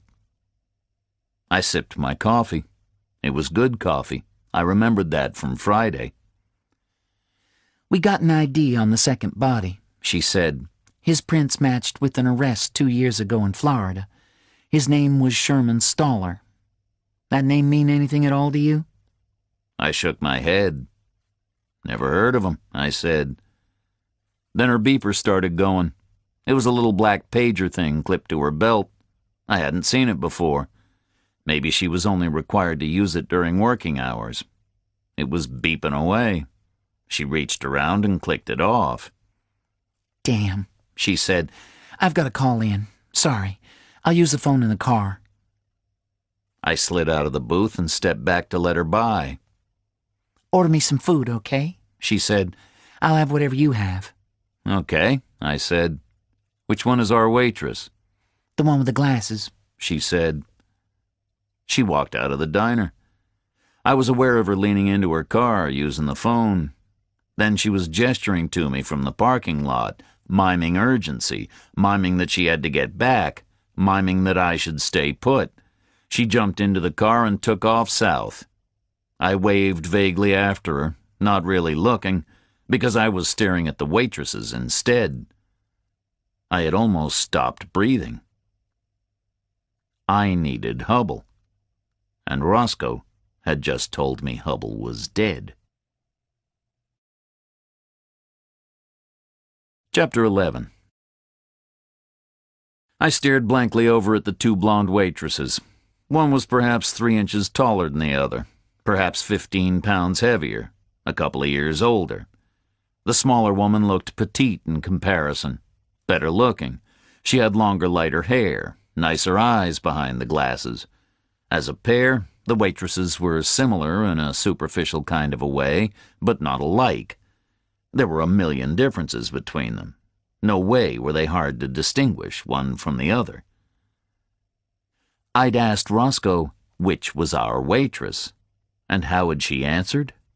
She hadn't said the smaller one, or the one with the long hair, or the blonder one, or the slimmer one, or the prettier one, or the younger one. She'd said the one with glasses. One was wearing glasses, the other wasn't. Ours was the one with glasses. Wearing glasses was the major difference between them. It overrode all the other differences. The other differences were matters of degree.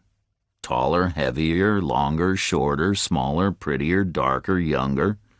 The glasses were not a matter of degree. One woman wore them, the other didn't. An absolute difference, no confusion. Our waitress was the one with glasses. That's what Spivvy had seen on Friday night.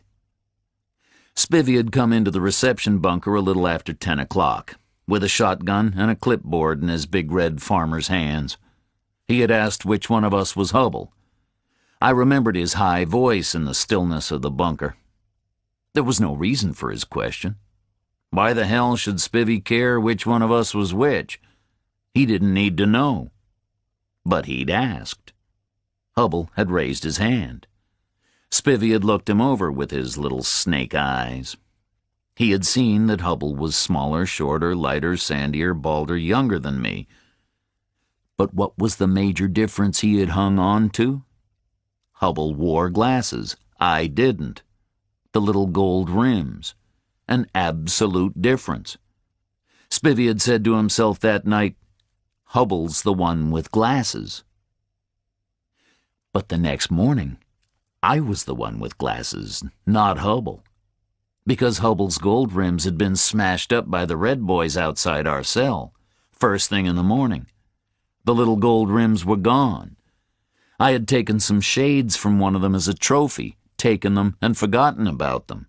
I'd leaned up against the sink in that bathroom, inspecting my tender forehead in the steel mirror.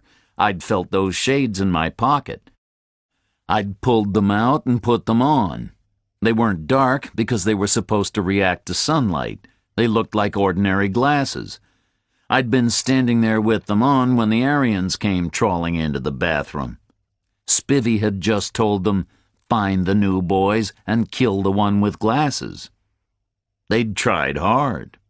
They'd tried very hard to kill Paul Hubble. They had attacked me because the description they'd been given was suddenly the wrong description. Spivvy had reported that back long ago. Whoever had set him on Hubble hadn't given up. They'd made a second attempt. And the second attempt had succeeded. The whole police department had been summoned up to Beckman Drive, up to number 25, because somebody had discovered an appalling scene there. Carnage. He was dead. All 4 of them were dead. Tortured and butchered. My fault. I hadn't thought hard enough. I ran over to the counter, spoke to our waitress, the one with glasses. "Can you call me a taxi?" I asked her. The cook was watching from the kitchen hatch. Maybe he was Eno himself, short, stocky, dark, balding, older than me. "No, we can't," he called through. "What do you think this place is, a hotel? This ain't the Waldorf Astoria, pal. You want a taxi, you find it yourself. You ain't particularly welcome here, pal. You're trouble." I gazed back at him bleakly, too drained for any reaction. But the waitress just laughed at him, put her hand on my arm. "Don't pay no mind to Eno," she said. "He's just a grumpy old thing. I'll call you the taxi. Just wait out in the parking lot, okay?" I waited out on the road. 5 minutes. The taxi drove up, brand new and immaculate, like everything else in Margrave. "Where to, sir?" the driver asked. I gave him Hubble's address, and he made a wide, slow turn, shoulder to shoulder across the county road, headed back to town. We passed the firehouse and the police headquarters. The lot was empty. Roscoe's Chevy wasn't there. No cruisers. They were all out, up at Hubble's. We made the right at the village green and swung past the silent church, headed up Beckman. In a mile, I would see a cluster of vehicles outside number 25, the cruisers with their light bars flashing and popping, unmarked cars for Finley and Roscoe, an ambulance or 2. The coroner'd be there, up from his shabby office in Yellow Springs. But the street was empty. I walked into Hubble's driveway. The taxi turned and drove back to town. Then it was silent. That heavy silence you get in a quiet street on a hot, quiet day. I rounded the big banks of garden. There was nobody there. No police cars, no ambulances, no shouting, no clattering gurneys, no gasps of horror, no police photographers, no tape sealing off the access. The big, dark Bentley was parked up on the gravel. I walked past it on my way to the house. The front door crashed open. Charlie Hubble ran out. She was screaming. She was hysterical, but she was alive. "Hub's disappeared," she screamed. She ran over the gravel, stood right in front of me. "Hub's gone," she screamed. "He's disappeared. I can't find him." It was just Hubble on his own. They'd taken him and dumped him somewhere. Someone had found the body and called the police. A screaming, gagging phone call. The cluster of cars and ambulances was there, not here on Beckman, somewhere else. But it was just Hubble on his own. "Something's wrong," Charlie wailed. "This prison thing, something's gone wrong at the bank. It must be that. Hub's been so uptight. Now he's gone. He's disappeared. Something's happened. I know it." She screwed her eyes tight shut, started screaming. She was losing it, getting more and more hysterical. I didn't know how to handle her. "He got back late last night," she screamed. "He was still here this morning. I took Ben and Lucy to school. Now he's gone.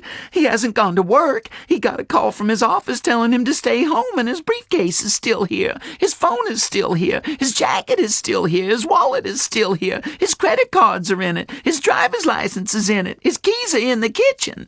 The front door was standing wide open. He hasn't gone to work. He's just disappeared." I stood still, paralyzed. He'd been dragged out of there by force and killed. Charlie sagged in front of me. Then she started whispering to me. The whispering was worse than the screaming. "His car is still here," she whispered. "He can't have walked anywhere.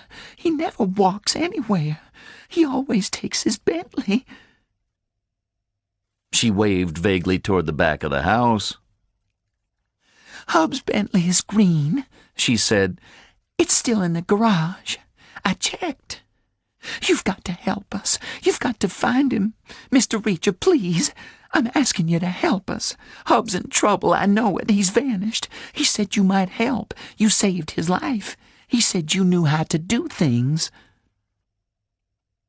She was hysterical. She was pleading. But I couldn't help her. She would know that soon enough.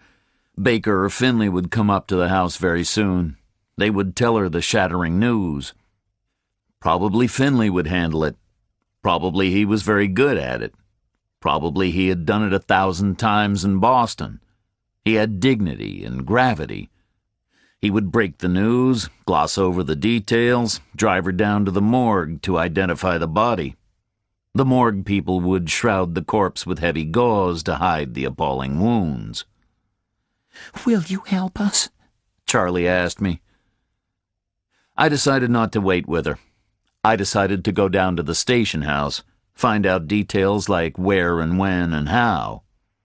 But I'd come back with Finley. This was my fault, so I should come back. "You stay here," I said. "You'll have to lend me your car, okay?" She rooted in her bag and pulled out a big bunch of keys, handed them to me. The car key had a big letter B embossed on it. She nodded vaguely and stayed where she was. I stepped over to the Bentley and slid into the driver's seat, backed it up and swung it down the curving driveway, glided down Beckman in silence, made the left onto Main Street up toward the station house. There were cruisers and unmarked units sprawled right across the police parking lot. I left Charlie's Bentley at the curb and stepped inside. They were all milling around the open area. I saw Baker, Stevenson, Finley. I saw Roscoe. I recognized the backup team from Friday. Morrison wasn't there, nor was the desk guy. The long counter was unattended. Everybody was stunned. They were all vague and staring, horrified, distracted. Nobody would talk to me. They looked over bleakly. Didn't really look away. It was like they didn't see me at all. There was total silence. Finally, Roscoe came over. She'd been crying. She walked up to me, pressed her face against my chest. She was burning up. She put her arms around me and held on. "It was horrible," she said. Wouldn't say any more. I walked her around to her desk and sat her down, squeezed her shoulder and stepped over towards Finley. He was sitting on a desk, looking blank. I nodded him over to the big office and back. I needed to know, and Finley was the guy who would tell me.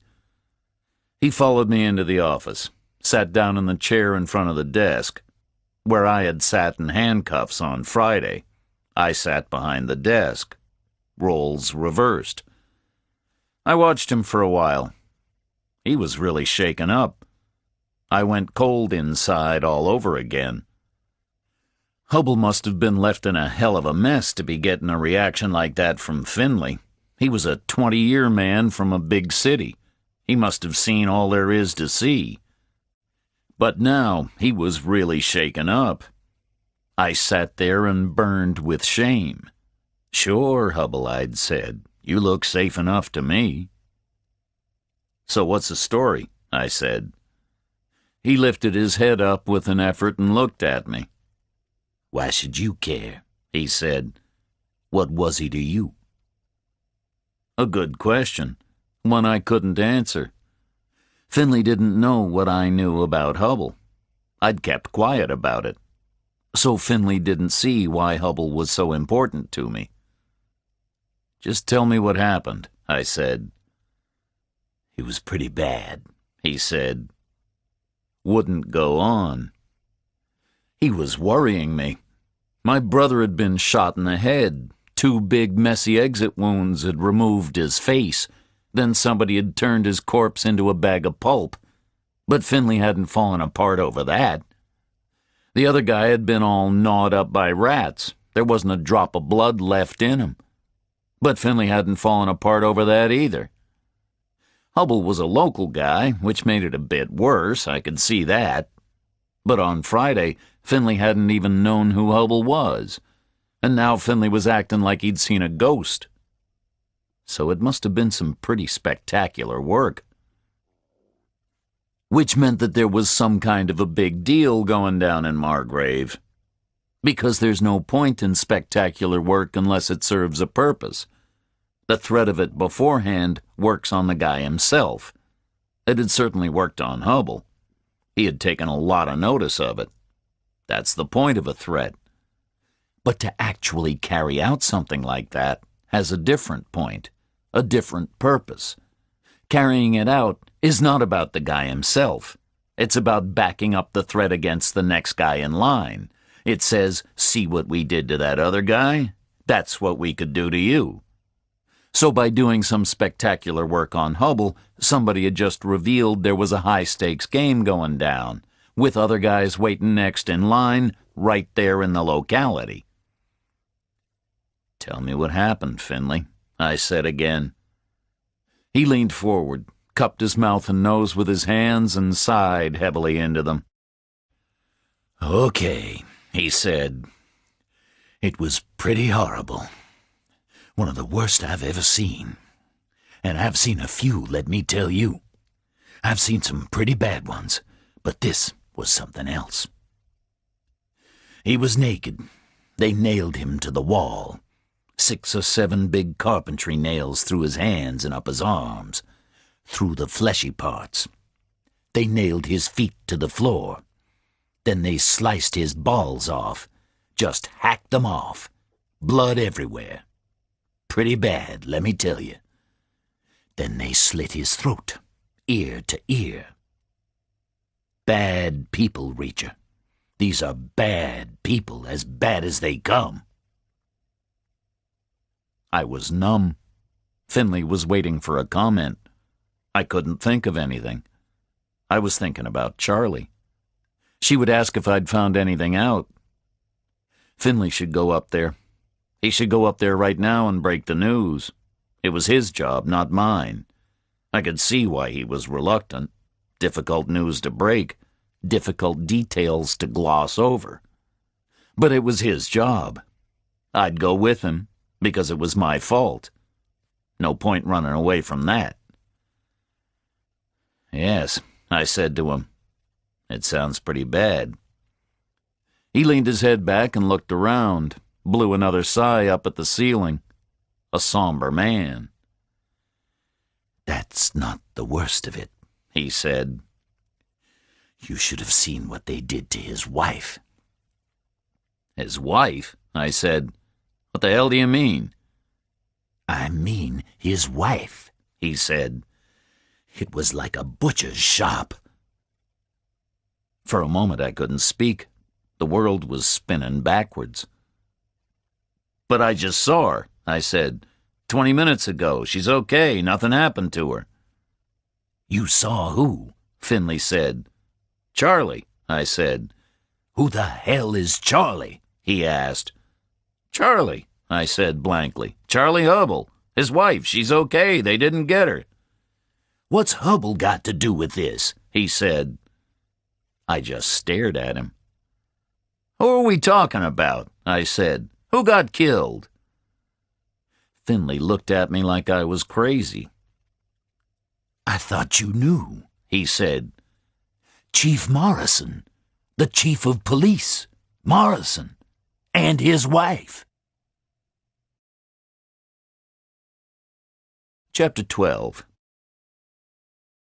I was watching Finley very carefully, trying to decide how far I should trust him. It was going to be a life-or-death decision. In the end, I figured his answer to one simple question would make up my mind for me. Are they going to make you chief now? I asked him. He shook his head. No, he said, they're not going to make me chief. You sure about that? I said. I'm sure, he said. Whose decision is it? I asked him. The mayor's, Finley said. Town mayor appoints the chief of police. He's coming over. Guy named Teal. Some kind of an old Georgia family. Some ancestor was a railroad baron who owned everything in sight around here. Is that the guy you've got statues of? I said. Finley nodded. Caspar Teal, he said. He was the first. They've had Teals here ever since. This mayor must be the great-grandson or something. I was in a minefield. I needed to find a clear lane through. What's the story with this guy Teal? I asked him. Finley shrugged, tried to find a way to explain it. He's just a southern asshole, he said. Old Georgia family, probably a long line of southern assholes. They've been the mayors around here since the beginning. I dare say this one's no worse than the others. Was he upset? I said. When you called him about Morrison? Worried, I think, Finley said. He hates mess. Why won't he make you chief? I said. You're the senior guy, right? He just won't, Finley said. Why not is my business. I watched him for a moment longer. Life or death. Somewhere we can go to talk, I said. He looked over the desk at me. You thought it was Hubble got killed, right? He said. Why? Hubble did get killed, I said. Fact that Morrison got killed as well doesn't change it. We walked down to the convenience store, sat side by side at the empty counter near the window. I sat at the same place the pale Mrs. Kleiner had used when I was in there the day before. That seemed like a long time ago. The world had changed since then. We got tall mugs of coffee and a big plate of donuts. Didn't look at each other directly. We looked at each other in the mirror behind the counter. Why won't you get the promotion? I asked him. His reflection shrugged in the mirror. He was looking puzzled.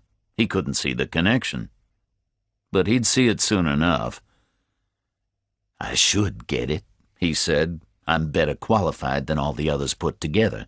I've done 20 years in a big city, a real police department. What the hell have they done? Look at Baker, for instance. He figures himself for a smart boy.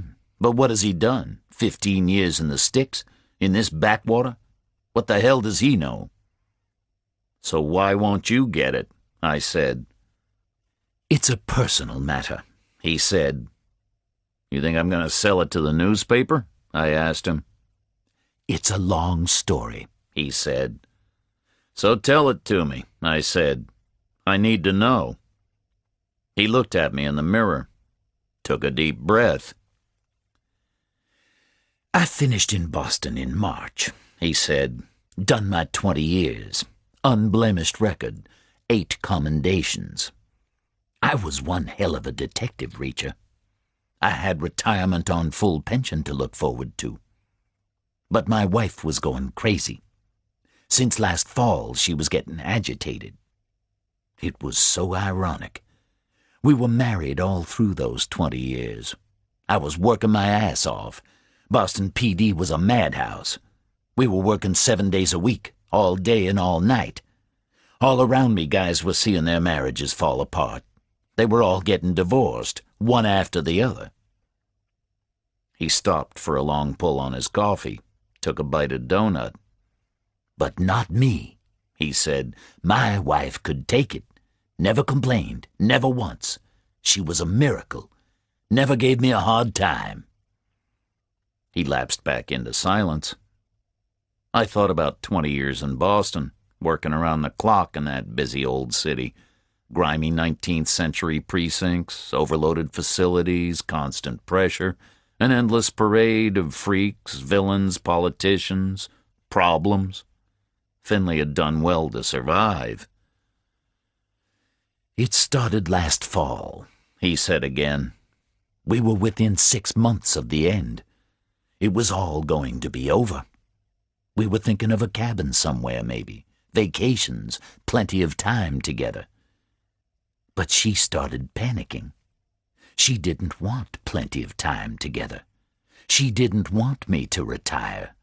She didn't want me at home. She said she woke up to the fact that she didn't like me, didn't love me, didn't want me around. She'd loved the 20 years, didn't want it to change. I couldn't believe it. It had been my dream. 20 years and then retire at 45. Then maybe another 20 years enjoying ourselves together before we got too old, you know. It was my dream, and I'd worked towards it for 20 years. But she didn't want it.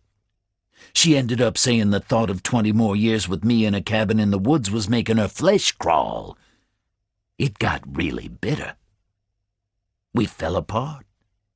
I was a total basket case. He tailed off again. We got more coffee. It was a sad story. Stories about wrecked dreams always are. So obviously we got divorced, he said. Nothing else to do. She demanded it. It was terrible. I was totally out of it. Then in my last month in the department, I started reading the union vacancy lists again. Saw this job down here. I called an old buddy in Atlanta FBI and asked him about it. He warned me off. He said forget it. He said it was a Mickey Mouse department in a town that wasn't even on the map. The job was called the Chief of Detectives, but there was only one detective.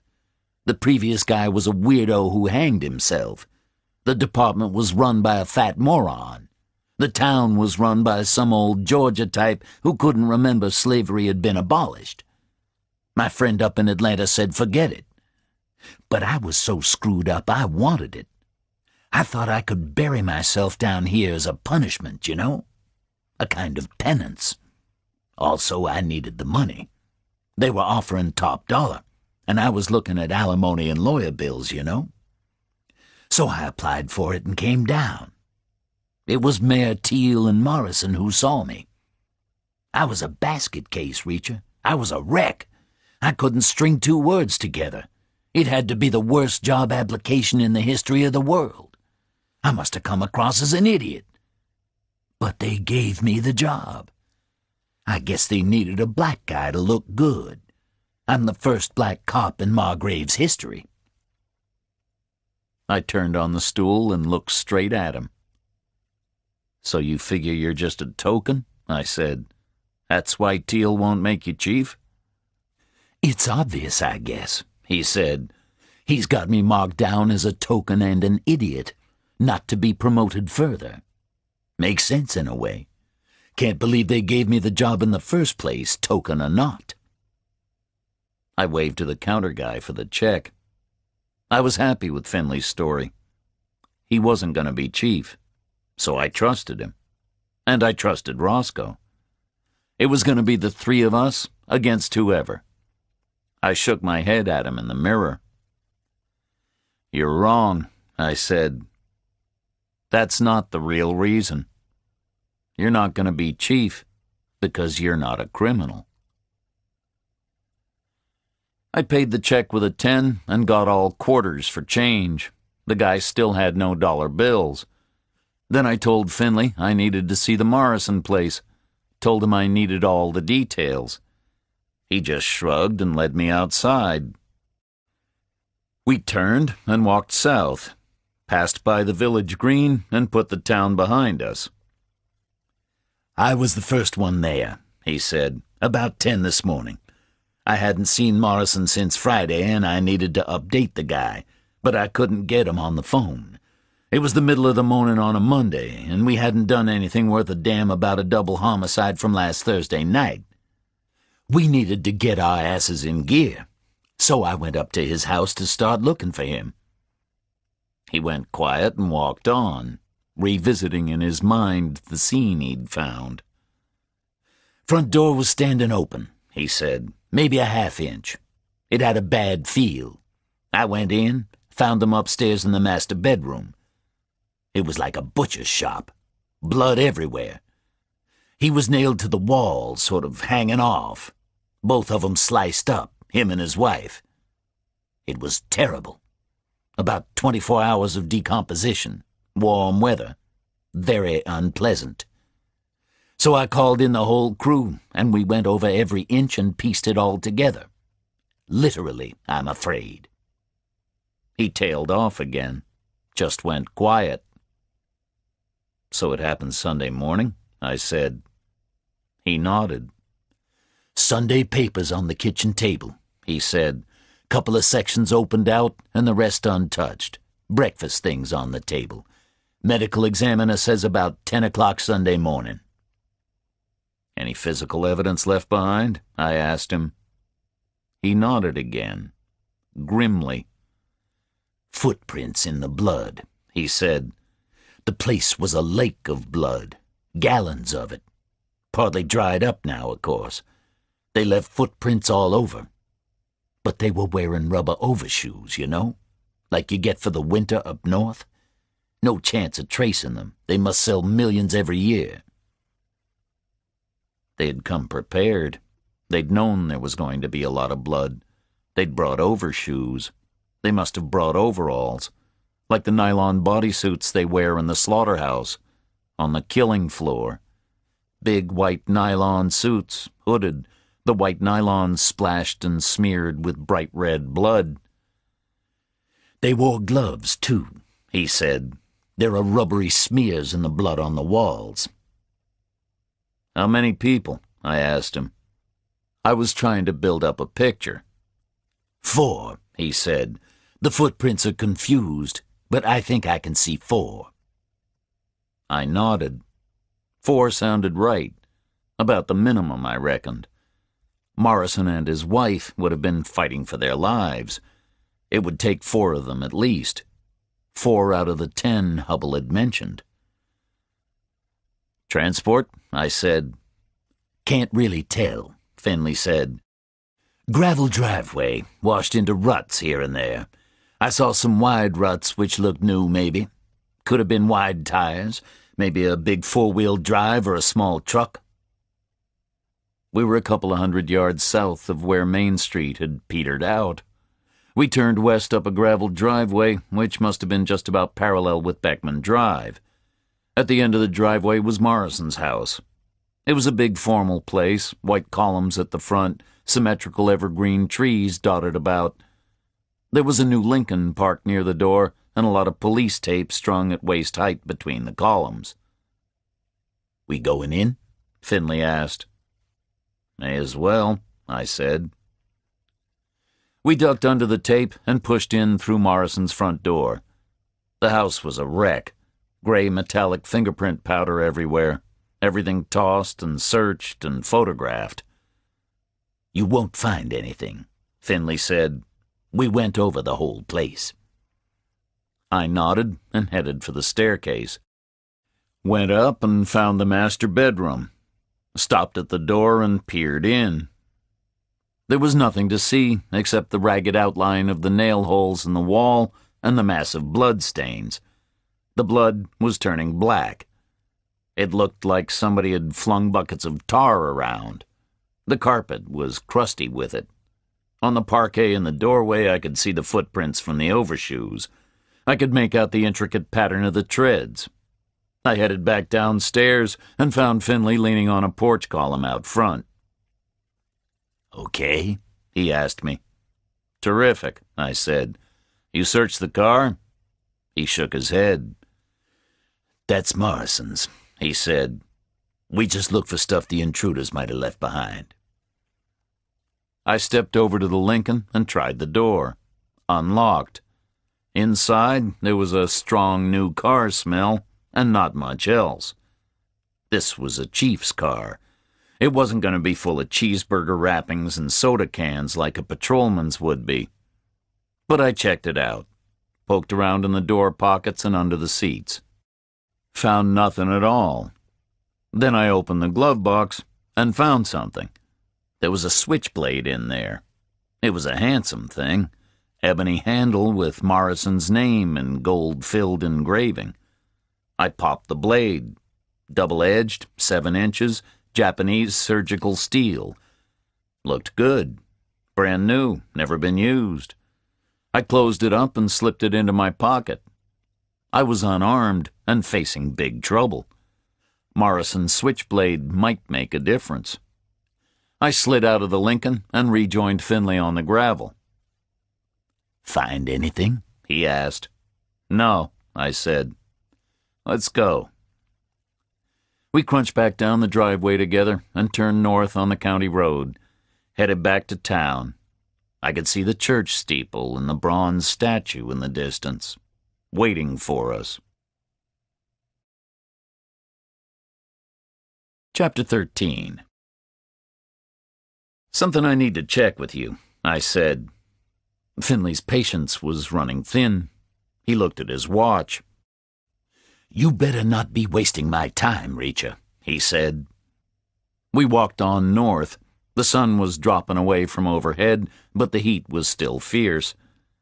I didn't know how Finley could wear a tweed jacket and a moleskin vest.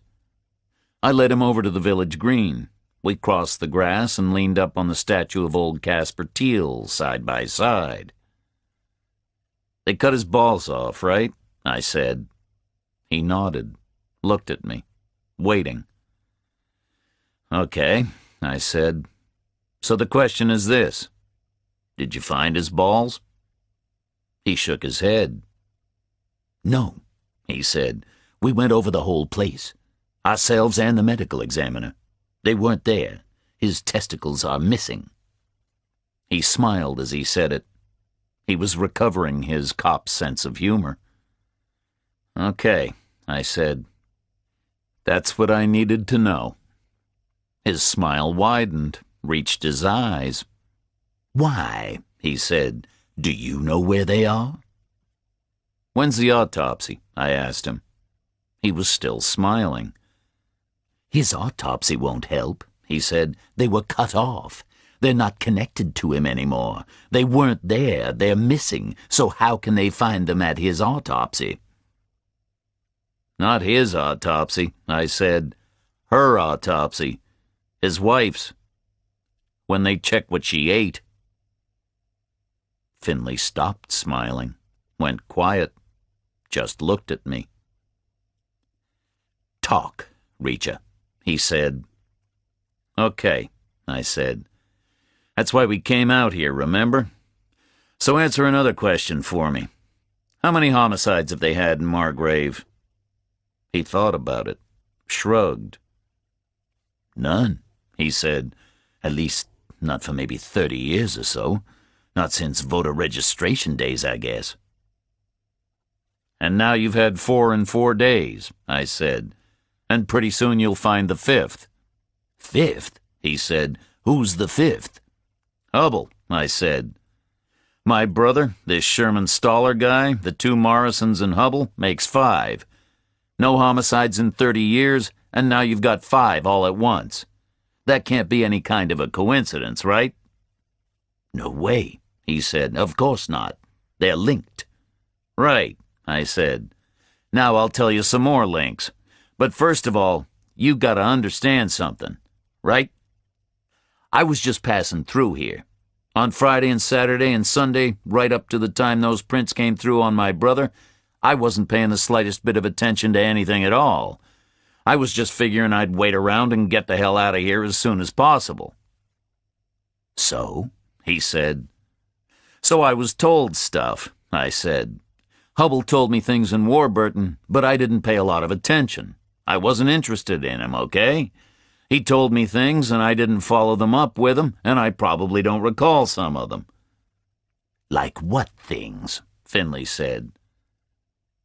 So I told him the things I remembered. I started the same way Hubble had started, trapped inside some kind of a racket, terrorized by a threat against himself and his wife, a threat consisting of the same things word for word that Finley had just seen for himself that morning. You sure about that? He said.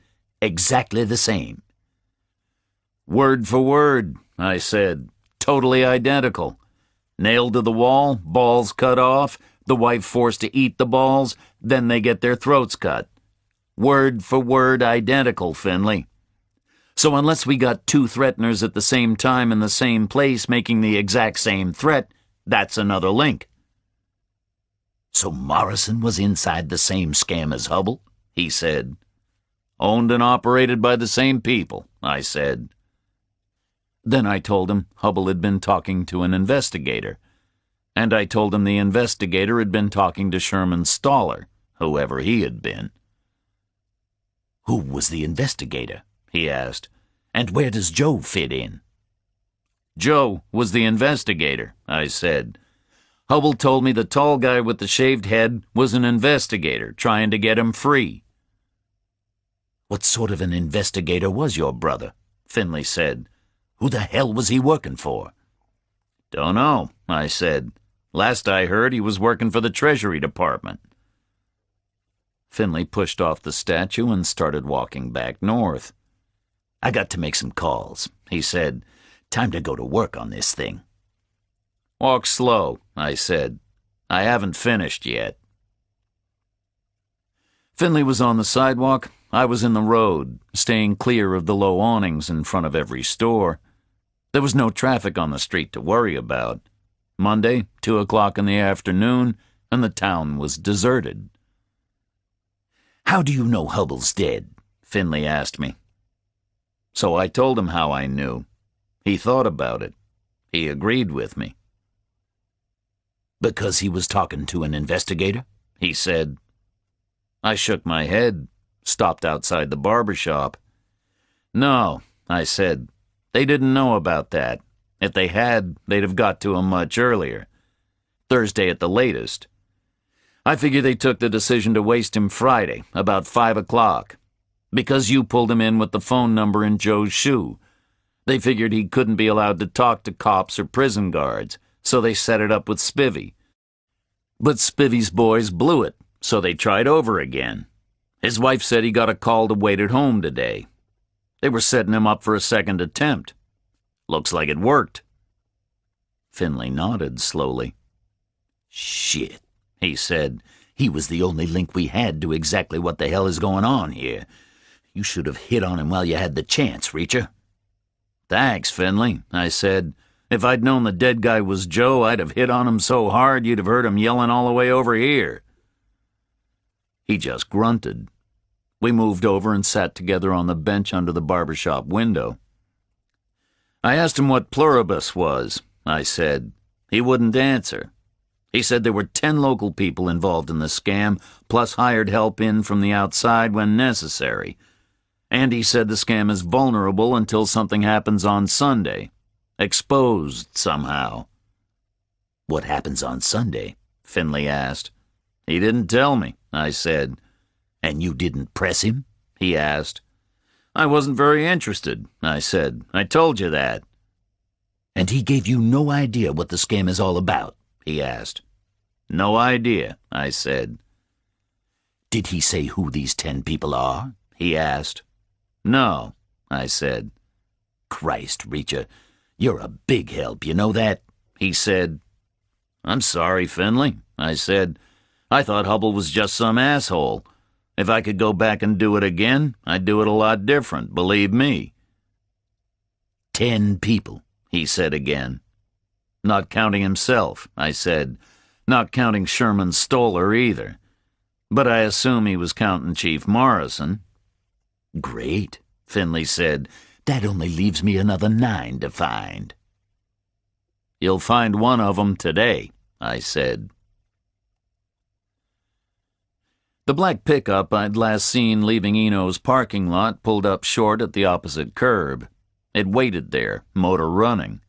The Kleiner kid leaned his head on his forearm and stared out of the window at me from across the street. Finley didn't see him. He was looking down at the sidewalk. You should be thinking about Morrison, I said to him. What about him? He said. He's dead, right? But dead how? I said. What should that be saying to you? He shrugged. Somebody making an example of him? He said. A message? Correct, Finley, I said. But what had he done wrong? Screwed something up, I guess, he said. Correct, Finley, I said again. He was told to cover up what went down at the warehouse Thursday night. That was his task for the day. He was up there at midnight, you know. He was? Finley said. You said that was a bullshit story.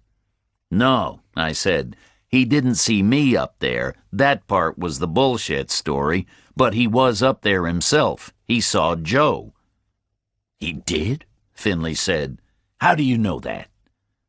First time he saw me was Friday, right? I said. In the office? He was staring at me like he'd seen me before, but he couldn't place where. That was because he'd seen Joe. He noticed a resemblance. Hubble said the same thing. He said I reminded him of his investigator. So Morrison was there? Finley said. Was he the shooter? Can't figure it that way, I said. Joe was a reasonably smart guy. He wouldn't let a fat idiot like Morrison shoot him. The shooter must have been somebody else. I can't figure Morrison for the maniac either. That much physical exertion would have dropped him with a heart attack. I think he was the third guy, the cleanup guy. But he didn't search Joe's shoes, and because of that, Hubble got hauled in. That got somebody mad. It meant they had to waste Hubble, so Morrison was wasted as a punishment. Some punishment, Finley said. Also a message, I said. So think about it. Think about what? He said. Wasn't a message for me. So who was it a message for? I said. Who is any such message for? He said. The next guy in line, right? I nodded. See why I was worried who was going to be the next chief? I said. Finley dropped his head again and stared at the sidewalk. Christ, he said. You think the next chief will be in the scam? Gotta be, I said. Why would they have Morrison inside? Not for his wonderful personality, right? They had him inside because they need the chief on board, because that's useful to them in some particular way. So they wouldn't waste Morrison unless they had a replacement ready. And whoever it is, we're looking at a very dangerous guy. He'll be going in there with Morrison's example staring him in the face. Somebody will have just whispered to him, "See what we did to Morrison. That's what we'll do to you if you screw up the way he did." So who is it? Finley said. Who's going to be the new chief?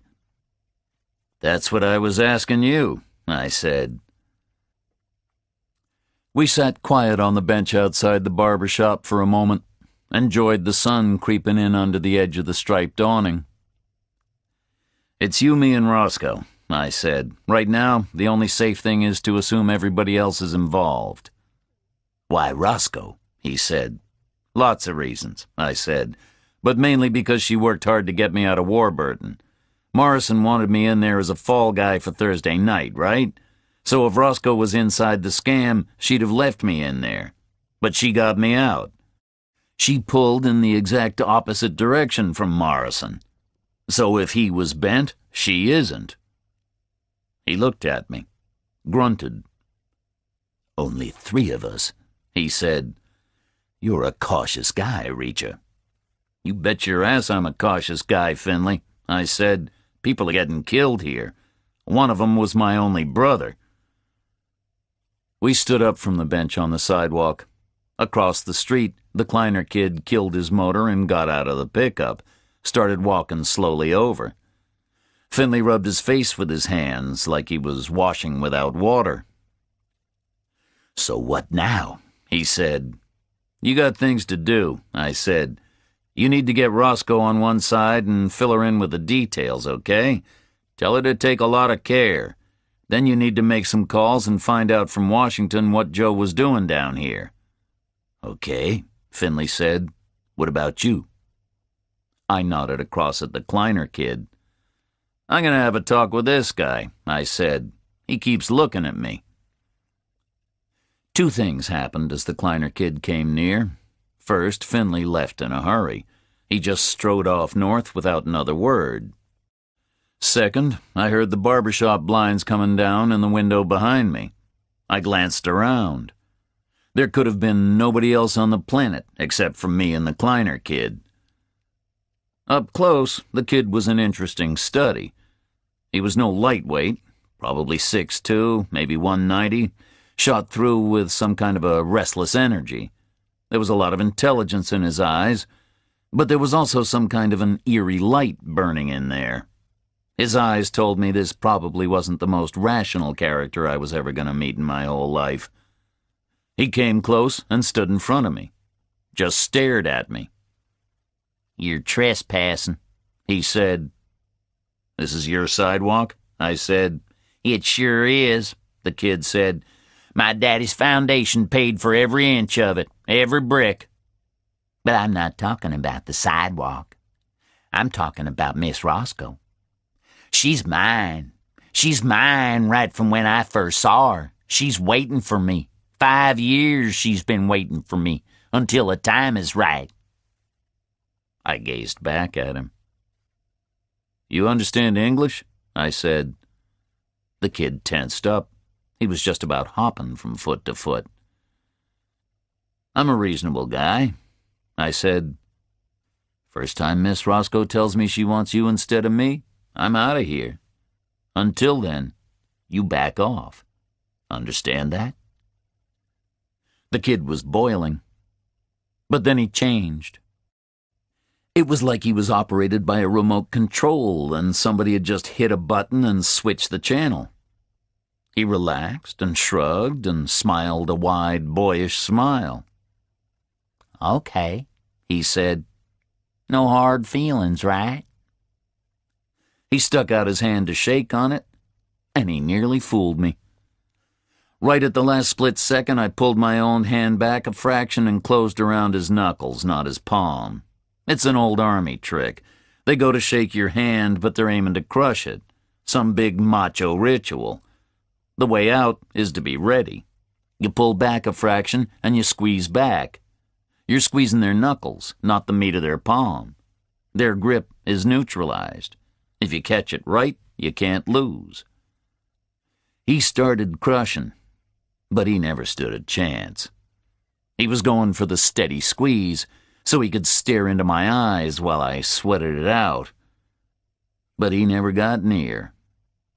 I crunched his knuckles once, then twice, a little harder, and then I dropped his hand and turned away. I was a good 60 yards north before I heard the truck start up. It rumbled south, and its noise was lost in the buzz of the heat. Chapter 14. Back at the station house, there was a big white Cadillac parked right across the entrance. Brand new, fully loaded, full of puffy black leather and fake wood. It looked like a Vegas whorehouse after the stern walnut and old hide in Charlie Hubbell's Bentley. Took me 5 strides to get around its hood to the door. Inside in the chill, everybody was milling around a tall old guy with silver hair. He was in an old-fashioned suit, bootlace tie with a silver clasp. Looked like a real asshole, some kind of a politician, the Cadillac driver. He must have been about 75 years old, and he was limping around, leaning on a thick cane with a huge silver knob at the top. I guessed this was Mayor Teal. Roscoe was coming out of the big office and back. She'd been pretty shaken up after being at the Morrison place. Wasn't looking too good now, but she waved and tried a smile. Gestured me over. Wanted me to go into the office with her. I took another quick glance at Mayor Teal and walked over to her. "You okay?" I said. "I've had better days," she said. "You up to speed?" I asked her. "Finley give you the spread?" She nodded. "Finley told me everything," she said. We ducked into the big rosewood office.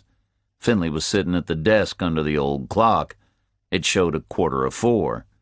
Roscoe closed the door, and I looked back and forth between the two of them. "So who's getting it?" I said. "Who's the new chief?" Finley looked up at me from where he was sitting, shook his head. "Nobody," he said. "Mayor Teal is going to run the department himself."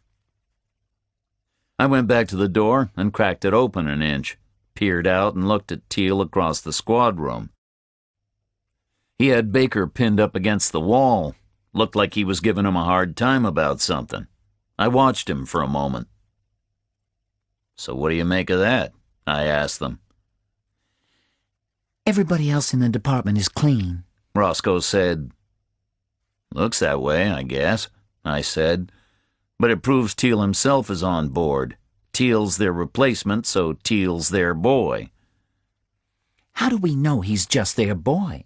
she said. "Maybe he's the big boss. Maybe he's running the whole thing." "No," I said. "The big boss had Morrison carved up as a message. If Teal was the big boss, why would he send a message to himself? He belongs to somebody. He's been put in here to run interference." "That's for sure," Finley said. "Started already. Told us Joe and Stoller are going on the back burner. We're throwing everything at the Morrison thing, doing it ourselves, no outside help, no FBI, no nothing. He says the pride of the department is at stake. And he's already driving us up a blind alley. Says it's obvious Morrison was killed by somebody just out of prison, somebody Morrison himself put away a long time ago out for revenge." "And it's a hell of a blind alley," Roscoe said. "We've got to trawl through 20 years of old files and cross-check every name in every file against parole records from across the entire country. It could take us months. He's pulled Stevenson in off the road for it. Until this is over, he drives a desk. So do I." "It's worse than a blind alley," Finley said. "It's a coded warning. Nobody in our files looks good for violent revenge. Never had that sort of crime here. We know that. And Teal knows we know that. But we can't call his bluff, right?" "Can't you just ignore him?" I said. "Just do what needs doing?" He leaned back in his chair, blew a sigh at the ceiling, and shook his head. "No," he said. "We're working right under the enemy's nose. Right now, Teal's got no reason to think we know anything about any of this. And we've got to keep it that way. We've got to play dumb and act innocent, right? That's going to limit our scope. But the big problem is authorization. If I need a warrant or something, I'm going to need his signature. And I'm not going to get it, am I?" I shrugged at him. "I'm not planning on using warrants," I said. "Did you call Washington?" "They're getting back to me," he said. "Just hope Teal doesn't grab the phone before I can." I nodded. "What you need is somewhere else to work," I said. "What about that buddy of yours up in Atlanta FBI? The one you told me about. Could you use his office as a kind of private facility?" Finley thought about it, nodded. "Not a bad idea," he said. "I'll have to go off the record. I can't ask Teal to make a formal request, right? I'll call from home tonight. Guy called Picard. Nice guy. You'll like him. He's from the quarter down in New Orleans. He did a spell in Boston about 1,000,000 years ago. Great big guy. Very smart. Very tough." "Tell him we need it kept very quiet," I said. "We don't want his agents down here until we're ready." What are you going to do about Teal? Roscoe asked me. He works for the guys who killed your brother. I shrugged again. Depends how involved he was, I said. He wasn't the shooter. He wasn't? Roscoe said. How do you know that? Not fast enough, I said. Limps around with a cane in his hand. Too slow to pull a gun. Too slow to get Joe, anyway. He wasn't the kicker, either. Too old, not vigorous enough. And he wasn't the gopher. That was Morrison. But if he starts messing with me, then he's in deep shit. Otherwise, to hell with him. So what now?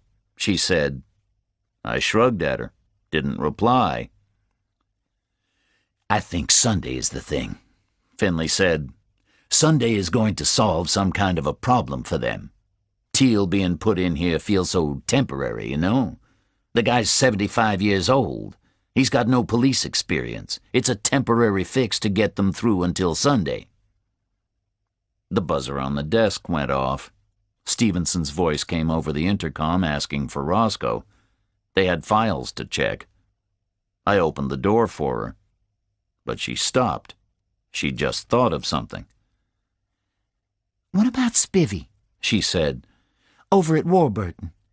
He was ordered to arrange the attack on Hubble, right? So he must know who gave him the order. You should go ask him. Might lead somewhere. Maybe, I said. Closed the door behind her. Waste of time, Finley said to me. You think Spivvy's just going to tell you a thing like that? I smiled at him. If he knows, he'll tell me, I said to him. A question like that, it's how you ask it, right? Take care, Reacher, he said. They see you getting close to what Hubble knew. They'll waste you like they wasted him. Charlie and her kids flashed into my mind, and I shivered. They would figure Charlie was close to what Hubble had known. That was inevitable. Maybe even his kids as well.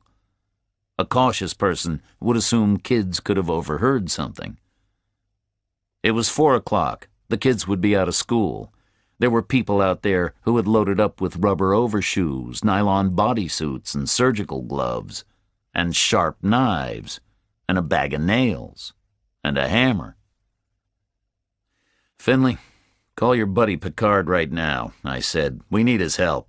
We've got to put Charlie Hubble somewhere safe, and her kids, right now. Finley nodded gravely. He saw it. He understood. For sure, he said. Get your ass up to Beckman, right now. Stay there. I'll organize Picard. You don't leave until he shows up, okay? He picked up the phone, dialed an Atlanta number from memory. Roscoe was back at her desk. Mayor Teal was handing her a thick wad of file folders. I stepped over to her and pulled up a spare chair, sat down next to her. What time do you finish? I said. About 6, I guess. She said. Bring some handcuffs home, okay? I said. You're a fool, Jack Reacher, she said. Teal was watching, so I got up and kissed her hair, went out into the afternoon, and headed for the Bentley. The sun was dropping away and the heat was gone. Shadows were lengthening up. Felt like the fall was on its way. Behind me, I heard a shout. Mayor Teal had followed me out of the building. He called me back. I stayed where I was, made him come to me. He limped over, tapping his cane, smiling, stuck out his hand and introduced himself, said his name was Grover Teal. He had that politician's knack of fixing you with a look and a smile like a searchlight, like he was thrilled to bits just to be talking to me. Glad I caught you, he said. Sergeant Baker has brought me up to date on the warehouse homicides. Hey, it all seems pretty clear to me. We made a clumsy mistake in apprehending you, and we're all very sorry indeed about your brother, and we'll certainly let you know just as soon as we get to any conclusions. So before you get on your way, I'd be grateful if you'd kindly accept my apology on behalf of this department. I wouldn't want you to take away a bad impression of us. May we just call it a mistake? Okay, Teal, I said. But why do you assume I'm leaving? He came back smoothly. Not more than a tiny hesitation.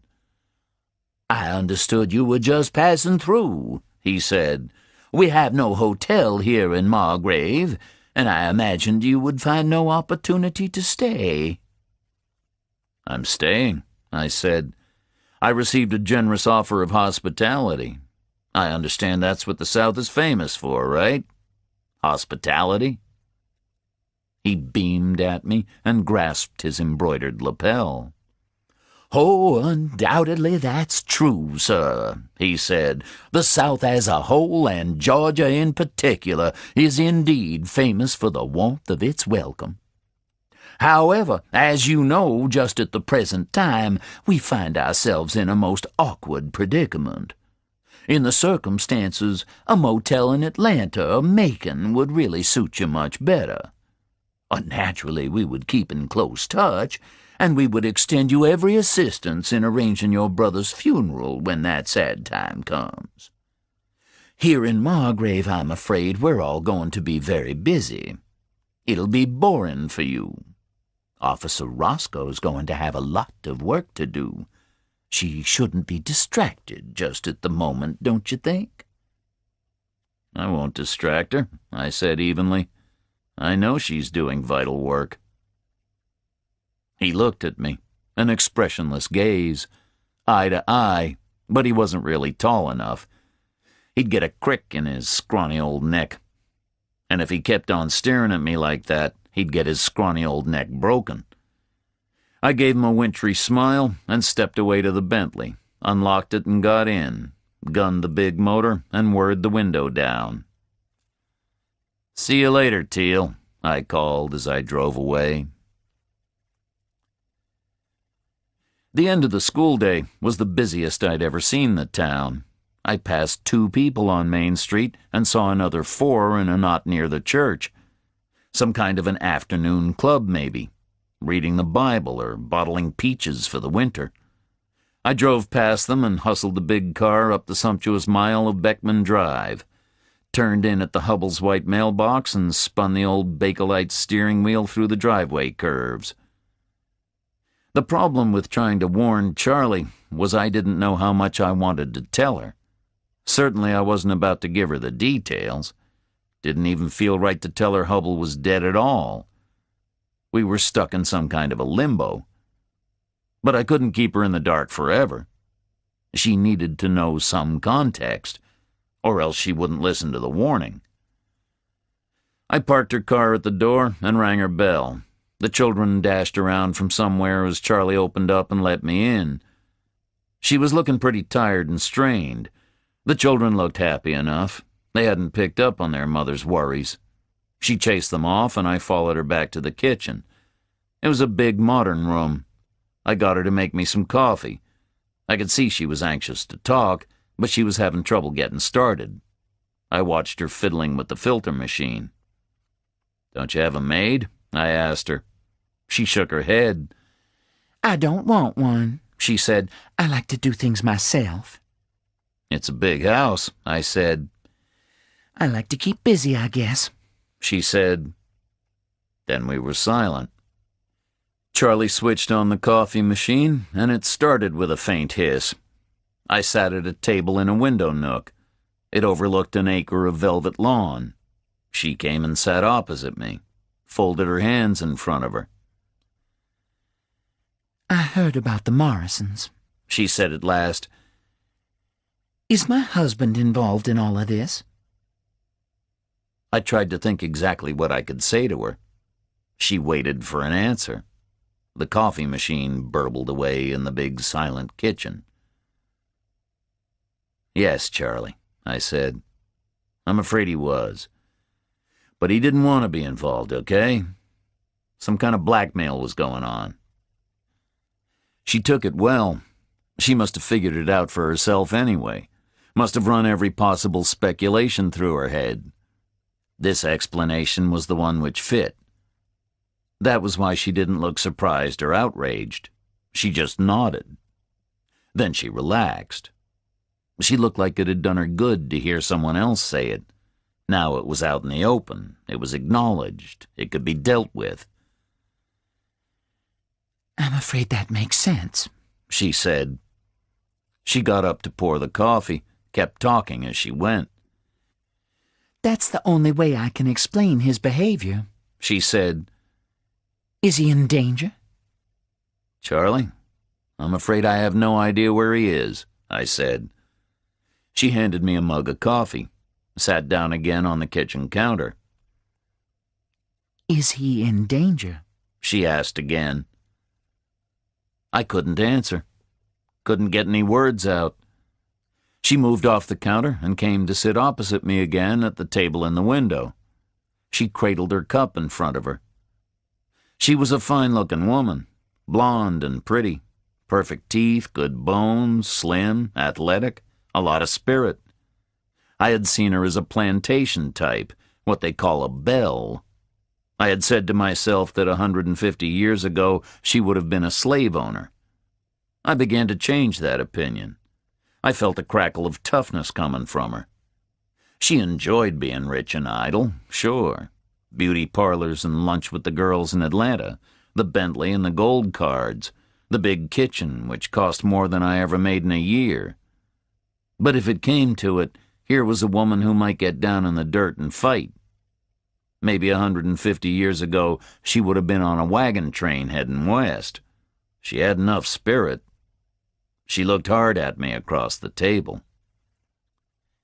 I panicked this morning, she said. That's not really like me at all. I must have given you a very bad impression, I'm afraid. After you left, I calmed down and thought things out. I came to the same conclusion you've just described. Hub's blundered into something, and he's got all tangled up in it. So what am I going to do about it? Well, I'm going to stop panicking and start thinking. I've been a mess since Friday, and I'm ashamed of it. That's not the real me at all. So I did something, and I hope you'll forgive me for it.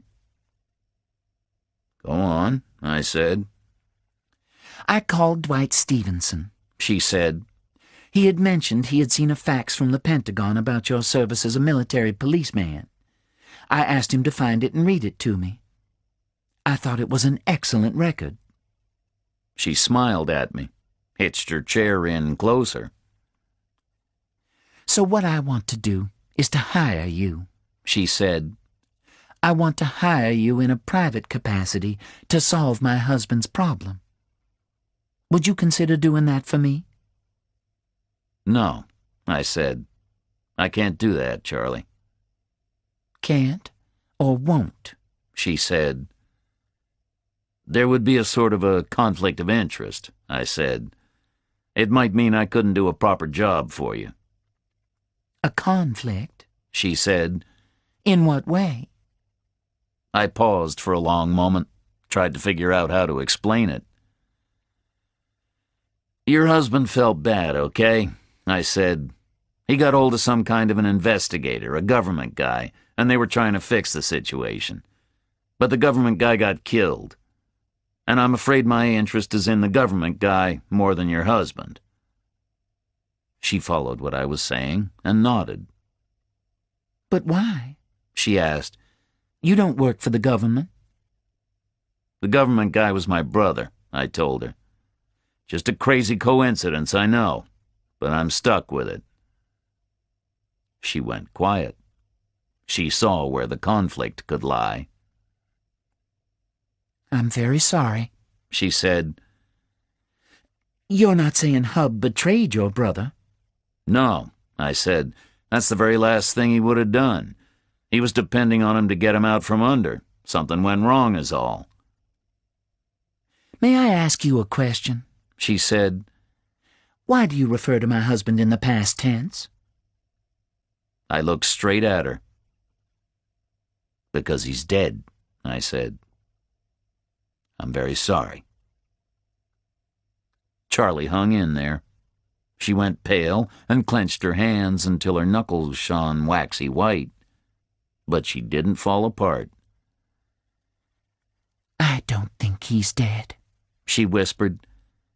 I would know. I would be able to feel it. I think he's just hiding out somewhere. I want you to find him. I'll pay you whatever you want. I just slowly shook my head at her. Please, She said. I won't do it, Charlie. I said, I won't take your money for that. I would be exploiting you. I can't take your money because I know he's already dead. I'm very sorry, but there it is. There was a long silence in the kitchen. I sat there at the table, nursing the coffee she'd made for me. would you do it if I didn't pay you? She said. Maybe you could just look around for him while you find out about your brother. I thought about it. Couldn't see how I could say no to that. Okay, I said. I'll do that, Charlie.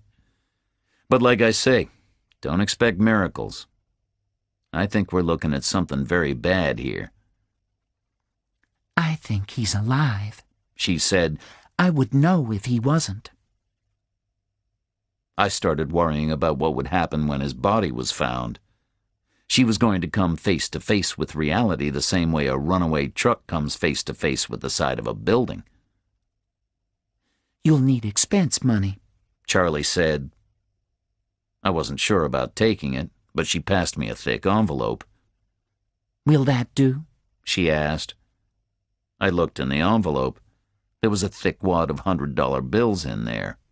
I nodded. That would do. And please, keep the car, She said. Use it as long as you need it. I nodded again. Thought about what else I needed to say, and forced myself to use the present tense. Where does he work? I asked her. Sunrise International, She said. It's a bank. She reeled off an Atlanta address. Okay, Charlie, I said. Now let me ask you something else. It's very important. Did your husband ever use the word pluribus? She thought about it and shrugged. Pluribus? She said. Isn't that something to do with politics? Like on the podium when the president gives a speech? I never heard Hub talking about it. He graduated in banking studies. You never heard him use that word? I asked her again. Not on the phone, not in his sleep or anything? Never, She said. What about next Sunday? I asked her. Did he mention next Sunday? Anything about what's going to happen? Next Sunday, She repeated. I don't think he mentioned it. Why? What's going to happen next Sunday? I don't know, I said. That's what I'm trying to find out. She pondered it again for a long moment, but just shook her head and shrugged, palms upward, like it meant nothing to her. I'm sorry, She said. Don't worry about it, I said. Now you've got to do something. What do I have to do? She said. You've got to get out of here, I said. Her knuckles were still white, but she was staying in control. I've got to run and hide? She said. But where to? An FBI agent is coming here to pick you up, I said. She stared at me in panic. FBI? She said. She went paler still. This is really serious, isn't it? It's deadly serious, I said. You need to get ready to leave right now. Okay, She said slowly. I can't believe this is happening. I walked out of her kitchen and into the garden room where we had drunk iced tea the day before, stepped through the French doors and strolled a slow circuit outside the house, down the driveway, through the banks of greenery, out onto Beckman Drive, leaned up on the white mailbox on the shoulder. It was silent. I could hear nothing at all except the dry rustle of the grass cooling under my feet. Then I could hear a car coming west out of town.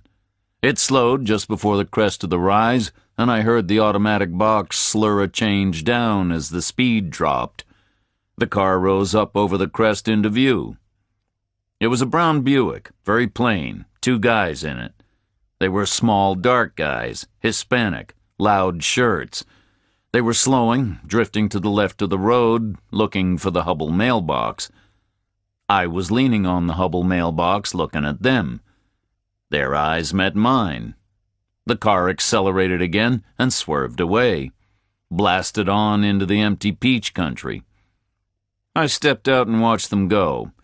I saw a dust plume rising as they drove off Margrave's immaculate blacktop onto the dusty rural roadway. Then I sprinted back up to the house. I wanted Charlie to hurry. She was inside, flustered, chattering away like a kid going on vacation, making lists out loud, some kind of a mechanism to burn off the panic she was feeling. On Friday, she'd been a rich, idle woman married to a banker. Now on Monday, a stranger who said the banker was dead was telling her to hurry up and run for her life. "Take the mobile phone with you," I called to her. She didn't reply. I just heard a worried silence. Footsteps and closet doors banging. I sat in her kitchen with the rest of the coffee for most of an hour. Then I heard a car horn blow and the crunch of heavy steps on the gravel, a loud knock on the front door. I put my hand in my pocket and closed it around the ebony handle of Morrison's switchblade, walked out into the hallway and opened up. There was a neat blue sedan next to the Bentley and a gigantic black guy standing back from the doorstep. He was as tall as me, maybe even taller, but he must have outweighed me by at least 100 pounds. Must have been 310, 320. Next to him, I was a featherweight. He stepped forward with the easy elastic grace of an athlete. "Reacher," the giant said. "Pleased to meet you. I'm Picard, FBI." He shook hands with me. He was enormous. He had a casual competence about him, which made me glad he was on my side. He looked like my type of a guy, like he could be very useful in a tight corner. I suddenly felt a flood of encouragement. I stood aside to let him into Charlie's house. "Okay," Picard said to me. "I got all the details from Finley. Real sorry about your brother, my friend. Real sorry. Somewhere we can talk?" I led him through to the kitchen. He loped beside me and covered the distance in a couple of strides, glanced around and poured himself the dregs of the stewed coffee. Then he stepped over next to me and dropped his hand on my shoulder. Felt like somebody had hit me with a bag of cement. "Ground rules," he said. "This whole thing is off the record, right?" I nodded. His voice matched his bulk. It was a low rumble. It was what a brown bear would sound like if it learned to talk. I couldn't tell how old the guy was. He was one of those big fit men whose peak years stretch on for decades. He nodded and moved away, rested his giant frame against the counter. "This is a huge problem for me," he said. "Bureau can't act without a call from the responsible official in the local jurisdiction. That would be this guy Teal, right? And from what Finley tells me, I assume old Teal's not going to be making that call. So I could end up with my big ass in a sling for this. But I'll bend the rules for Finley. We go back quite a ways. But you got to remember, this is all unofficial, okay?" I nodded again. I was happy with that. Very happy. Unofficial help suited me fine. It would get the job done without hanging me up on procedure. I had 5 clear days before Sunday. This morning, 5 days had seemed more than generous, but now, with Hubble gone, I felt like I was very short of time. Much too short a time to waste any of it on procedure. "Where are you going to put them?" I asked him. "Safe house up in Atlanta," Picard said. "Bureau place. We've had it for years. They'll be secure there, but I'm not going to say exactly where it is, and I'm going to have to ask you not to press Mrs. Hubble about it afterwards, okay? I got to watch my back on this thing. I blow a safe house, I'm in really deep shit." "Okay, Picard," I said. "I won't cause you a problem, and I appreciate it." He nodded gravely, like he was way out on a limb. Then Charlie and the kids burst in. They were burdened down with badly packed bags. Picard introduced himself. I could see that Charlie's daughter was terrified by the size of the guy. The little boy's eyes grew round as he gazed at the FBI special agent shield Picard was holding out. Then the 5 of us carried the bags outside and piled them in the blue sedan's trunk. I shook hands with Picard and Charlie. Then they all got in the car. Picard drove them away. I waved after them. Chapter 15. I headed over to Warburton a damn sight faster than the prison driver had, and I was there in less than 50 minutes. It was a hell of a sight. There was a storm coming in quickly from the west, and shafts of low afternoon sun were escaping the clouds and hitting the place. The glittering metal towers and turrets were catching the orange rays. I slowed up and pulled into the prison approach, stopped outside the first vehicle cage. I wasn't going in there. I'd had enough of that. Spivvy was going to have to come out to me. I got out of the Bentley and walked over to the guard. He seemed friendly enough.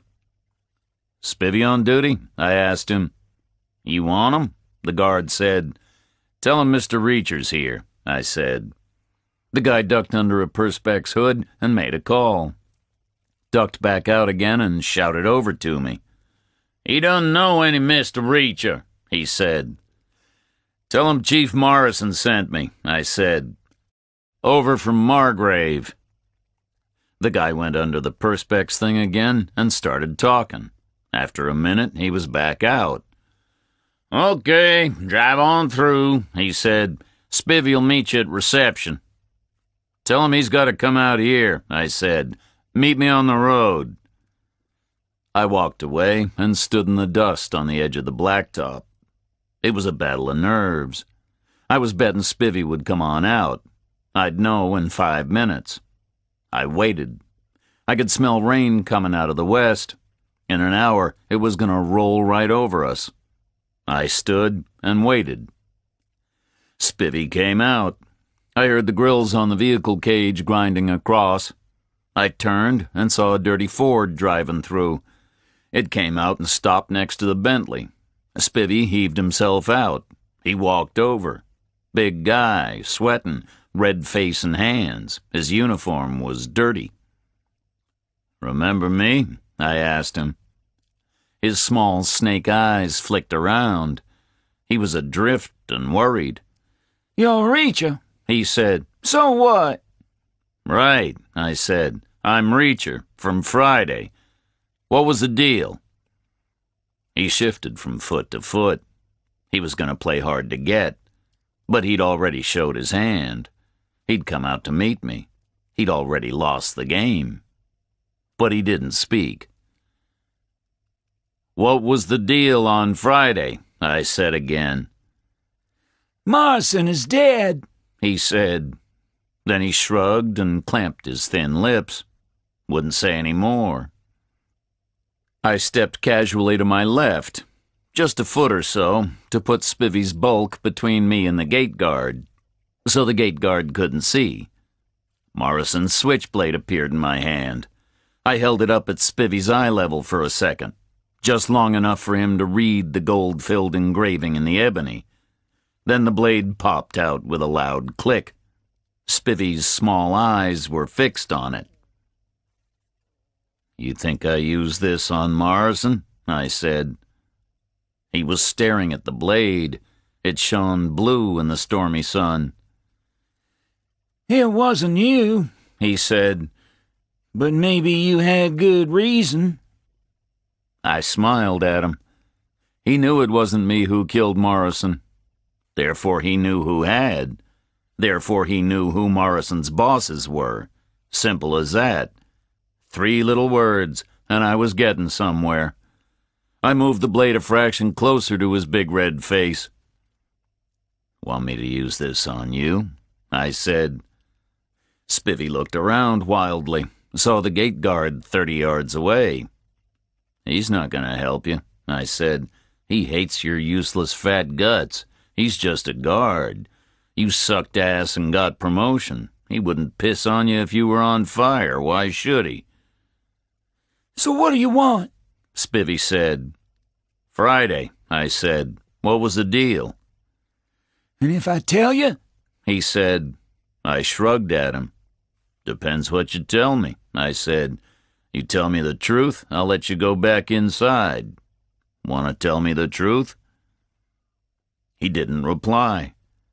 We were just standing there by the road, a battle of nerves. His nerves were shot to hell, so he was losing. His little eyes were darting about. They always came back to the blade. Okay, I'll tell you, he said. Time to time I helped Morrison out. He called me Friday, said he was sending 2 guys over. Names meant nothing to me. Never heard of you or the other guy. I was supposed to get the Hubble guy killed, that's all.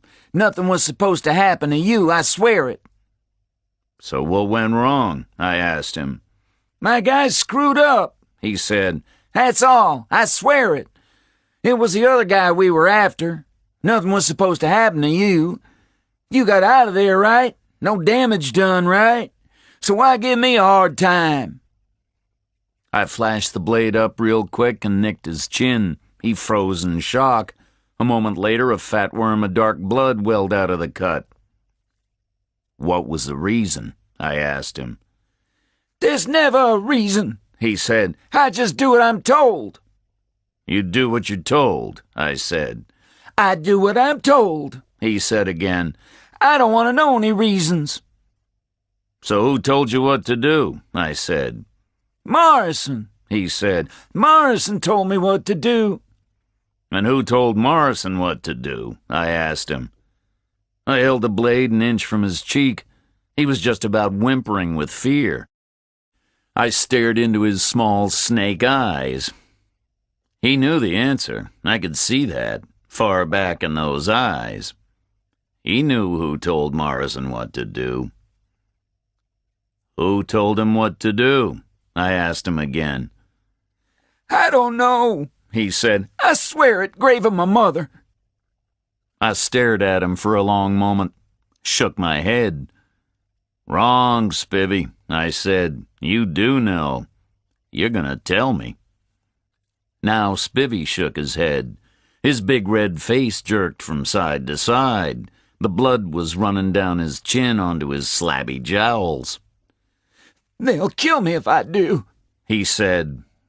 I flicked the knife at his belly, slit his greasy shirt. I'll kill you if you don't, I said. Guy like Spivvy, he thinks short term. If he told me, he'd die tomorrow. If he didn't tell me, he'd die today. That's how he thought, short term. So he set about telling me. His throat started working up and down like it was too dry to speak. I stared into his eyes. He couldn't get any words out. He was like a guy in a movie who crawls up a desert dune and tries to call for water. But he was gonna tell me. Then he wasn't. Over his shoulder, I saw a dust plume far in the east. Then I heard the faint roar of a diesel engine. Then I made out the gray shape of the prison bus rolling in. Spivvy snapped his head around to look at his salvation. The gate guard wandered out to meet the bus. Spivvy snapped his head back to look at me. There was a mean gleam of triumph in his eyes. The bus was getting closer. Who was it, Spivvy? I said. Tell me now or I'll come back for you. But he just backed off and turned and hustled over to his dirty Ford. The bus roared in and blew dust all over me. I closed up the switchblade and put it back in my pocket, jogged over to the Bentley and took off. The coming storm chased me all the way back east. I felt I had more than a storm after me. I was sick with frustration. This morning, I had been just one conversation away from knowing everything. Now, I knew nothing. The situation had suddenly turned sour. I had no backup, no facilities, no help. I couldn't rely on Roscoe or Finley. I couldn't expect either of them to agree with my agenda. And they had troubles of their own up at the station house. What had Finley said? Working under the enemy's nose? And I couldn't expect too much from Picard. He was already way out on a limb. I couldn't count on anybody but myself. On the other hand, I had no laws to worry about, no inhibitions, no distractions. I wouldn't have to think about Miranda, probable cause, constitutional rights. I wouldn't have to think about reasonable doubt or rules of evidence. No appeal to any higher authority for these guys. Was that fair? You bet your ass. These were bad people. They'd stepped over the line a long time ago. Bad people. What had Finley said? As bad as they come. And they had killed Joe Reacher. I rolled the Bentley down the slight hill to Roscoe's house, parked on the road outside her place. She wasn't home. The Chevrolet wasn't there. The big chrome clock on the Bentley's dash showed 10 of 6. 10 minutes to wait. I got out of the front seat and got into the back, stretched out on the big old car's leather bench. I wanted to get away from Margrave for the evening. I wanted to get out of Georgia altogether. I found a map in a pocket on the back of the driver's seat. I peered at it and figured if we went west for an hour, hour and a half, back past Warburton again, we'd cross the state line into Alabama. That's what I wanted to do. Blast west with Roscoe into Alabama and pull into the first live music bar we came to. Put my troubles on hold until tomorrow. Eat some cheap food, drink some cold beer, hear some dirty music. With Roscoe. My idea of a hell of an evening. I settled back to wait for her. The dark was gathering in. I felt a faint chill in the evening air. About 6 o'clock, huge drops started hammering on the roof of the Bentley. It felt like a big evening thunderstorm was moving in. But it never really arrived. It never really let loose. Just the big early drops spattering down like the sky was straining to unload but wouldn't let go. It went very dark, and the heavy car rocked gently in the damp wind. Roscoe was late. The storm had been threatening for about 20 minutes before I saw her Chevy winding down the rise. Her headlights swept and arced left and right. They washed over me as she swung into her driveway. They blazed against her garage door, then died as she cut the power. I got out of the Bentley and stepped over to her. We held each other and kissed. Then we went inside. "You okay?" I asked her. I guess, she said. Hell of a day. I nodded. It had been. "Upset?" I asked her. She was moving around switching lamps on, pulling drapes. This morning was the worst thing I've ever seen, She said. By far the worst thing. But I'm going to tell you something I would never tell anyone else. I wasn't upset. Not about Morrison. You can't get upset about a guy like that. But I'm upset about his wife. Bad enough living with a guy like Morrison without dying because of him too, right? "What about the rest of it?" I asked her. "Teal." I'm not surprised, She said. That whole family has been scumbags for 200 years. I know all about them. His family and my family go way back together. Why should he be any different? But God, I'm glad everybody else in the department turned out clean. I was dreading finding out one of those guys had been in it too. I don't know if I could have faced that. She went into the kitchen, and I followed. She went quiet. She wasn't falling apart, but she wasn't happy. She pulled open the refrigerator door. It was a gesture which said the cupboard is bare. She smiled a tired smile at me. You want to buy me dinner? She said. "Sure," I said, "but not here. In Alabama." I told her what I wanted to do. She liked the plan. She brightened up and went to take a shower. I figured I could use a shower too, so I went with her. But we hit a delay, because as soon as she started to unbutton her crisp uniform shirt, my priorities shifted. The lure of an Alabama bar receded, and the shower could wait too. She was wearing black underwear beneath the uniform, not very substantial items. We ended up in a frenzy on the bedroom floor. The thunderstorm was finally breaking outside. The rain was lashing the little house. Lightning was blazing and the thunder was crashing about. We finally made it to the shower. By then, we really needed it. Afterwards, I lay on the bed while Roscoe dressed. She put on faded denims and a silky shirt. We turned off the lamps again and locked up and took off in the Bentley. It was 7:30 and the storm was drifting off to the east, heading for Charleston before boiling out over the Atlantic. Might hit Bermuda tomorrow. We headed west toward a pinker sky. I found the road back out to Warburton, cruised down the farm roads between the endless dark fields, and blasted past the prison. It squatted, glowering in its ghastly yellow light. A half hour after Warburton, we stopped to fill the old car's gigantic tank, threaded through some tobacco country, and crossed the Chattahoochee by an old river bridge in Franklin, then a sprint down to the state line. We were in Alabama before 9 o'clock. We agreed to take a chance and stop at the first bar. We saw an old roadhouse maybe a mile later, pulled into the parking lot and got out. Looked okay. Big enough place, wide and low, built from tarred boards. Plenty of neon, plenty of cars in the lot, and I could hear music. The sign at the door said The Pond, live music 7 nights a week at 9:30. Roscoe and I held hands and walked in. We were hit by bar noise and jukebox music and a blast of beery air. We pushed through to the back and found a wide ring of booths around a dance floor with a stage beyond. The stage was really just a low concrete platform.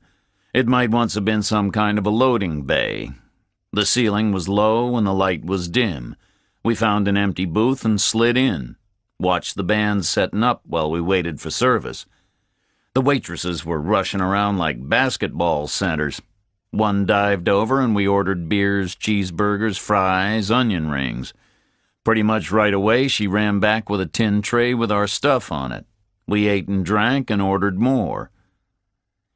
So what are you going to do about Joe? Roscoe asked me. I was going to finish his business, whatever it was, whatever it took. That was the decision I had taken in her warm bed that morning. But she was a police officer. She was sworn to uphold all kinds of laws that were designed to get in my way. I didn't know what to say, but she didn't wait for me to say anything. I think you should find out who it was killed him, she said. And then what? I asked her. But that was as far as we got. The band started up. We couldn't talk anymore. Roscoe gave an apologetic smile and shook her head. The band was loud.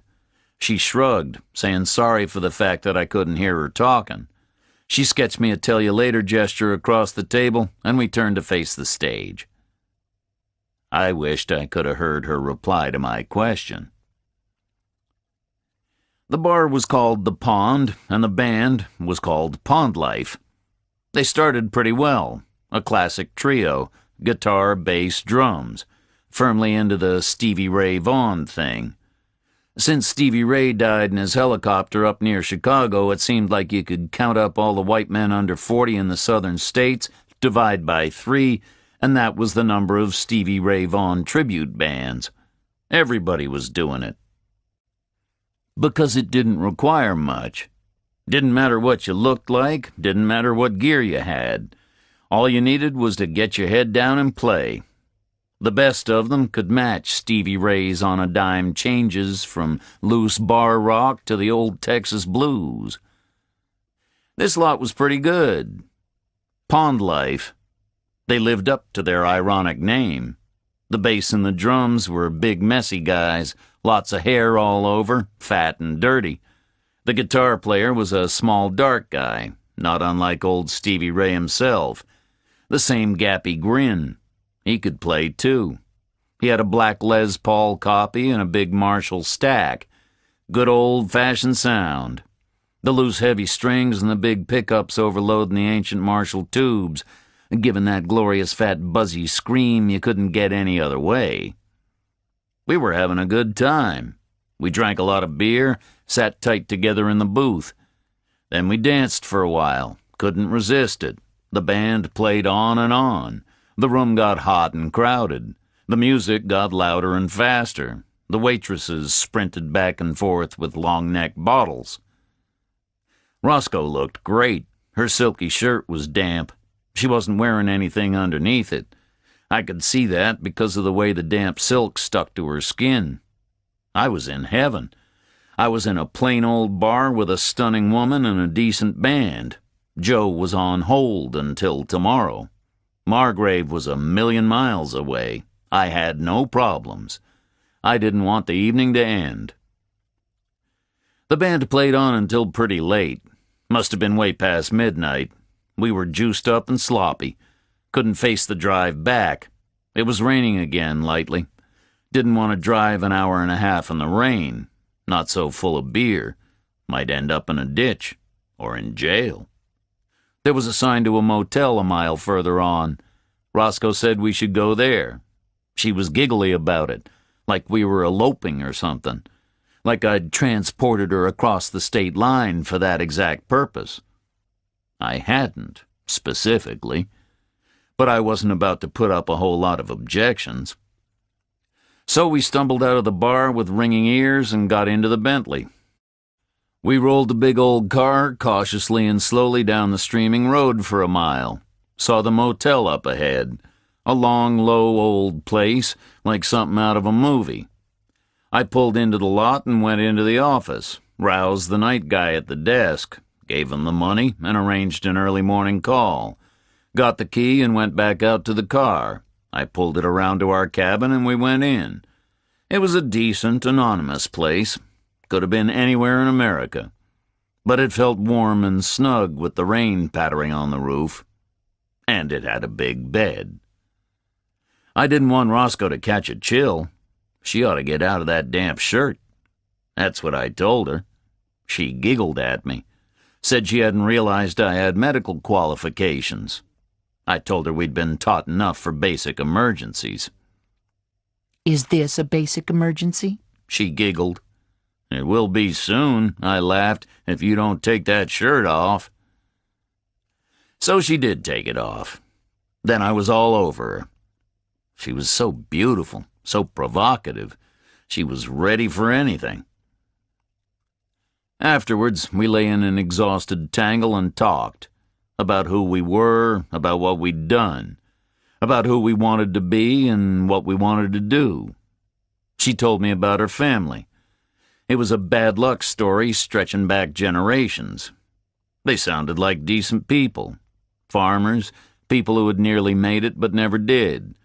People who had struggled through the hard times before chemicals, before machinery, hostages to the power of nature.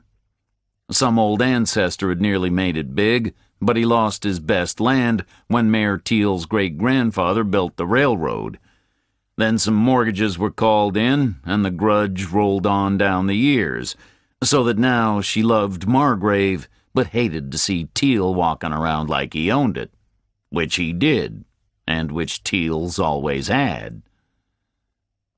I talked to her about Joe.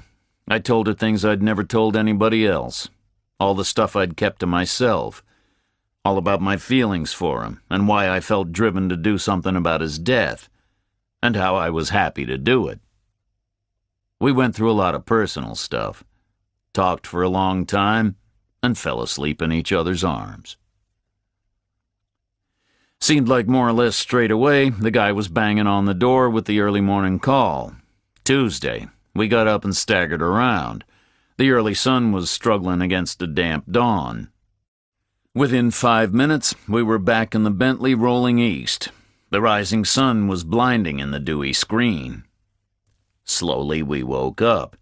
We crossed the state line back into Georgia, crossed the river in Franklin, settled into a fast cruise through the empty farming country. The fields were hidden under a floating quilt of morning mist. It hung over the red earth like steam. The sun climbed up and set about burning it off. Neither of us spoke. We wanted to preserve the quiet, intimate cocoon as long as possible. Arriving back in Margrave was going to burst the bubble soon enough. So I guided the big stately car down the country roads and hoped. hoped there'd be plenty more nights like that one, and quiet mornings like this one. Roscoe was curled up on the big hide chair beside me, lost in thought. She looked very content. I hoped she was. We blasted past Warburton again. The prison floated like an alien city on the carpet of low mist. We passed the little cops I'd seen from the prison bus, past the rows of bushes invisible in the fields, reached the junction and turned south onto the county road, past Eno's Diner and the station house and the firehouse, down onto Main Street. We turned left at the statue of the man who took good land for the railroad, down the slope to Roscoe's place. I parked at the curb and we got out, yawning and stretching. We grinned briefly at each other. We'd had fun. We walked hand in hand down the driveway. Her door was open. Not wide open, but an inch or two ajar. It was ajar because the lock was smashed. Someone had used a crowbar on it. The tangle of broken lock and splinters wouldn't allow the door to close all the way.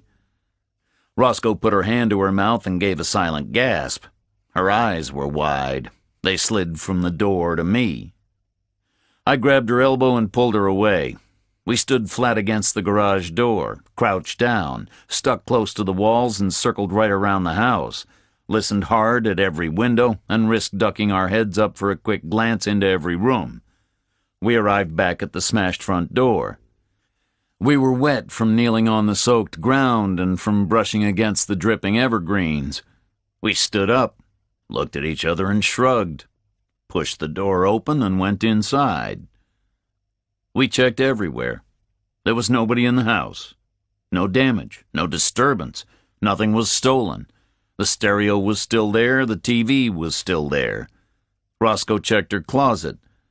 The police revolver was still on her belt. She checked her drawers and her bureau. Nothing had been touched. Nothing had been searched. Nothing was missing. We stood back in the hallway and looked at each other. Then I noticed something that had been left behind. The low morning sun was coming in through the open door and playing a shallow beam over the floor. I could see a line of footprints on the parquet. A lot of footprints. Several people had tracked through from the front door into the living room. The line of prints disappeared on the bold living room rug, reappeared on the wood floor leading into the bedroom, came back out through the living room back to the front door. They had been made by people coming in from the rainy night. A slight film of muddy rainwater had dried on the wood, leaving faint prints. Faint, but perfect. I could see at least 4 people. In and out. I could see the tread patterns they had left behind. They had been wearing rubber overshoes, like you get for the winter up north.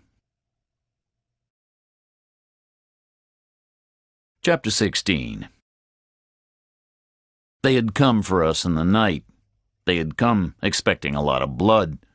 They had come with all their gear, their rubber overshoes and their nylon bodysuits, their knives, their hammer, their bag of nails.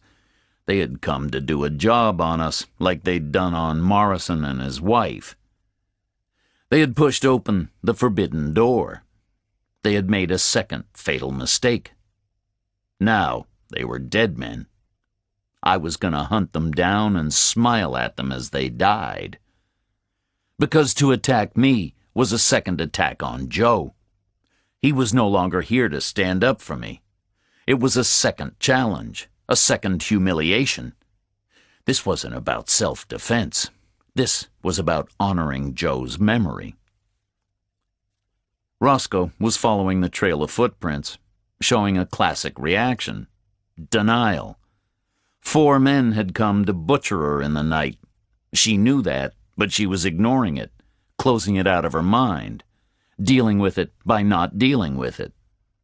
Not a bad approach, but she'd fall off the high wire before long. Until then, she was making herself busy tracing the faint footprints on her floors. They had searched the house for us. They had split up in the bedroom and looked around. Then they had regrouped in the bedroom and left. We looked for tracks outside on the road, but there was nothing. The smooth tarmac was wet and steaming. We went back inside. No evidence at all, except the wrenched lock and the faint footprints throughout the house. Neither of us spoke. I was burning with anger, still watching Roscoe, waiting for the dam to break. She'd seen the Morrison corpses. I hadn't. Finley had sketched in the details for me. That was bad enough. He'd been there. He'd been shaken by the whole thing. Roscoe had been there, too. She'd seen exactly what somebody wanted to do to the two of us. So who were they after? She said at last. Me? You? Both of us? They were after both of us, I said. They figure Hubble talked to me in prison. They figure I've told you all about it. So they think you and I know whatever it was Hubble knew. She nodded vaguely. Then she moved away and leaned up near her back door, looking out at her neat evergreen garden. I saw her go pale. She shuddered. The defenses crashed down. She pressed herself into the corner by the door, tried to flatten herself onto the wall, stared into space like she was seeing all the nameless horrors, started crying like her heart was broken. I stepped over and held her tight, pressed her against me and held her as she cried out the fear and the tension. She cried for a long time. She felt hot and weak. My shirt was soaked with her tears. Thank God we weren't here last night, she whispered. I knew I had to sound confident. Fear wouldn't get her anywhere. Fear would just sap her energy. She had to face it down. And she had to face down the dark and the quiet again tonight, and every other night of her life. I wish we had been here, I said. We could have gotten a few answers. She looked at me like I was crazy, shook her head. What would you have done? She said. Killed 4 men? Only 3, I said. The 4th would have given us the answers. I said it with total certainty, total conviction, like absolutely no other possibility existed. She looked at me. I wanted her to see this huge guy, a soldier for 13 long years, a bare-knuckle killer, icy blue eyes. I was giving it everything I had. I was willing myself to project all the invincibility, all the implacability, all the protection I felt. I was doing the hard, no-blink stare that used to shrivel up drunken Marines 2 at a time. I wanted Roscoe to feel safe. After what she was giving me, I wanted to give her that. I didn't want her to feel afraid. It's going to take more than 4 little country boys to get me, I said. Who are they kidding? I've shit better opponents than that. They come in here again, they'll go out in a bucket. And I'll tell you what, Roscoe, someone even thinks about hurting you, they die before they finish thinking. It was working. I was convincing her. I needed her to be bright, tough, self-confident. I was willing her to pick it up. It was working. Her amazing eyes were filling with spirit. I mean it, Roscoe, I said. Stick with me and you'll be okay. She looked at me again, pushed her hair back. Promise? She said. You got it, babe, I said. Held my breath. She sighed a ragged sigh, pushed off the wall and stepped over, tried a brave smile. The crisis was gone. She was up and running. Now we get the hell out of here, I said. We can't stay around like sitting targets, so throw what you need into a bag. Okay, she said. Are we going to fix my door first? I thought about her question. It was an important tactical issue. No, I said. If we fix it, it means we've seen it. If we've seen it, it means we know we're under attack.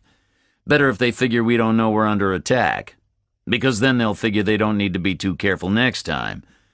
So we don't react at all. We make out we haven't been back here. We make out we haven't seen the door. We carry on acting dumb and innocent. If they think we're dumb and innocent, they'll get careless. Easier to spot 'em coming next time." "Okay," she said. She didn't sound convinced, but she was agreeing. "So throw what you need into a bag," I said again. She wasn't happy, but she went off to gather up some stuff. The game was starting. I didn't know exactly who the other players were. I didn't even know exactly what the game was. But I knew how to play. Opening move was I wanted them to feel like we were always one step behind. "Should I go to work today?" Roscoe asked. "Got to," I said. "Can't do anything different from normal. And we need to speak with Finley. He's expecting the call from Washington. And we need what we can get on Sherman's Staller. But don't worry, they're not going to gun us down in the middle of the squad room. They'll go for somewhere quiet and isolated, probably at night. Teal's the only bad guy up there, so just don't be on your own with him. Stick around Finley or Baker or Stevenson, okay?" She nodded, went to get showered and dressed for work. Within 20 minutes, she came out of the bedroom in her uniform, patted herself down, ready for the day. She looked at me. "Promise?" she said. The way she said it was like a question, an apology, a reassurance, all in one word. I looked back at her. "You bet your ass," I said, and winked.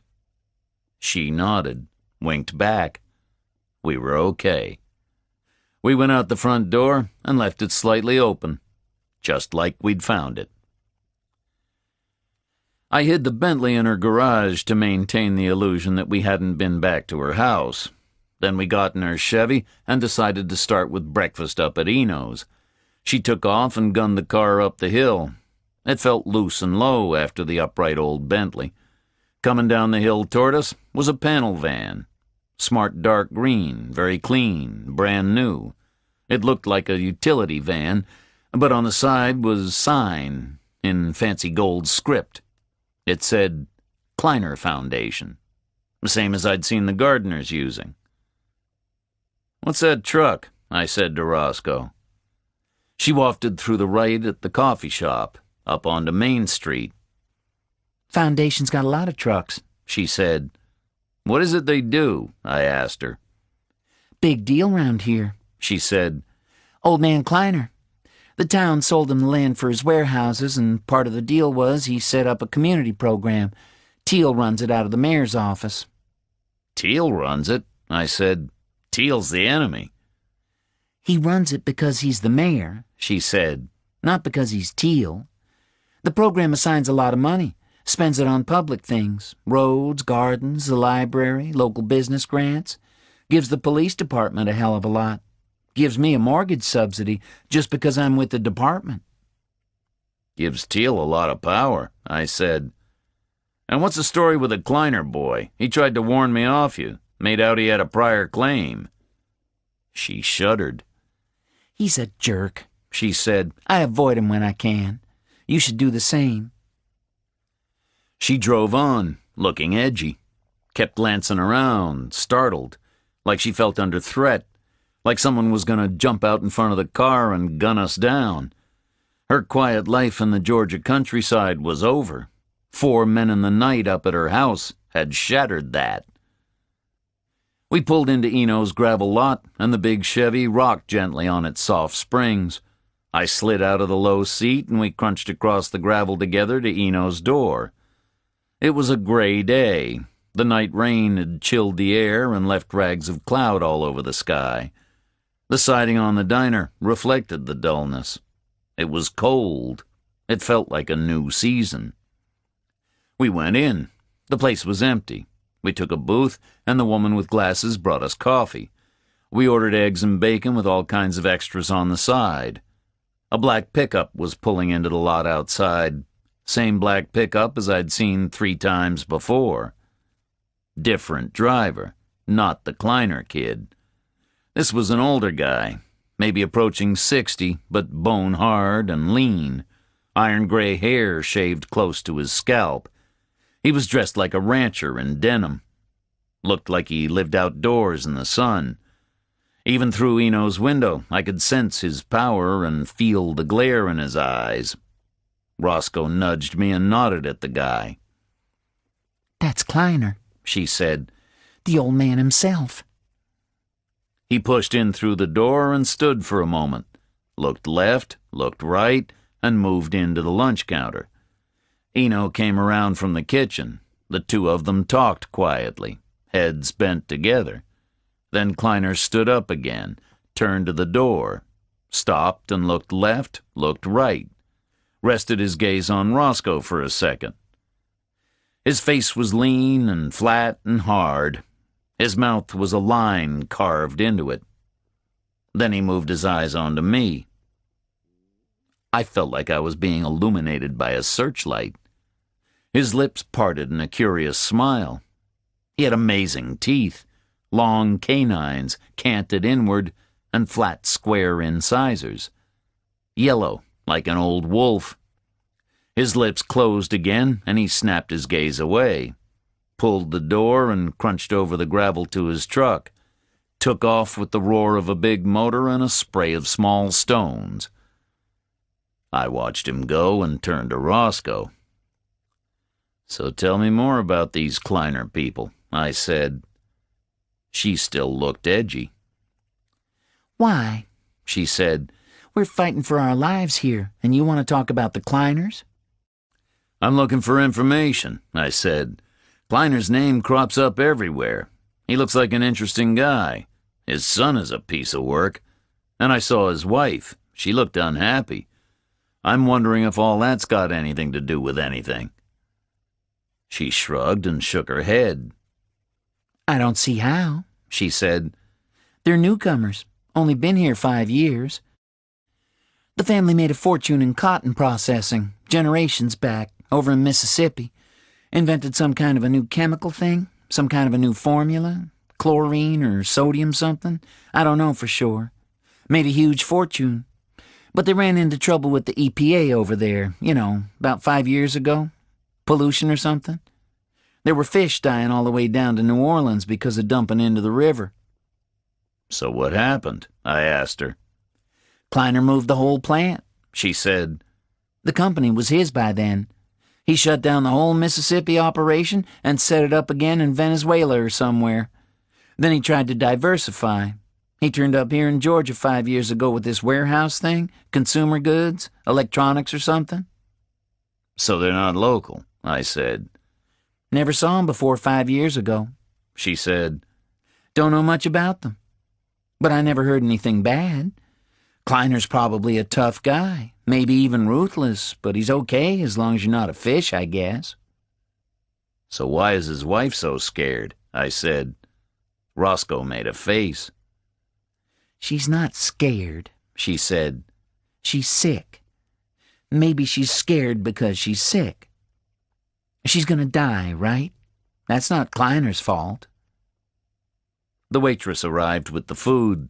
We ate in silence. The portions were huge. The fried stuff was great. The eggs were delicious.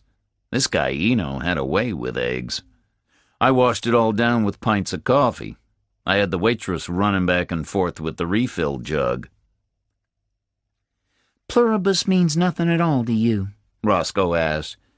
"You guys never knew anything about some pluribus thing when you were kids?" I thought hard and shook my head. "Is it Latin?" she asked. "It's part of the United States motto, right?" I said. E pluribus unum. It means out of many one. One nation built out of many former colonies. "So pluribus means many?" she said. "Did Joe know Latin?" I shrugged. "I've got no idea," I said. "Probably. He was a smart guy. He probably knew bits and pieces of Latin, I'm not sure." "Okay," she said.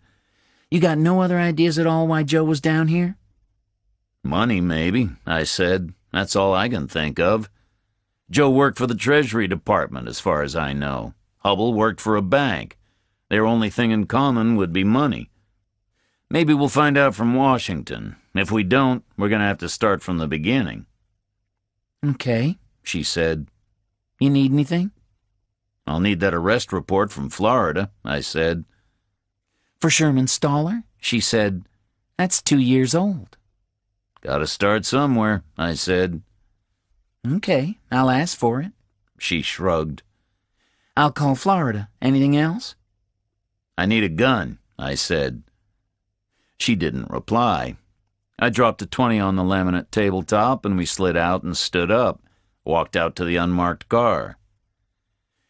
I need a gun, I said again. This is a big deal, right? So I'll need a weapon. I can't just go to the store and buy one. No ID, no address. Okay, she said. I'll get you one. I've got no permit, I said. You'll have to do it on the quiet, okay? She nodded. That's okay, She said. there's one nobody else knows about. We kissed a long, hard kiss in the station house lot. Then we got out of the car and went in through the heavy glass door, more or less bumped into Finley rounding the reception counter on his way out. Got to go back to the morgue, he said.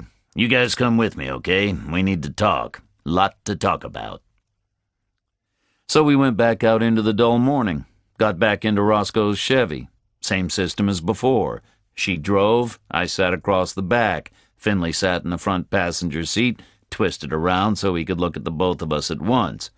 Roscoe started up and headed south. Long call from the Treasury Department, Finley said. Must have been 20 minutes, maybe a half hour. I was nervous about Teal. What did they say? I asked him. Nothing, he said. They took a half hour to tell me nothing. Nothing? I said. What the hell does that mean? They wouldn't tell me anything, he said. They want a shitload of formal authorization from Teal before they say word one. They confirmed Joe worked there, right? I said. Sure, they went that far, he said. He came from military intelligence 10 years ago. They headhunted him, recruited him specially. What for? I asked him. Finley just shrugged. They wouldn't tell me, he said. He started some new project exactly a year ago, but the whole thing is a total secret. He was some kind of a very big deal up there, Reacher, that's for sure. You should have heard the way they were all talking about him, like talking about God. I went quiet for a while. I had known nothing about Joe. Nothing at all. So that's it, I said. Is that all you got? No, he said. I kept pushing until I got a woman called Molly Beth Gordon. You ever heard that name? No, I said. Should I have? Sounds like she was very close to Joe, Finley said. Sounds like they may have had a thing going. She was very upset, floods of tears. So what did she tell you? I asked him. Nothing, Finley said. Not authorized. But she promised to tell you what she can. She said she'll step out of line for you because you're Joe's little brother. I nodded. Okay, I said. That's better. When do I speak to her? Call her about 1:30, he said. Lunch break when her office will be empty. She's taking a big risk, but she'll talk to you. That's what she said. Okay, I said again. She say anything else? She let one little thing slip, Finley said. Joe had a big debrief meeting scheduled for next Monday morning. Monday, I said. As in the day after Sunday? Correct, he said. Looks like Hubble was right. Something is due to happen on or before Sunday. Whatever the hell he was doing, it looks like Joe knew he would have won or lost by then. But she wouldn't say anything more. She was out of line talking to me at all, and she sounded like she was being overheard. So call her, but don't pin your hopes on her, Reacher. She may not know anything. Left hand doesn't know what the right hand is doing up there. Big-time secrecy, right? Bureaucracy, I said. Who the hell needs it? Okay, we have to assume we're on our own here, at least for a while. We're gonna need Picard again. Finley nodded. He'll do what he can, he said. He called me last night. The Hubbles are secure. Right now, he's sitting on it. But he'll stand up for us if we need him. He should start tracing Joe, I said. Joe must have used a car. Probably flew down from Washington into Atlanta, got a hotel room, rented a car, right? We should look for the car. He must have driven it down here Thursday night. It must have been dumped somewhere in the area. It might lead us back to the hotel. Maybe there would be something in Joe's hotel room. Files, maybe. Picard can't do that, Finley said. FBI isn't equipped to go looking for abandoned rental cars, and we can't do it ourselves, not with Teal around. I shrugged. We'll have to, I said. No other way. You can sell Teal some story. You can double bluff him. Tell him you figure the escaped con who says he did the Morrison thing must have been in a rental car. Tell him you need to check it out. He can't say no to that, or else he's undermining his own cover story, right? Okay, Finley said. I'll try it. Might work, I guess. Joe must have had phone numbers, I said. The number you found in his shoe was torn off a computer printout, right? So where's the rest of the printout? I bet it's in his hotel room, just sitting there, covered with phone numbers, with Hubble's number torn off the top. So you find the car, then you twist Picard's arm to trace the hotel through the rental company, okay? Okay, he said. I'll do my best. In Yellow Springs, we slipped into the hospital entrance lane and slowed over the speed bumps, nosed around to the lot and back, parked near the morgue door. I didn't want to go inside. Joe was still in there. I started to think vaguely about funeral arrangements. I'd never had to do it before. The Marine Corps handled my father's. Joe arranged my mother's. But I got out of the car with the two of them, and we walked through the chill air to the door. Found our way back to the shabby office. The same doctor was at the desk, still in a white coat, still looking tired. He waved us in, and we sat down. I took one of the stools. I didn't want to sit next to the fax machine again. The doctor looked at all of us in turn. We looked back at him. "What have you got for us?" Finley said. The tired man at the desk prepared to answer, like preparing for a lecture. He picked up 3 files from his left and dropped them on his blotter. Opened the top one, pulled out the second one, and opened that too. "Morrison," he said, "Mr. and Mrs." He glanced around the 3 of us again. Finley nodded to him. "Tortured and killed," the pathologist said. "The sequence is pretty clear. The woman was restrained, 2 men, I'd say, one on each arm, gripping and twisting. Heavy bruising on the forearms and the upper arms, some ligament damage from twisting the arm's upper back. Obviously, the bruising continued to develop from the time she was first seized until the time she died. The bruising stops developing when the circulation stops, you understand." We nodded. We understood. "I'd put it at about 10 minutes, he said. 10 minutes beginning to end. So the woman was being held, the man was being nailed to the wall. I'd guess both were naked by then. They were in nightwear before the attack, right?" "Robes," Finley said. "They were having breakfast." "Okay, the robes came off early on," the doctor said. "The man was nailed to the wall, technically to the floor also through the feet. His genital area was attacked. The scrotum was severed. Post-mortem evidence suggests that the woman was persuaded to swallow the amputated testicles." The office was silent as a tomb. Roscoe looked at me, stared at me for a while. Then she looked back at the doctor. "I found them in her stomach," the doctor said. Roscoe was as white as the guy's coat. I thought she was going to pitch forward off her stool. She closed her eyes and hung on. She was hearing about what somebody had planned for us last night. "And?" Finley said. "The woman was mutilated," the doctor said. "Breast severed, genital area attacked, throat cut. Then the man's throat was cut. That was the last wound inflicted. You could see the arterial spray from his neck overlaying all the other blood stains in the room. There was dead silence in the room. Lasted quite a while. "Weapons?" I asked. The guy at the desk swiveled his tired gaze towards me. "Something sharp, obviously," he said, a slight grin. "Straight, maybe 5 inches long." "A razor?" I said. "No," he said. "Certainly something as sharp as a razor, but rigid, not folding, and double-edged." "Why?" I said. "There's evidence it was used back and forth," the guy said. He swished his hand back and forth in a tiny arc. "Like this, on the woman's breasts, cutting both ways, like filleting a salmon." I nodded. Roscoe and Finley were silent.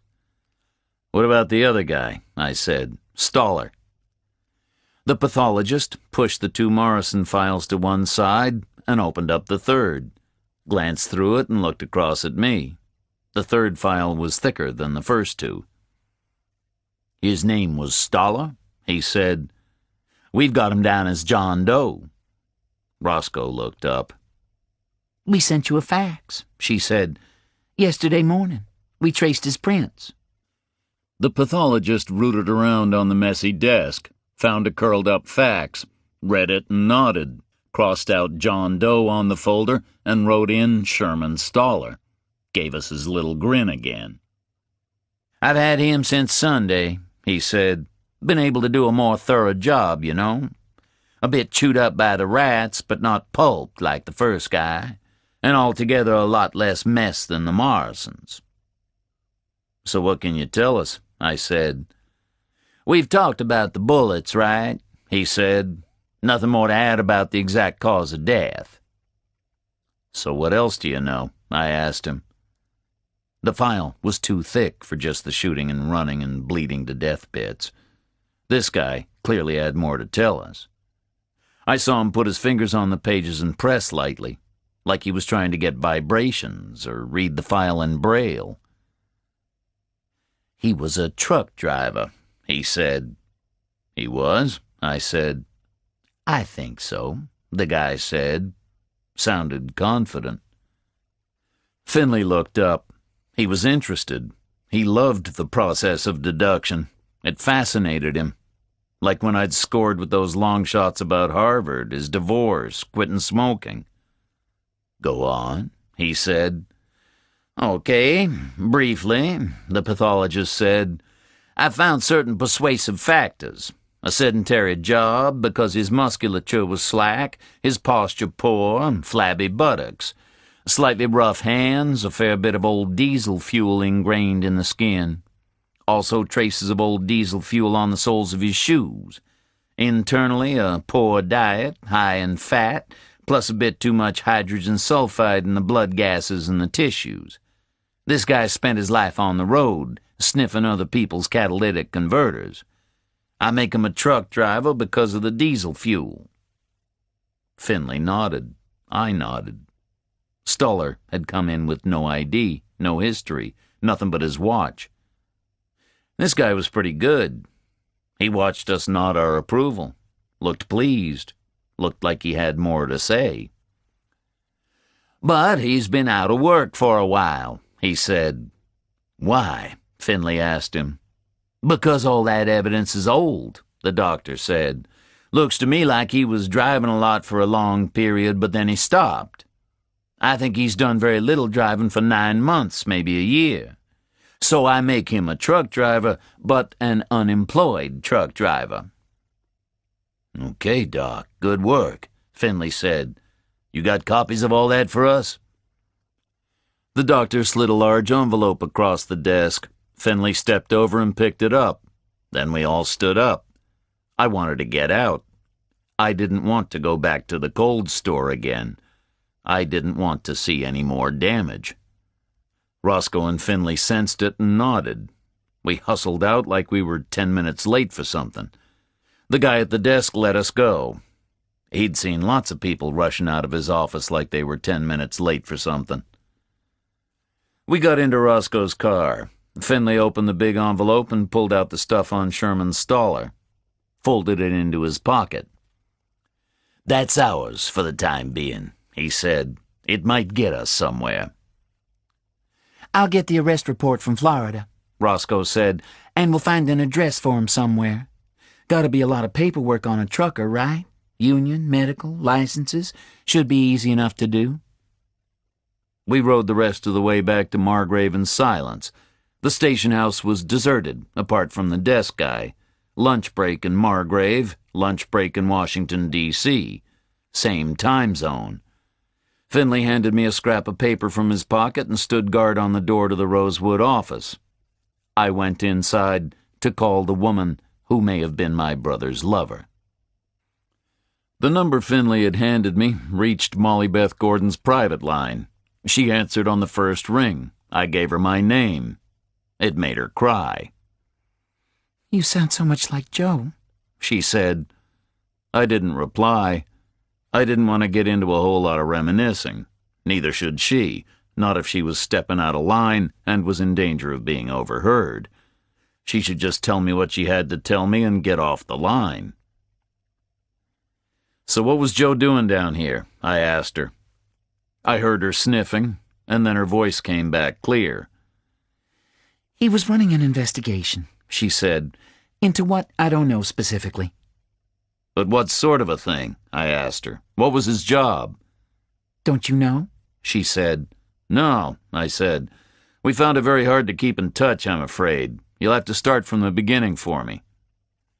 There was a long pause on the line. "Okay," she said. "I shouldn't tell you this, not without clearance, but I will. It was counterfeiting. He ran the Treasury's anti-counterfeiting operation." "Counterfeiting?" I said. "Counterfeit money?" "Yes," she said. "He was head of the department. Ran the whole show. He was an amazing guy, Jack." "But why was he down here in Georgia?" I asked her. "I don't know," she said. "I really don't. What I aim to do is find out for you.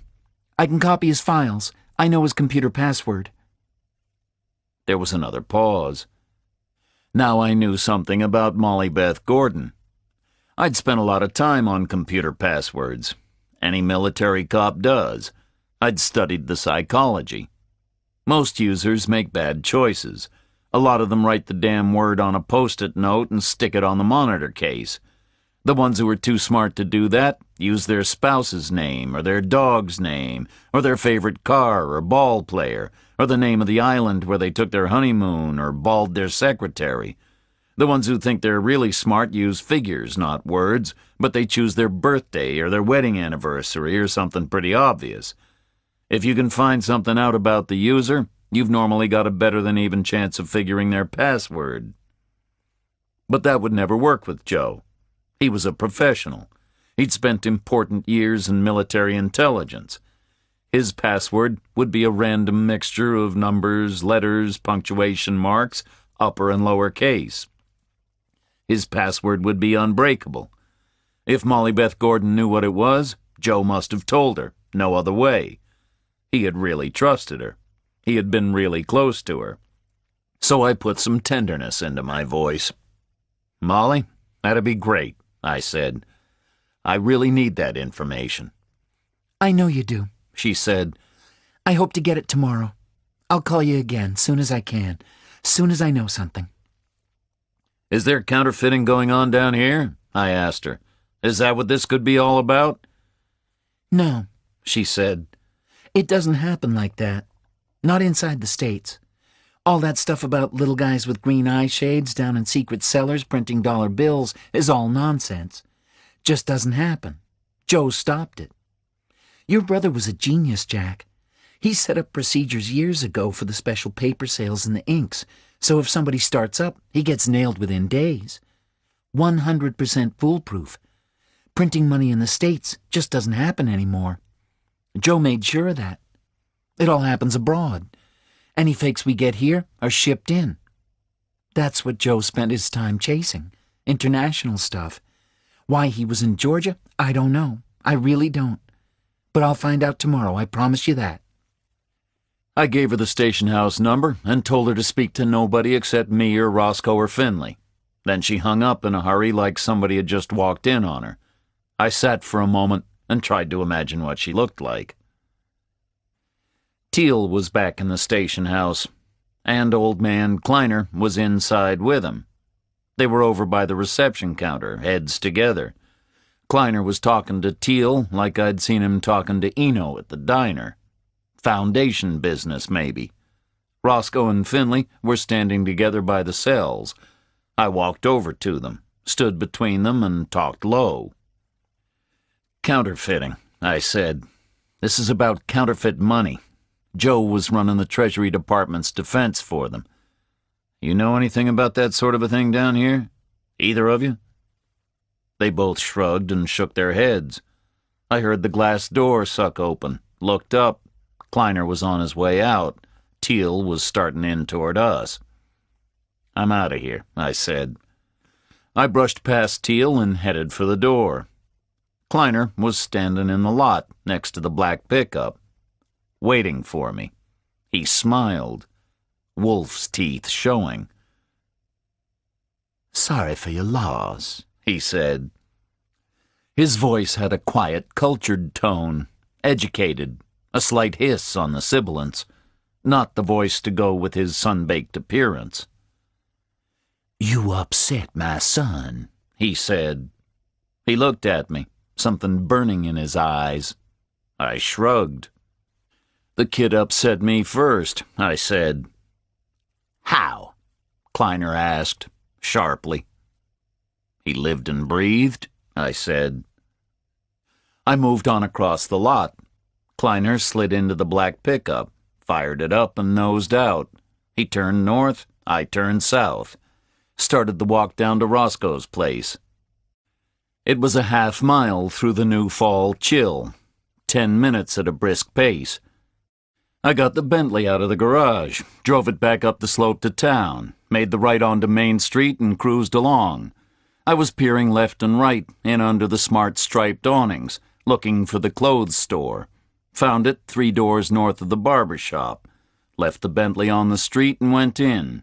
Paid out some of Charlie Hubbell's expenses cash to a sullen middle-aged guy for a pair of pants, a shirt, and a jacket. A light fawn color, pressed cotton, as near to formal as I was prepared to go. No tie. I put it all on in the changing cubicle in the back of the store, bagged up the old stuff and threw it in the Bentley's trunk as I passed. I walked the 3 doors south to the barber shop. The younger of the 2 old guys was on his way out of the door. He stopped and put his hand on my arm. "What's your name, son?" he asked me. No reason not to tell him, not that I could see. "Jack Reacher," I said. "You got any Hispanic friends in town?" "No," I said. "Well, you got some now," he said. "2 guys looking all over for you." I looked at him. He scanned the street. "Who were they?" I asked him. "Never saw 'em before," the old guy said. "Little guys, brown car, fancy shirts. Been all over asking for Jack Reacher. We told them we never heard of no Jack Reacher." "When was this?" I said. "This morning," he said, "after breakfast." I nodded. "Okay," I said. "Thanks." The guy held the door open for me. "Go right in," he said. "My partner will take care of you. But he's a bit skittish this morning. Getting old." "Thanks," I said again. "See you around." "Sure hope so, son," he said. He strolled off down Main Street, and I went inside his shop. The older guy was in there, the gnarled old man whose sister had sung with Blind Blake. No other customers. I nodded to the old guy and sat down in his chair. "Good morning, my friend," he said. "You remember me?" I said. "Sure do," he said. "You are our last customer. Nobody in between to muddle me up." I asked him for a shave, and he said about whipping up the lather. I was your last customer? I said. That was Sunday. Today is Tuesday. Business always that bad? The old guy paused and gestured with the razor. Been that bad for years, he said. Old Mayor Teal won't come in here, and what the old mayor won't do, nobody else white will do neither. Except old Mr. Gray from the station house. Came in here regular as clockwork 3-4 times a week until he went and hung himself, God rest his soul. You're the first white face in here since last February. Yes, sir, that's for sure. Why won't Teal come in here? I asked him. Man's got a problem, the old guy said. I figure he don't like to sit all swathed up in the tower where there's a black man standing next him with a razor. Maybe worried something bad might happen to him. Might something bad happen to him? I said. He laughed a short laugh. I figure there's a serious risk, he said. Asshole. So you got enough black customers to make a living? I asked him. He put the towel around my shoulders and started brushing on the lather. Man, we don't need customers to make a living, he said. You don't? I said. Why not? We got the community money, he said. You do? I said. What's that? $1,000, he said. Who gives you that? I asked him. He started scraping my chin. His hand was shaking like old people do. Kleiner Foundation, he whispered. The community program. It's a business grant. All the merchants get it. Been getting it 5 years. I nodded. That's good, I said. But $1,000 a year won't keep you. It's better than a poke in the eye, but you need customers too, right? I was just making conversation, like you do with barbers. But it set the old guy off. He was shaking and cackling. He had a whole lot of trouble finishing the shave. I was staring into the mirror. After last night, it would be a hell of a thing to get my throat cut by accident. Man, I shouldn't tell you about it, he whispered. But seeing as you're a friend of my sister's, I'm going to tell you a big secret. He was getting confused. I wasn't a friend of his sister's. Didn't even know her. He'd told me about her was all. He was standing there with the razor. We were looking at each other in the mirror, like with Finley in the coffee shop. It's not $1,000 a year, he whispered. Then he bent close to my ear. It's $1,000 a week. He started stomping around, chuckling like a demon. He filled the sink and dabbed off the spare lather, patted my face down with a hot, wet cloth. Then he whipped the towel off my shoulders like a conjurer doing a trick. That's why we don't need no customers, he cackled. I paid him and got out. The guy was crazy. Say hello to my sister, he called after me. Chapter 17. The trip to Atlanta was the best part of 50 miles. Took nearly an hour. The highway swept me right into the city. I headed for the tallest buildings. Soon as I started to see marble foyers, I dumped the car and walked to the nearest corner and asked a cop for the commercial district. He gave me a half-mile walk, after which I found one bank after another. Sunrise International had its own building. It was a big glass tower set back behind a piazza with a fountain. That part looked like Milan, but the entranceway at the base of the tower was clad in heavy stone, trying to look like Frankfurt or London, trying to look like a big heavy-duty bank. Foyer full of dark carpet and leather, receptionist behind a mahogany counter. Could have been a quiet hotel. I asked for Paul Hubbell's office, and the receptionist flipped through a directory. She said she was sorry, but she was new in the job, and she didn't recognize me, so would I wait while she got clearance for my visit. She dialed a number and started a low conversation. Then she covered the phone with her hand. May I say what it's in connection with? I'm a friend, I said. She resumed the phone call and then directed me to an elevator. I had to go to reception on the 17th floor. I got in the elevator and tapped the button. Stood there while it carried me up. The 17th floor looked even more like a gentleman's club than the entrance foyer had. It was carpeted and paneled and dim, full of glowing antiques and old pictures. As I waded across the thick pile, a door opened and a suit stepped out to meet me, shook my hand and fussed me back into a little anteroom. He introduced himself as some sort of a manager and we sat down. So, how may I help you? He asked. I'm looking for Paul Hubble, I said. May I know why? He's an old friend, I said. I remembered him saying he works here, so I thought I'd look him up while I'm passing through. The guy in the suit nodded, dropped his gaze.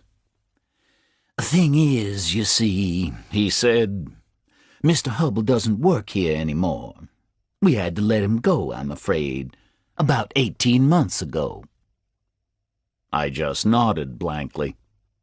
Then I sat there in the clubby little office and looked at the guy in the suit and waited.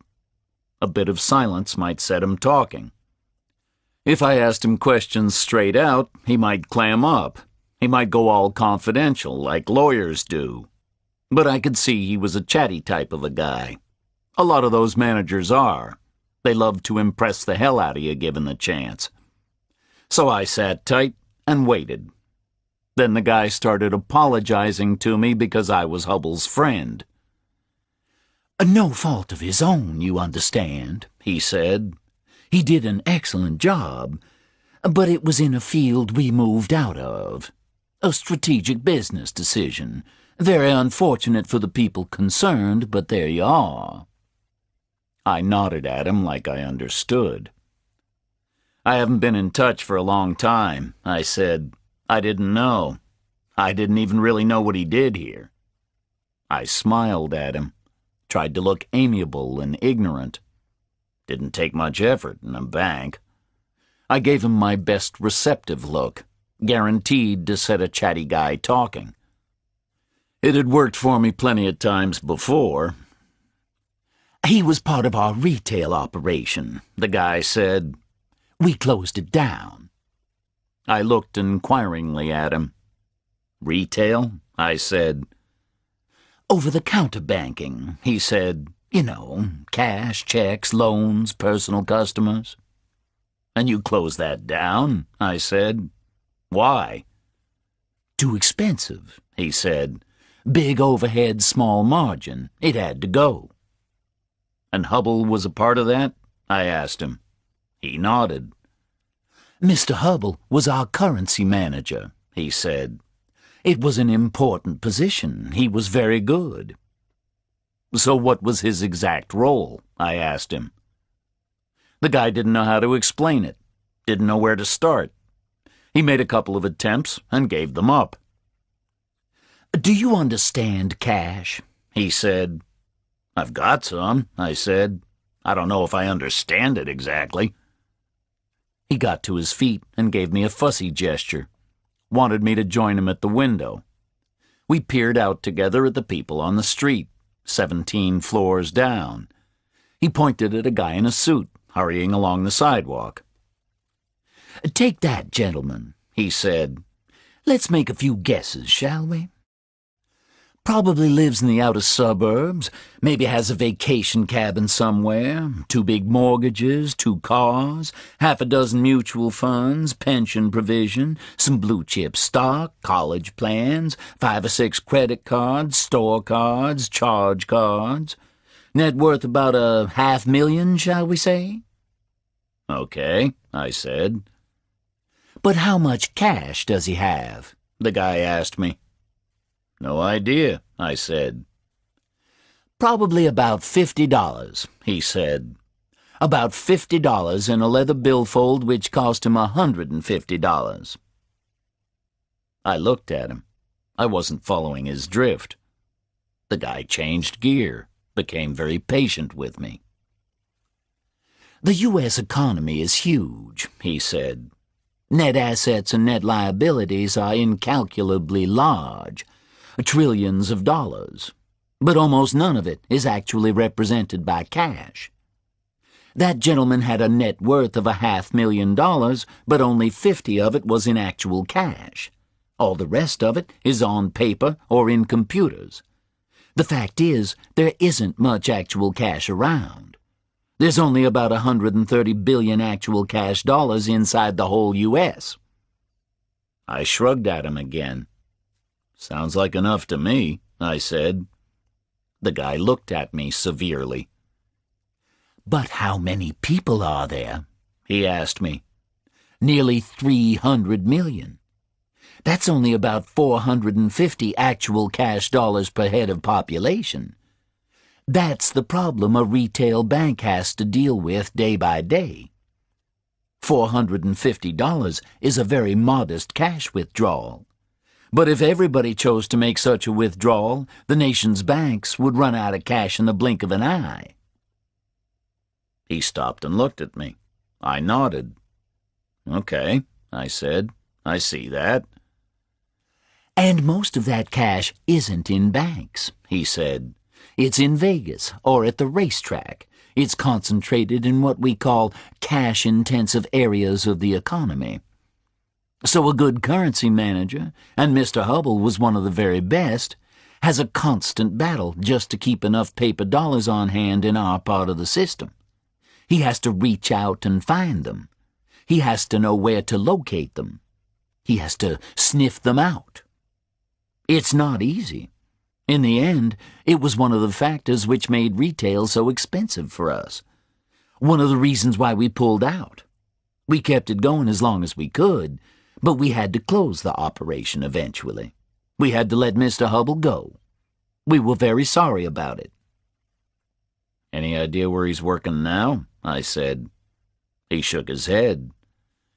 I'm afraid not, he said. Must be working somewhere, right? I said. The guy shook his head again. Professionally, he's dropped out of sight, he said. He's not working in banking, I'm sure of that. His institute membership lapsed immediately, and we've never had an inquiry for a recommendation. I'm sorry, but I can't help you. If he was working anywhere in banking, I'd know it, I can assure you of that. He must be in something else now. I shrugged. Hubble's trail was stone cold, and the discussion with this guy was over. His body language indicated it. He was shifting forward, ready to get up and get on. I stood up with him, thanked him for his time, shook his hand, stepped through the antique gloom to the elevator, hit the button for the street, and walked out into the dull gray weather. My assumptions had been all wrong. I had seen Hubble as a banker, doing a straight job, maybe turning a blind eye to some peripheral con, maybe with half a finger in some dirty pie, maybe signing off on a few bogus figures, with his arm twisted way up his back, involved, useful, tainted, but somehow not central. But he hadn't been a banker. Not for a year and a half. He'd been a criminal, full-time, right inside the scam, right at the center, not peripheral at all. I drove straight back to the Margrave station house, parked up and went looking for Roscoe. Teal was stalking around in the open area, but the desk guy winked and nodded me back to a file room. Roscoe was in there. She looked weary. She had an armful of old files. She smiled. "Hello, Reacher," she said. "Come to take me away from all this?" "What's new?" I said. She dumped a stack of paper onto a cabinet top, dusted herself off and flicked her hair back, glanced at the door. "Couple of things," she said. "Teal's got a foundation board meeting in 10 minutes. I'm getting the facts from Florida as soon as he's out of here. And we're due a call from the state police about abandoned cars." "Where's the gun you got for me?" I asked her. She paused, bit her lip. She was remembering why I needed one. "It's in a box," she said. "in my desk. We'll have to wait until Teal is gone. And don't open it here, okay? Nobody knows about it." We stepped out of the file room and walked over toward the Rosewood office. The squad room was quiet. The two backup guys from Friday were paging through computer records. Neat stacks of files were everywhere. The bogus hunt was on for the chief's killer. I saw a big new bulletin board on the wall. It was marked Morrison. It was empty. Not much progress was being made. We waited in the Rosewood office with Finley. 5 minutes. 10. Then we heard a knock, and Baker ducked his head around the door. He grinned in at us. I saw his gold tooth again. "Teal's gone," he said. We went out into the open area. Roscoe turned on the fax machine and picked up the phone to call Florida. Finley dialed the state police for news on abandoned rental cars. I sat down at the desk next to Roscoe's and called Charlie Hubble.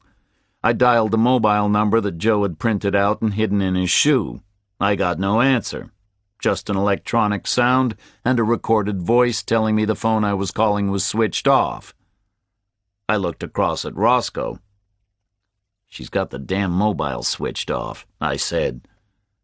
Roscoe shrugged and moved over to the fax machine. Finley was still talking to the state police.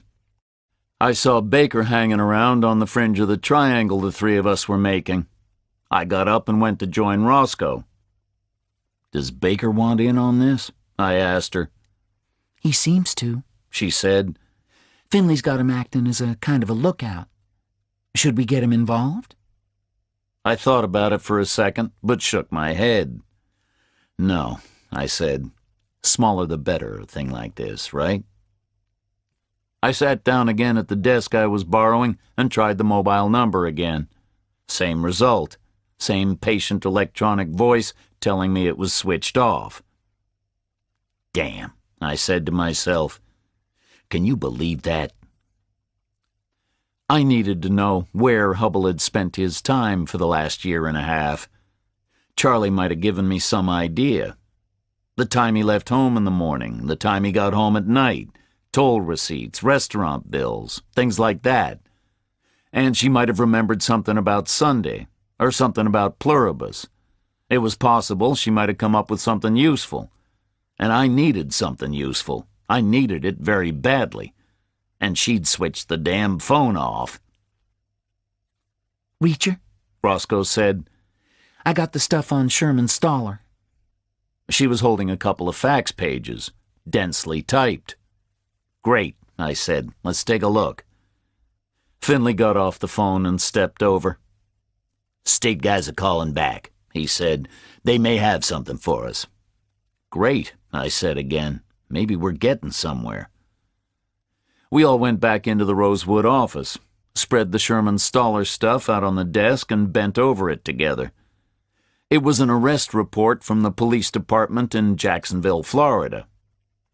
"Blind Blake was born in Jacksonville," I said. "Did you know that?" "Who's Blind Blake?" Roscoe asked. "Singer," Finley said. "Guitar player, Finley," I said. Sherman Stoller had been flagged down by a sector car for exceeding the speed limit on the river bridge between Jacksonville and Jacksonville Beach at 1:15 to midnight on a September night 2 years ago. He had been driving a small panel truck 11 miles an hour too fast. He had become extremely agitated and abusive toward the sector car crew. This had caused them to arrest him for suspected DUI. He had been printed and photographed at Jacksonville Central, and both he and his vehicle had been searched. He had given an Atlanta address and stated his occupation as truck driver. The search of his person produced a negative result. His truck was searched by hand and with dogs and produced a negative result. The truck contained nothing but a cargo of 20 new air conditioners boxed for export from Jacksonville Beach. The boxes were sealed and marked with the manufacturer's logo, and each box was marked with a serial number. After being Mirandized, Stoller had made one phone call. Within 20 minutes of the call, a lawyer named Perez from the respected Jacksonville firm of Zacharias Perez was in attendance, and within a further 10 minutes, Stoller had been released. From being flagged down to walking out with the lawyer, 55 minutes had elapsed. "Interesting," Finley said. "The guy's 300 miles from home, it's midnight, and he gets lawyered up within 20 minutes, with a partner from a respected firm. Stoller was some kind of a truck driver, that's for sure." "You recognize his address?" I asked Roscoe. She shook her head. "Not really," she said, "but I could find it." The door cracked open and Baker stuck his head in again. "State police on the line," he said. "Sounds like they got a car for you." Finley checked his watch, decided there was time before Teal got back. "Okay," he said. "Punch it through here, Baker." Finley picked up the phone on the big desk and listened, scribbled some notes and grunted a thank you. Hung the phone up and got out of his chair. "Okay," he said. "Let's go take a look." We all three filed out quickly. We needed to be well clear before Teal got back and started asking questions. Baker watched us go, called out after us. "What should I tell Teal?" he said. "Tell him we traced the car," Finley said. "The one the crazy ex-con used to get down to Morrison's place. Tell him we're making some real progress, okay?" This time, Finley drove. He was using an unmarked Chevy, identical to Roscoe's issue. He bounced it out of the lot and turned south, accelerated through the little town. The first few miles I recognized as the route down toward Yellow Springs, but then we swung off onto a track which struck out due east. It led out toward the highway and ended up in a kind of maintenance area, right below the roadway. There were piles of asphalt and tar barrels lying around. And a car. It had been rolled off the highway, and it was lying on its roof. And it was burned out. "They noticed it Friday morning," Finley said. "Wasn't here Thursday, they're sure about that. It could have been Joe's." We looked it over very carefully. Wasn't much left to see. It was totally burned out. Everything that wasn't steel had gone. We couldn't even tell what make it had been. By the shape, Finley thought it had been a General Motors product, but we couldn't tell which division. It had been a mid-sized sedan, and once the plastic trim is gone, you can't tell a Buick from a Chevy from a Pontiac. I got Finley to support the front fender, and I crawled under the upside-down hood, looked for the number they stamp on the scuttle. I had to scrape off some scorched flakes, but I found the little aluminum strip and got most of the number. Crawled out again and recited it to Roscoe. She wrote it down. "So what do you think?" Finley asked. "Could be the one," I said. "Say he rented it Thursday evening up at the airport in Atlanta, full tank of gas, drove it to the warehouses at the Margrave Cloverleaf, then somebody drove it on down here afterward. Couple of gallons gone, maybe 2.5, plenty left to burn." Finley nodded. "Makes sense," he said. "But they'd have to be local guys. This is a great spot to dump a car, right? Pull onto the shoulder up there, wheels in the dirt, push the car off the edge, scramble down and torch it, then jump in with your buddy who's already down here in his own car waiting for you, and you're away. But only if you knew about this little maintenance track. And only a local guy would know about this little maintenance track, right?" We left the wreck there, drove back up to the station house. The desk sergeant was waiting for Finley. "Teal wants you in the office," he said. Finley grunted and was heading back there, but I caught his arm. "Keep him talking a while," I said. "Give Roscoe a chance to phone in that number from the car." He nodded and carried on to the back. Roscoe and I headed over to her desk. She picked up the phone, but I stopped her. "Give me the gun," I whispered, "before Teal is through with Finley." She nodded and glanced around the room, sat down and unclipped the keys from her belt, unlocked her desk, and rolled open a deep drawer. Nodded down to a shallow cardboard box. I picked it out. It was an office storage box, about 2 inches deep for holding papers. The cardboard was printed with elaborate wood grain. Someone had written a name across the top. Gray. I tucked it under my arm and nodded to Roscoe. She rolled the drawer shut and locked it again. "Thanks," I said. "Now make those calls, okay?" I walked down to the entrance and levered the heavy glass door open with my back, carried the box